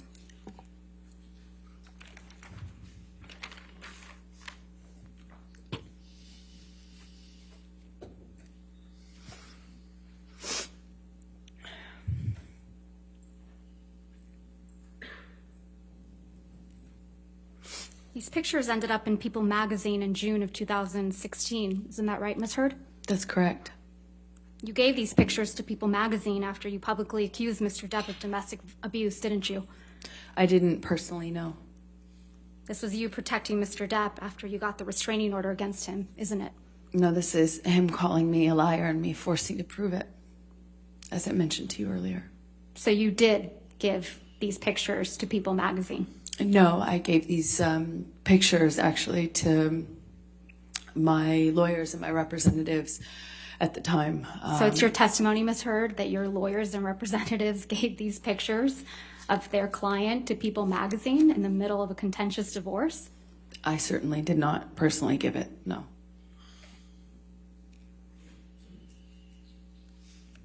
You also have a medical record from after the December 15th, 2015 incident, don't you?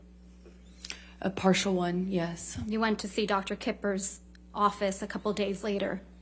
That's right. He wasn't in the office. Can we please pull up Plaintiff's Exhibit 47, which is already in evidence?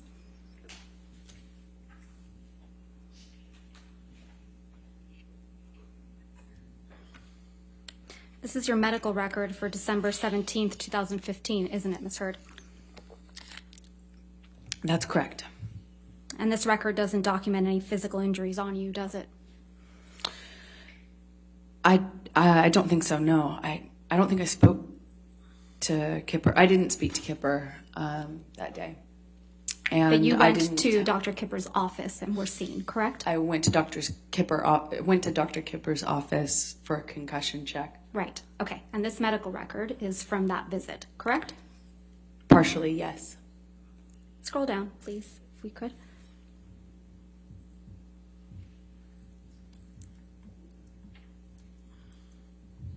The signature, Kipper, down below. This is the entirety of the medical record.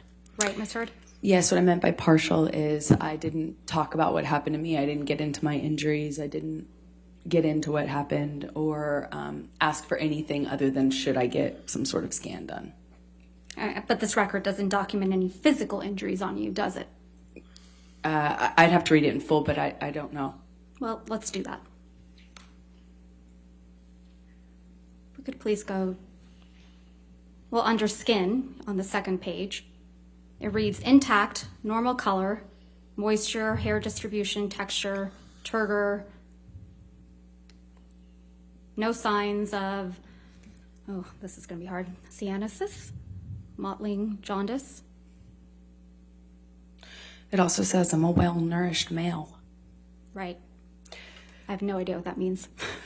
I think this medical record's missing a lot of things. Yeah, but it doesn't document any physical injuries. Doesn't seem to be documenting anything. Probably because there was nothing to document, right, Ms. Heard? I disagree with you on that. You don't have any medical records reflecting that you broke your nose during your relationship with Mr. Depp, do you? I saw an ENT after my relationship ended. And you saw an ENT, it's your testimony under oath that you saw an ENT for broken noses that you sustained as a result of Mr. Depp? No, but the ENT told me I sustained Objection. multiple fractures. No, I'm going to move to strike. I'll sustain the objection. I'll move to strike. Okay. Thank you. So again, just to try my question, there's no medical records reflecting that you broke your nose during your relationship with Mr. Depp, is there, Ms. Heard? I don't know what made it in evidence, but I do know that I documented that visit and that everything was given to my attorneys. Ms. Heard, you never went to see any doctor or surgeon to treat a broken nose during your relationship with Mr. Depp, yes or no? I never sought treatment for broken nose while I was with Johnny. Or after you were with Mr. Depp, as a result of any injuries you sustained as a result of Mr. Depp? Afterwards, yes, I did. And you didn't produce those medical records in this case? I'm going to object, Your Honor. She did. I did. I don't know. All right. They have not been produced, Your Honor. Yet they not only All right, been if you would produced. come and approach.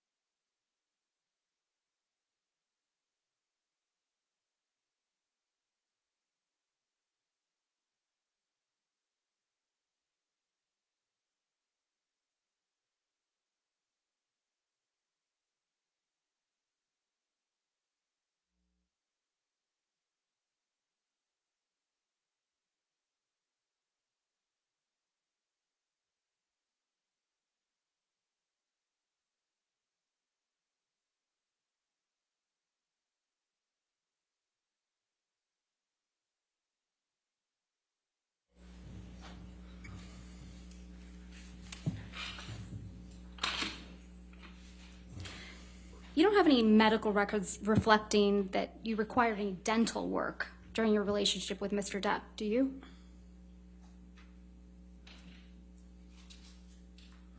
I don't know. I don't recall. You don't recall one way or another seeking dental care for any injuries you allegedly sustained? You asked me about if I had produced records or if I had records. That's a different question. Did you ever see a dentist or an oral surgeon as a result of any injuries you sustained with Mr. Depp? Not about any injury I had from Johnny, no.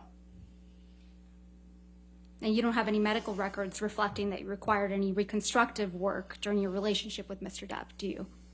I never required reconstructive work, so there would be no records.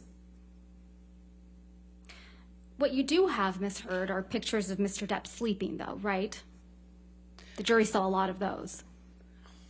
Yes. Ms. Heard, let's take a look at Defendant's Exhibit 1090, which is already in evidence.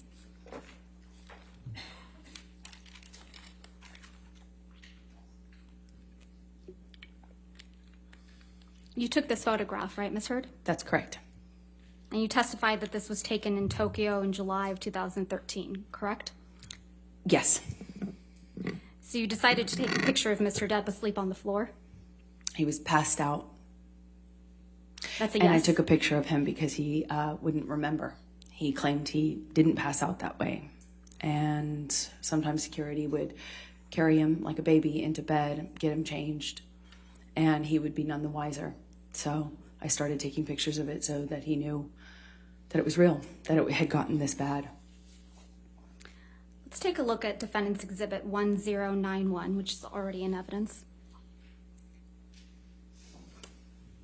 You took this picture as well. Yes. And this is a picture that was taken in the Bahamas, right? It's one of them, yes. And this is a picture of Mr. Depp taking a nap on his tropical island? I believe he was on the nod, but as he would say. Sleeping on the nod on his island? They're very different, in my opinion. And Okay. yes, he is on the island. On vacation. We were on vacation, yes. Let's also take a look at Defendant's Exhibit 1092, which is also in evidence. You also took this picture, right, Ms. Heard? That's correct. I did. And this is another picture of Mr. Depp asleep in a chair. No, he was nodding off. Sleep is different. When you're nodding off, you're high on drugs, didn't even feel the cigarette in his hand that had, been burning on his leg. It was cause for alarm for me, naturally, because I cared about him. It's your testimony under oath that Mr. Depp is holding a cigarette in this picture? He had been.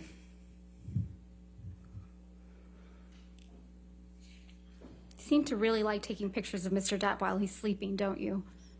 I hated it. I hated it. Let's look at Defendant's Exhibit 1094, which is also in evidence.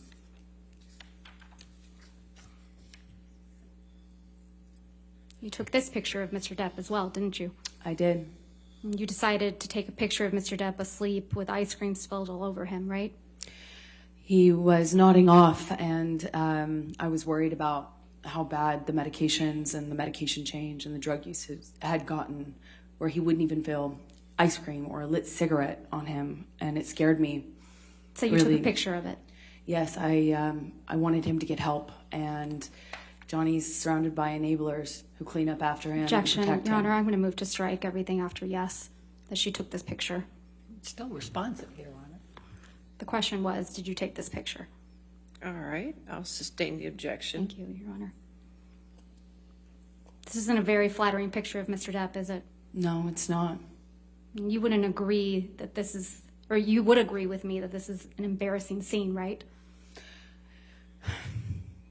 Yes, I think it's a part of getting help, is looking at it, seeing it. But you sent this picture to one of your friends, didn't you? I don't recall. If we could please pull up Defendant's Exhibit 252. We'll only be looking at the portion of this document, so if we could please call it Defendant's Exhibit 252A. 252. 252A. And for ease, we've gone ahead and redacted it. Yes, I was asking for support. That's correct. There's no question yet, Ms. Hurd. So directing your attention, I'm going to move to admit Exhibit 252A. Any objection? Any objection, Ms. Frederick? Could you turn your microphone again? I'm sorry. Thank you. I need to see it first because I don't know what they redacted. 252. We redacted the identifiers and anything that's not Ms. Hurd's Up or down on text messages, consistent with hearsay.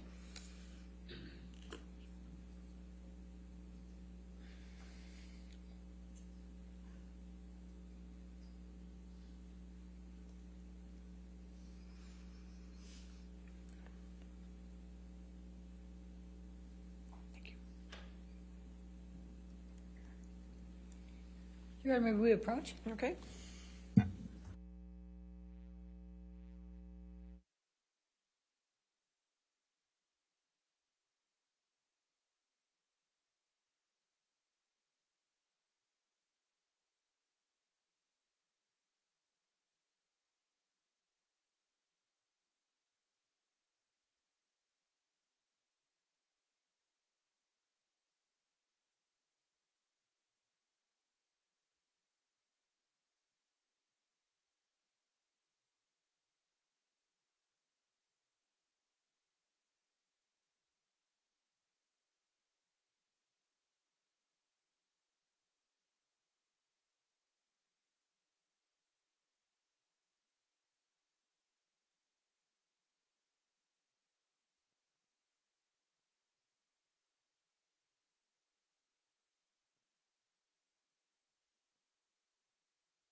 Ms. Hurd, does this refresh your recollection that you did in fact send this picture to your friend Rocky Pennington? Yes, I did. And you sent it to her on August 7th, 2014 at 11:24 p.m., correct? That is correct. So you sent Ms. Pennington this picture of Mr. Depp with ice cream spilled on him, right? That is correct. And you wrote, quote, "This is what I've been dealing with," end quote. Did I read that right? You did read that right. That's correct. And this is you protecting Mr. Depp. That is me getting support from my best friend. This is you supporting Mr. Depp. This is me getting support from my best friend. I also need support. You weren't afraid the monster would get upset that you took this picture? This was Opiate Johnny. This is a different version of him. This is Opiate on the Nod Johnny. And you weren't afraid that Opiate Johnny, or the monster as you called him, would get upset that you sent this picture to your friend? Well, he's all of those things. Of course he could get upset. Of course that's scary to me, of course. But didn't stop you from sending this picture to your friend, did it? Why would it?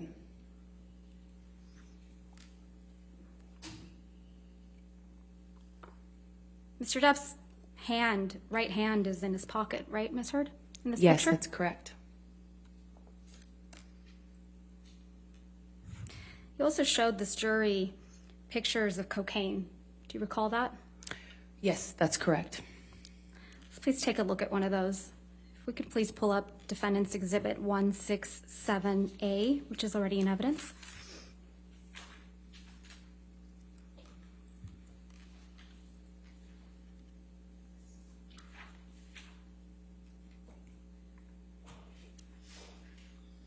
Directing your attention, Ms. Heard, to the photograph. This is a photograph you took in March of 2013, right? That is correct. And this was taken at your apartment in Orange? Yes, And this is your breakfast table? that is correct. And it's your testimony that Mr. Depp left this breakfast table just the way you took it. That is correct. So this is what the table looked like after Mr. Depp had been doing cocaine? Well, clearly he has yet to snort these lines. There are 4 lines of cocaine on this table, right, Ms. Heard? In this picture, I see 4 lines. There isn't any cocaine residue around those lines, right? Not that I can tell, no. Doesn't really look like anyone's been doing cocaine off that table, does it? With all due respect, I'm not sure you know how that works. I'm asking if you do. You've testified you've done cocaine. I have. Doesn't really look like Mr. Depp or anyone was doing cocaine off that table, does it? I beg to differ with you on that. When you snort cocaine, typically it goes into your nose. And there's Doesn't stay on the table. There's residue from that cocaine when your lips and nose touch the table, right? Well, the tampon applicator next to the driver's license that you see is a device that I believe my sister had taught him to use in order to put the cocaine in your nose. Mr. Depp is a pretty heavy smoker, right? He is. And that's a cigarette in the ashtray in the back there? Back right? Yes, it looks like one of his hand rolls. There's no other cigarettes in that ashtray, are there? I see 1 cigarette.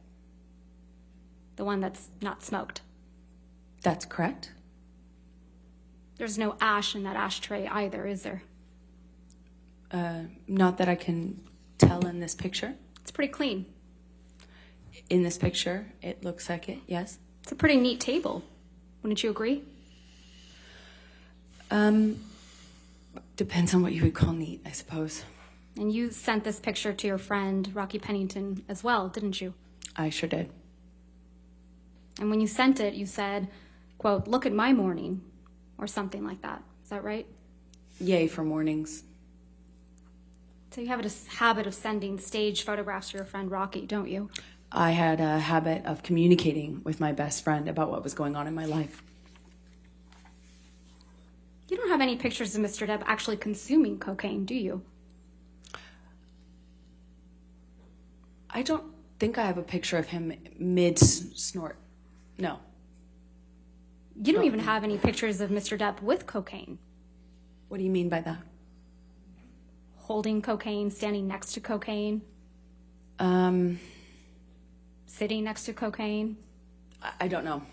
I don't know. Well, you haven't shown any of those pictures like that to the jury, have you? I don't know. No, I haven't.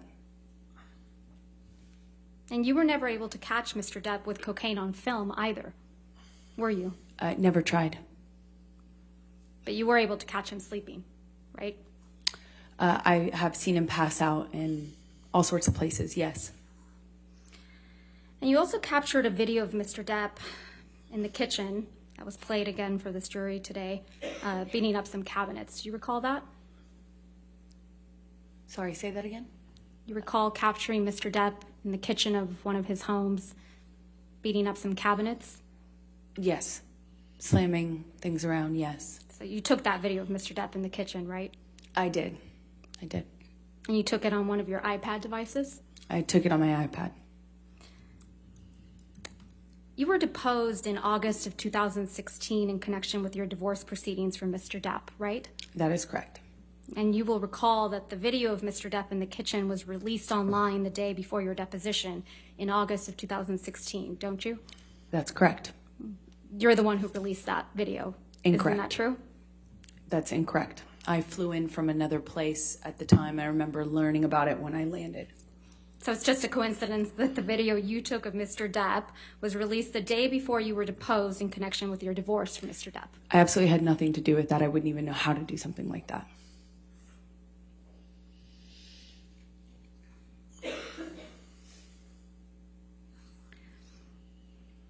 You settled your divorce from Mr. Depp in August of 2016, right?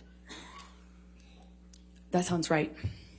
And in connection with that settlement, you received $7 million from Mr. Depp, true? That's correct. And then 6.8, exactly. Your settlement amount was $7 million. That's correct. And then you released a statement in which you claimed you would be donating the entire $7 million to charity, right? That's correct. You stated you would be donating half of the $7 million to the ACLU. That's correct. And you would be donating the other half to Children's Hospital of Los Angeles. That is correct. And you also stated, with respect to the $7 million divorce settlement, that money played no role except for the extent that you could donate the money to charity. Yes, that's correct. If we could please pull up Plaintiff's Exhibit 1259.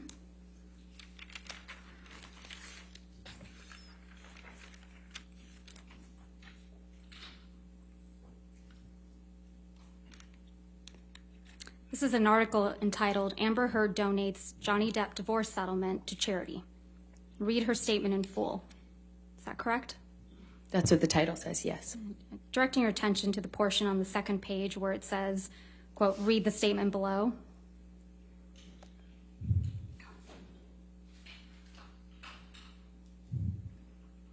Is that the statement you released, Ms. Heard? That is correct. Your Honor, I move to admit the statement and the article as redacted. Objection, hearsay. It's her statement. This is not her statement. This is She just testified, Your Honor, that it's her statement. May I say the full?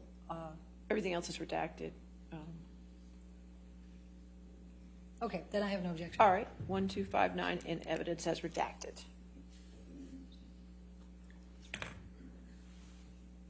The statement reads, as described in the restraining order and divorce settlement, money played no role for me personally and never has, except to the extent that I could donate it to charity, and in doing so, hopefully help those less able to defend themselves. As reported in the media, the amount received in the divorce was $7 million, and $7 million is being donated.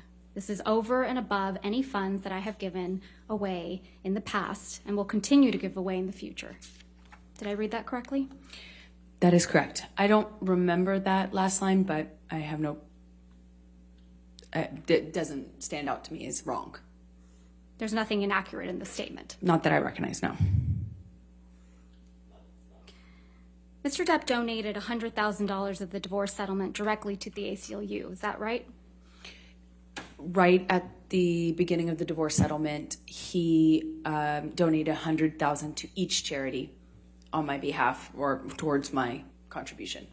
So $100,000 to each. To the ACLU. And to the Children's Hospital.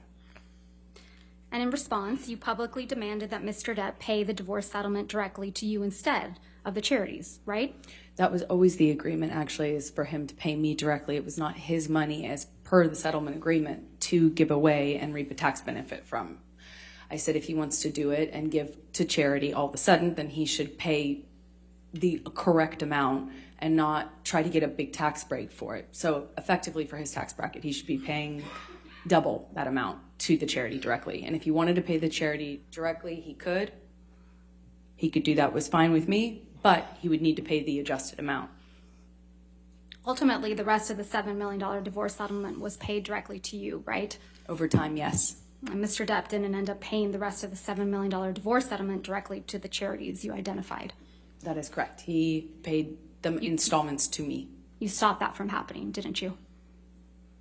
I don't understand what your question is. I'm sorry. You stopped Mr. Depp from paying the charities that you had named directly. That is incorrect. I said if you want to pay the charities directly, pay the adjusted amount, or pay as per our agreement in the settlement or in the divorce, as per our agreement. You also And he publicly chose to do the former, not the latter. I mean, the other way around. You also publicly stated that the $7 million divorce settlement should be paid to the charities immediately in full, right? If he wanted to pay it in the way that he was suggesting, yes. And you said publicly that the payments to the charities should not be drawn out over many years, right? I said that I don't recall the exact words that I used, but basically that he shouldn't use this as a novel interest in getting a tax break. That if he wanted to do that and not pay me the settlement, that was fine, but he would have to pay the adjusted amount and not make it, you know, a commitment he would not fulfill or try to avoid in some other way. And that's because you wanted the entire world to think that you were donating every penny of the $7 million divorce settlement as soon as you received it from Mr. Depp. Isn't that right? No, I was going to be receiving it in installments, and I would be paying in installments the donations. In fact, you released a statement in response to Mr. Depp's $100,000 donations to the ACLU and CHLA, didn't you? I don't recall. Let's see if we can refresh your recollection. If we could please pull up Plaintiff's Exhibit 1260.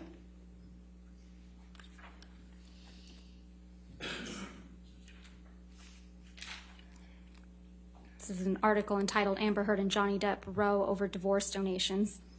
And if I could direct your attention to where it says, I believe it's on the second page, her spokeswoman responded in a statement.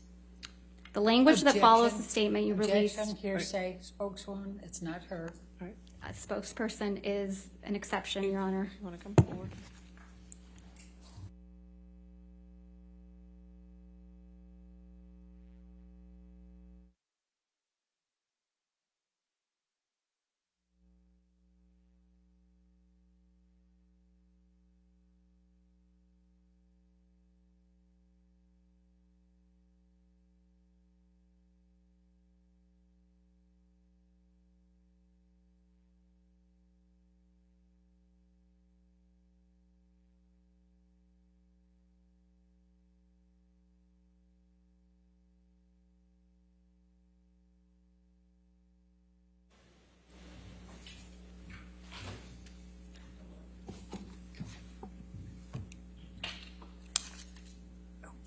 You released a statement Your Honor, may we approach again? Okay.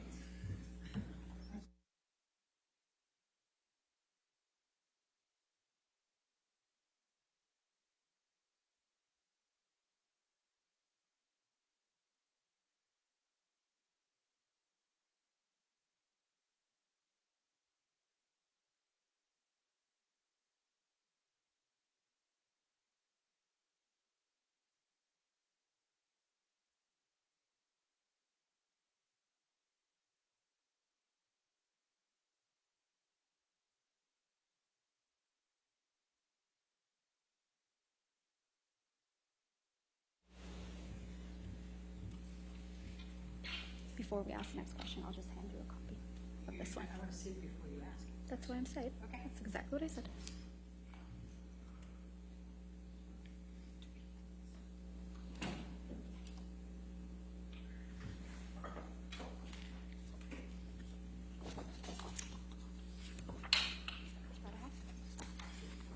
Your Honor, would you like to see one as well? No, that's all right. That's fine. Thank you.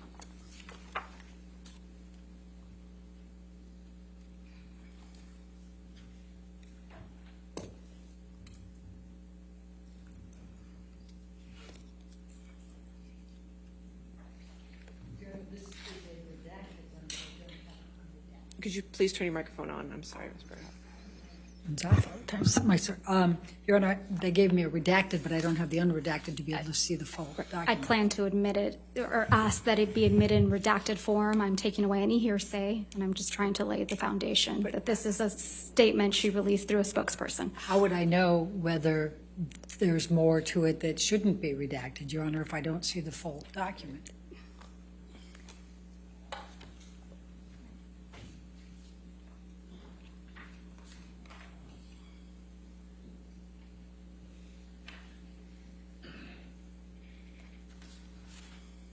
Your Honor, the witness can testify as to whether this is a full statement or not.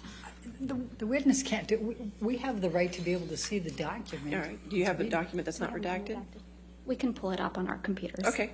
Just give us a moment, Your Honor. All right. I can represent this is the full statement that's reported. Okay, give her an opportunity to look at the unredacted one. Thank you.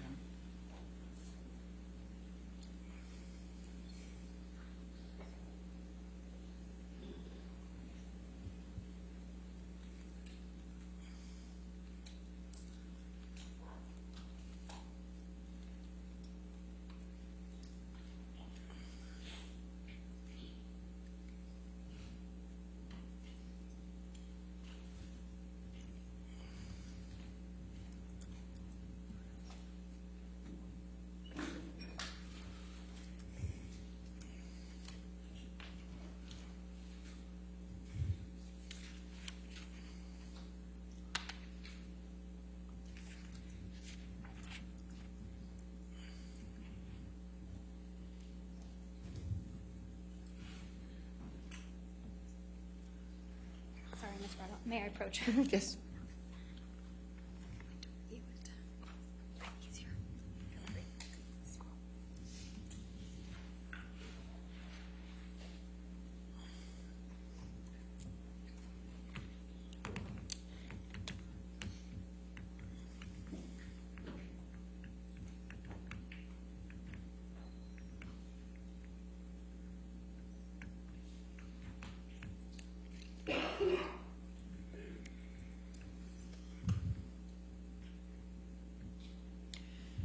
So, Your Honor, can we have a copy of this? You can get a copy of that Happily. later Yes. today. Okay? Right. All right. I mean, I think she should be giving us copies of the full. Well, I thing understand, but before. we'll take care of that. But Okay. as of right now, can we continue? We can, Your Honor, but I have an objection because of, there's some quotation marks missing. Okay, come forward.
All right.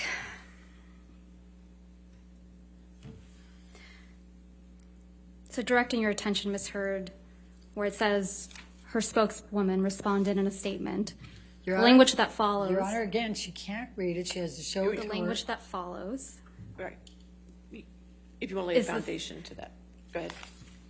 You released a statement after Mr. Depp donated $100,000 to the ACLU and $100,000 to CHLA. Correct, Ms. Hurd? I think so, yes. Okay. And the language that follows is the statement you released in response to Mr. Depp's donations, right? I don't know if this is the official statement. I have no idea. The statement that starts Objection, Your Honor. at Amber Heard. Yeah. That's the only thing I'm going to say. Would you please read that to yourself, Ms. Heard?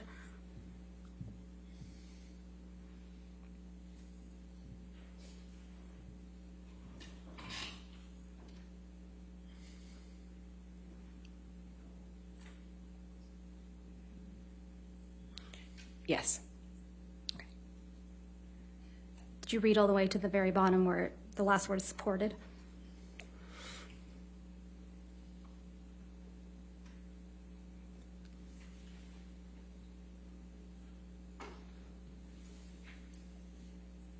Yes. Okay. That's a statement you released through your spokeswoman after Mr. Depp made the donations to the CHLA and the ACLU. Correct, Ms. Heard? I do not recall exactly what my statement was. I don't disagree with anything in the statement, but I just simply don't recall what the statement was we released. Is there anything inaccurate in that statement, Ms. Heard? No. Okay. I'm going to move to admit. Objection, Your Honor, lack of foundation. I'll overrule the objection. 1260 in evidence over objection. Thank you, Your Honor.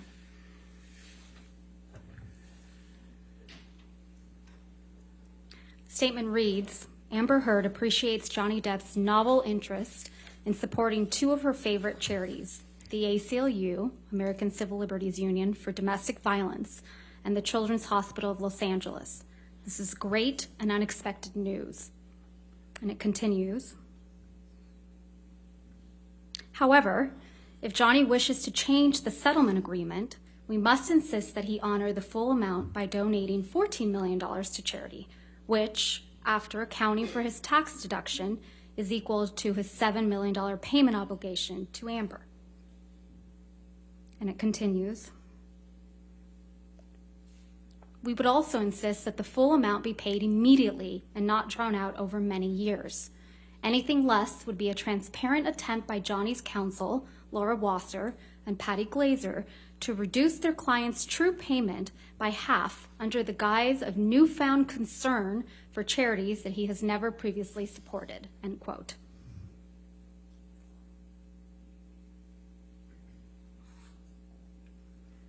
Did I read that correctly? Yes. Thank you. After this, you kept commenting about the donation of your divorce settlement, right?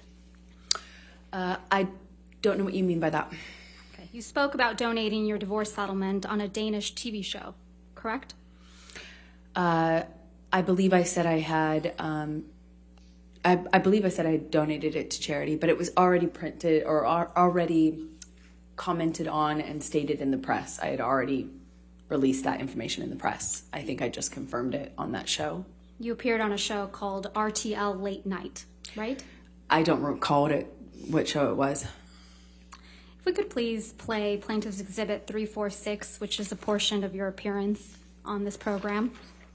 And we would ask that it be moved into evidence and ask for permission to publish it. It contains, it has hearsay, it contains other communications with other individuals. Your Honor, if we may approach very briefly.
So if we could please play and publish to the jury Plaintiff's Exhibit 346.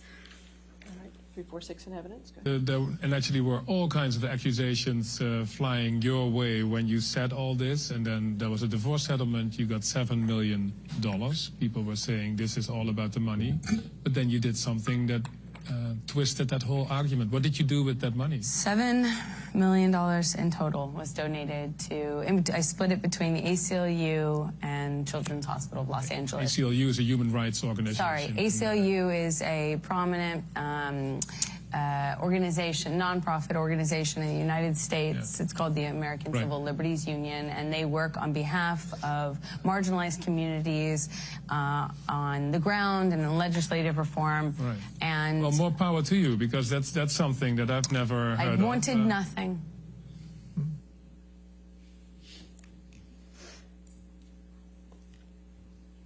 This interview was in October of 2018, right, Ms. Heard? I don't recall when it was. It was in 2018, right, Ms. Heard?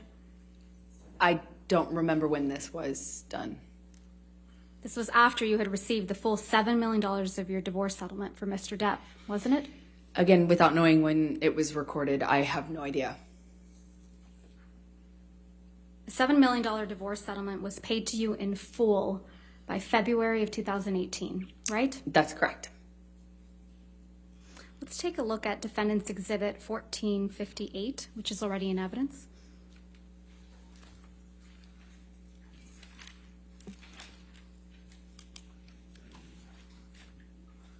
This is the deal point memorandum from your divorce settlement, right, Ms. Heard? Yes, that's what it looks like. And if we go down to the bottom of page 4,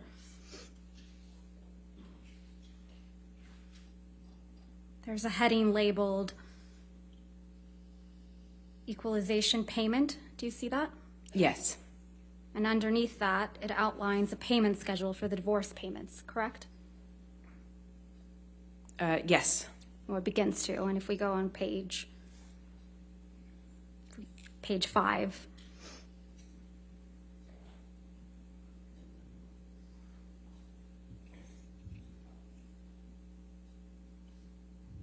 so the first payment is scheduled for August 31st, 2016, and that's $200,000, correct? Yes, that is correct. Mr. Depp's accountant, Edward White, testified that he made that payment directly. You got to turn on your microphone, Ms. Berderhoff. I'm not going to hear you. Objection to her testifying to what Mr. White testified to. That. Okay. It's he literally testified to it in court. I'll overrule objection. Thank you, Your Honor. Mr. Depp's accountant, Edward White, testified that he made the payment directly to the ACLU and CHLA, correct? I believe so, yes. And then the rest of the payments were all made to you, weren't they? That is correct. And the final payment of $2.3 million is on February 1st, 2018, right? The final payment, yes. And you were here in court when Mr. White testified that the payments were all made on schedule. I'm going to object to her testifying to what Mr. White testified to. It's Overrule the improper. objection. Go ahead. Thank you, Your Honor. And you were here in court when Mr. White testified that the payments were all made on schedule, right? I don't believe they were. He might have testified to that. That's not my question, Ms. Heard. My question was, you were here in court when Mr. White testified under oath that all the payments were made on schedule. I was here every day in court. I heard his testimony, yes. Okay. So back to October of 2018, this was before Mr. Depp sued you for defamation, correct? Yes, that's correct. He didn't sue you until after the op-ed came out in December of 2018, right? He sued me in 2019. And the op-ed came out in December of 2018. That is correct. So in October of 2018, you had received your entire $7 million divorce settlement. You would agree with me? That is correct. Okay. And you hadn't yet been sued by Mr. Depp? This is October, correct. So in this October 2018 interview, you said that you had, quote, donated, end quote, your entire divorce settlement to charity, right? That's correct. And in fact, your exact words were, quote, $7 million in total was donated to, I split it between the ACLU and the Children's Hospital of Los Angeles, end quote. Right? That's correct. I made that statement as soon as I got a divorce and we reached the settlement. That's when I pledged it, right then. And you say this because you, quote, wanted nothing, end quote. That is correct. But you hadn't donated your entire $7 million settlement to charity at that point, had you? That's incorrect. Sitting here today, Ms. Heard, you still haven't donated the $7 million divorce settlement to charity. Isn't that right? Incorrect. I pledged the entirety of the Ms. settlement, Heard, $7 million to charity, and I intend to fulfill those obligations. Ms. Heard, that's not my question. Please, What was try your to answer question? my question. Sitting here today, you have not donated the $7 million, donated, not pledged, donated the $7 million divorce settlement to charity. I use pledge and donation synonymous with one another. But I the same don't. thing. Ms. Heard, I don't use it synonymously. That's how donations are paid. Ms. Heard, respectfully, that's not my question. As of today, you have not paid $3.5 million of your own money to the ACLU. Yes or no? I have not yet. And as of today, you have not paid $3.5 million of your own money to the Children's Hospital of Los Angeles, correct? I have not yet. Johnny sued me. So as of today, you have not donated, paid $7 million of your divorce settlement to charity, right? I have not been able to fulfill those obligations yet. And that's because you did want something, didn't you? I didn't want anything and I didn't get anything. You wanted Mr. Depp's money. Didn't get it, wasn't interested in it. I loved Johnny, that's why I was with him. You wanted praise for donating the money, right? That's incorrect. You wanted good press. In general, one does want good press, yes. You wanted to seem altruistic publicly. Wasn't my interest. My interest is in my name and clearing my name, and at the time I was being called a liar and my motives were being questioned. I did see it as important to clear that up. I wanted to make a statement to make sure that there was not any doubt that I couldn't be labeled these things just because Johnny was a bigger star and had more publicity reach. You wanted to remind everyone of your claims of domestic violence against Mr. Depp, right? No, I wanted to move on with my life. You wanted to make those claims seem believable. They are believable. They were You wanted believable. them to be seen, you wanted to be seen, as a noble victim of domestic violence, I didn't have you? never wanted to be seen as a victim. Nor have I ever called myself one. You testified under oath that, quote, the entirety of your divorce settlement was donated to charity, end quote, didn't you? That's correct. I pledged the entirety. No. Ms. Heard, my questions. Your counsel will have time to redirect you after. You testified under oath, quote, the entirety of your divorce settlement was donated to charity, end quote. That is correct. I pledged the entirety. I'm going to move to strike everything after yes. All right. No. Ms. Hurt, this is really inappropriate. I'll sustain the objection and we'll just move forward. Thank you. Let's move forward. Next question. Under oath, that statement wasn't true, was it, Ms. Heard? I'm sorry, I don't follow your question. Sorry. You testified under oath, quote, the entirety of my divorce settlement was donated to charity, end quote. That statement wasn't true. It is true. I pledged the entirety to charity.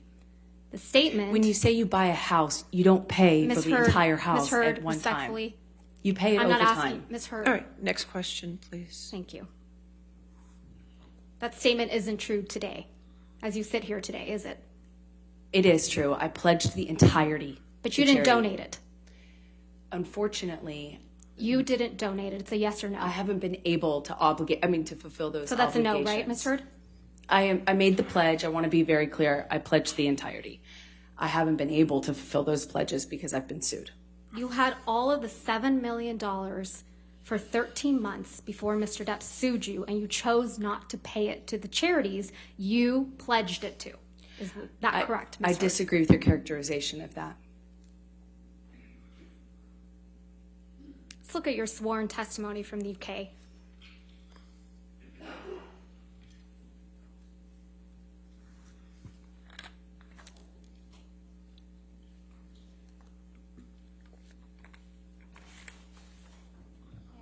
All right. Yes, ma'am. Thank you.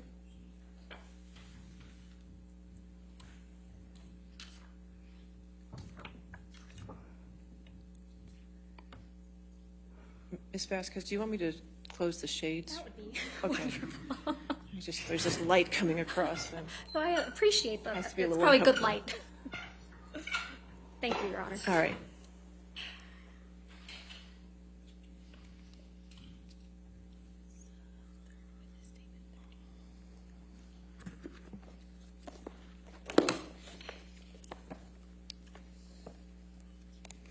This is your third witness statement that you submitted in the UK action, right, Ms. Hurd? Correct. And this statement was made under oath, true? That is true. I'm directing your attention to the last page of that statement. That's your signature, right? Yes, it is. So you made this sworn statement on February 26, 2020. That's correct. And directing your attention to paragraph 4. It says, quote, I remained financially independent from him the whole time we were together, and the entire amount of my divorce settlement was donated to charity, end quote. That is correct. Did I read that correctly? Yes, you did. The him you were referring to is Mr. Depp. That is correct.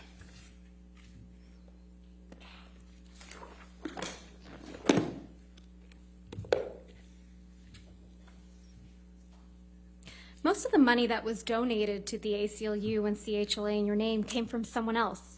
Isn't that right? I don't know what you mean by most of. Well, at least $500,000 that was donated to the ACLU in your name wasn't paid by you, right? I believe Elon made a donation in my honor on one of the years. Yeah, and it didn't come out of your $7 million divorce settlement, right? No, nor did it count towards my pledge. And at least $500,000 that was donated to the Children's Hospital of Los Angeles in your name wasn't paid by you either. Right, those were made at the same time. And it didn't come out of your $7 million divorce settlement. Nor did it count to my 3.5 obligation. Those $500,000 payments came from your new boyfriend, Elon Musk, right? I don't know if he was a new boyfriend at the time. You got him to pay part of what you promised to these two charities, didn't you? Incorrect. Because you wanted to keep at least some of the $7 million divorce settlement for yourself, right? You're very wrong about that. I think this, if Your Honor is Okay, fine, you said this is a good it's stopping breaking point. Okay, that's fine. All right, ladies and gentlemen, we'll stop here for the evening. Remember tonight, do not do any outside research and do not discuss the case with anybody. I know these days are a little longer, and I appreciate your patience and your taking care of everything here. Please take care of yourself tonight, okay? And we'll see you in the morning at 9 a.m.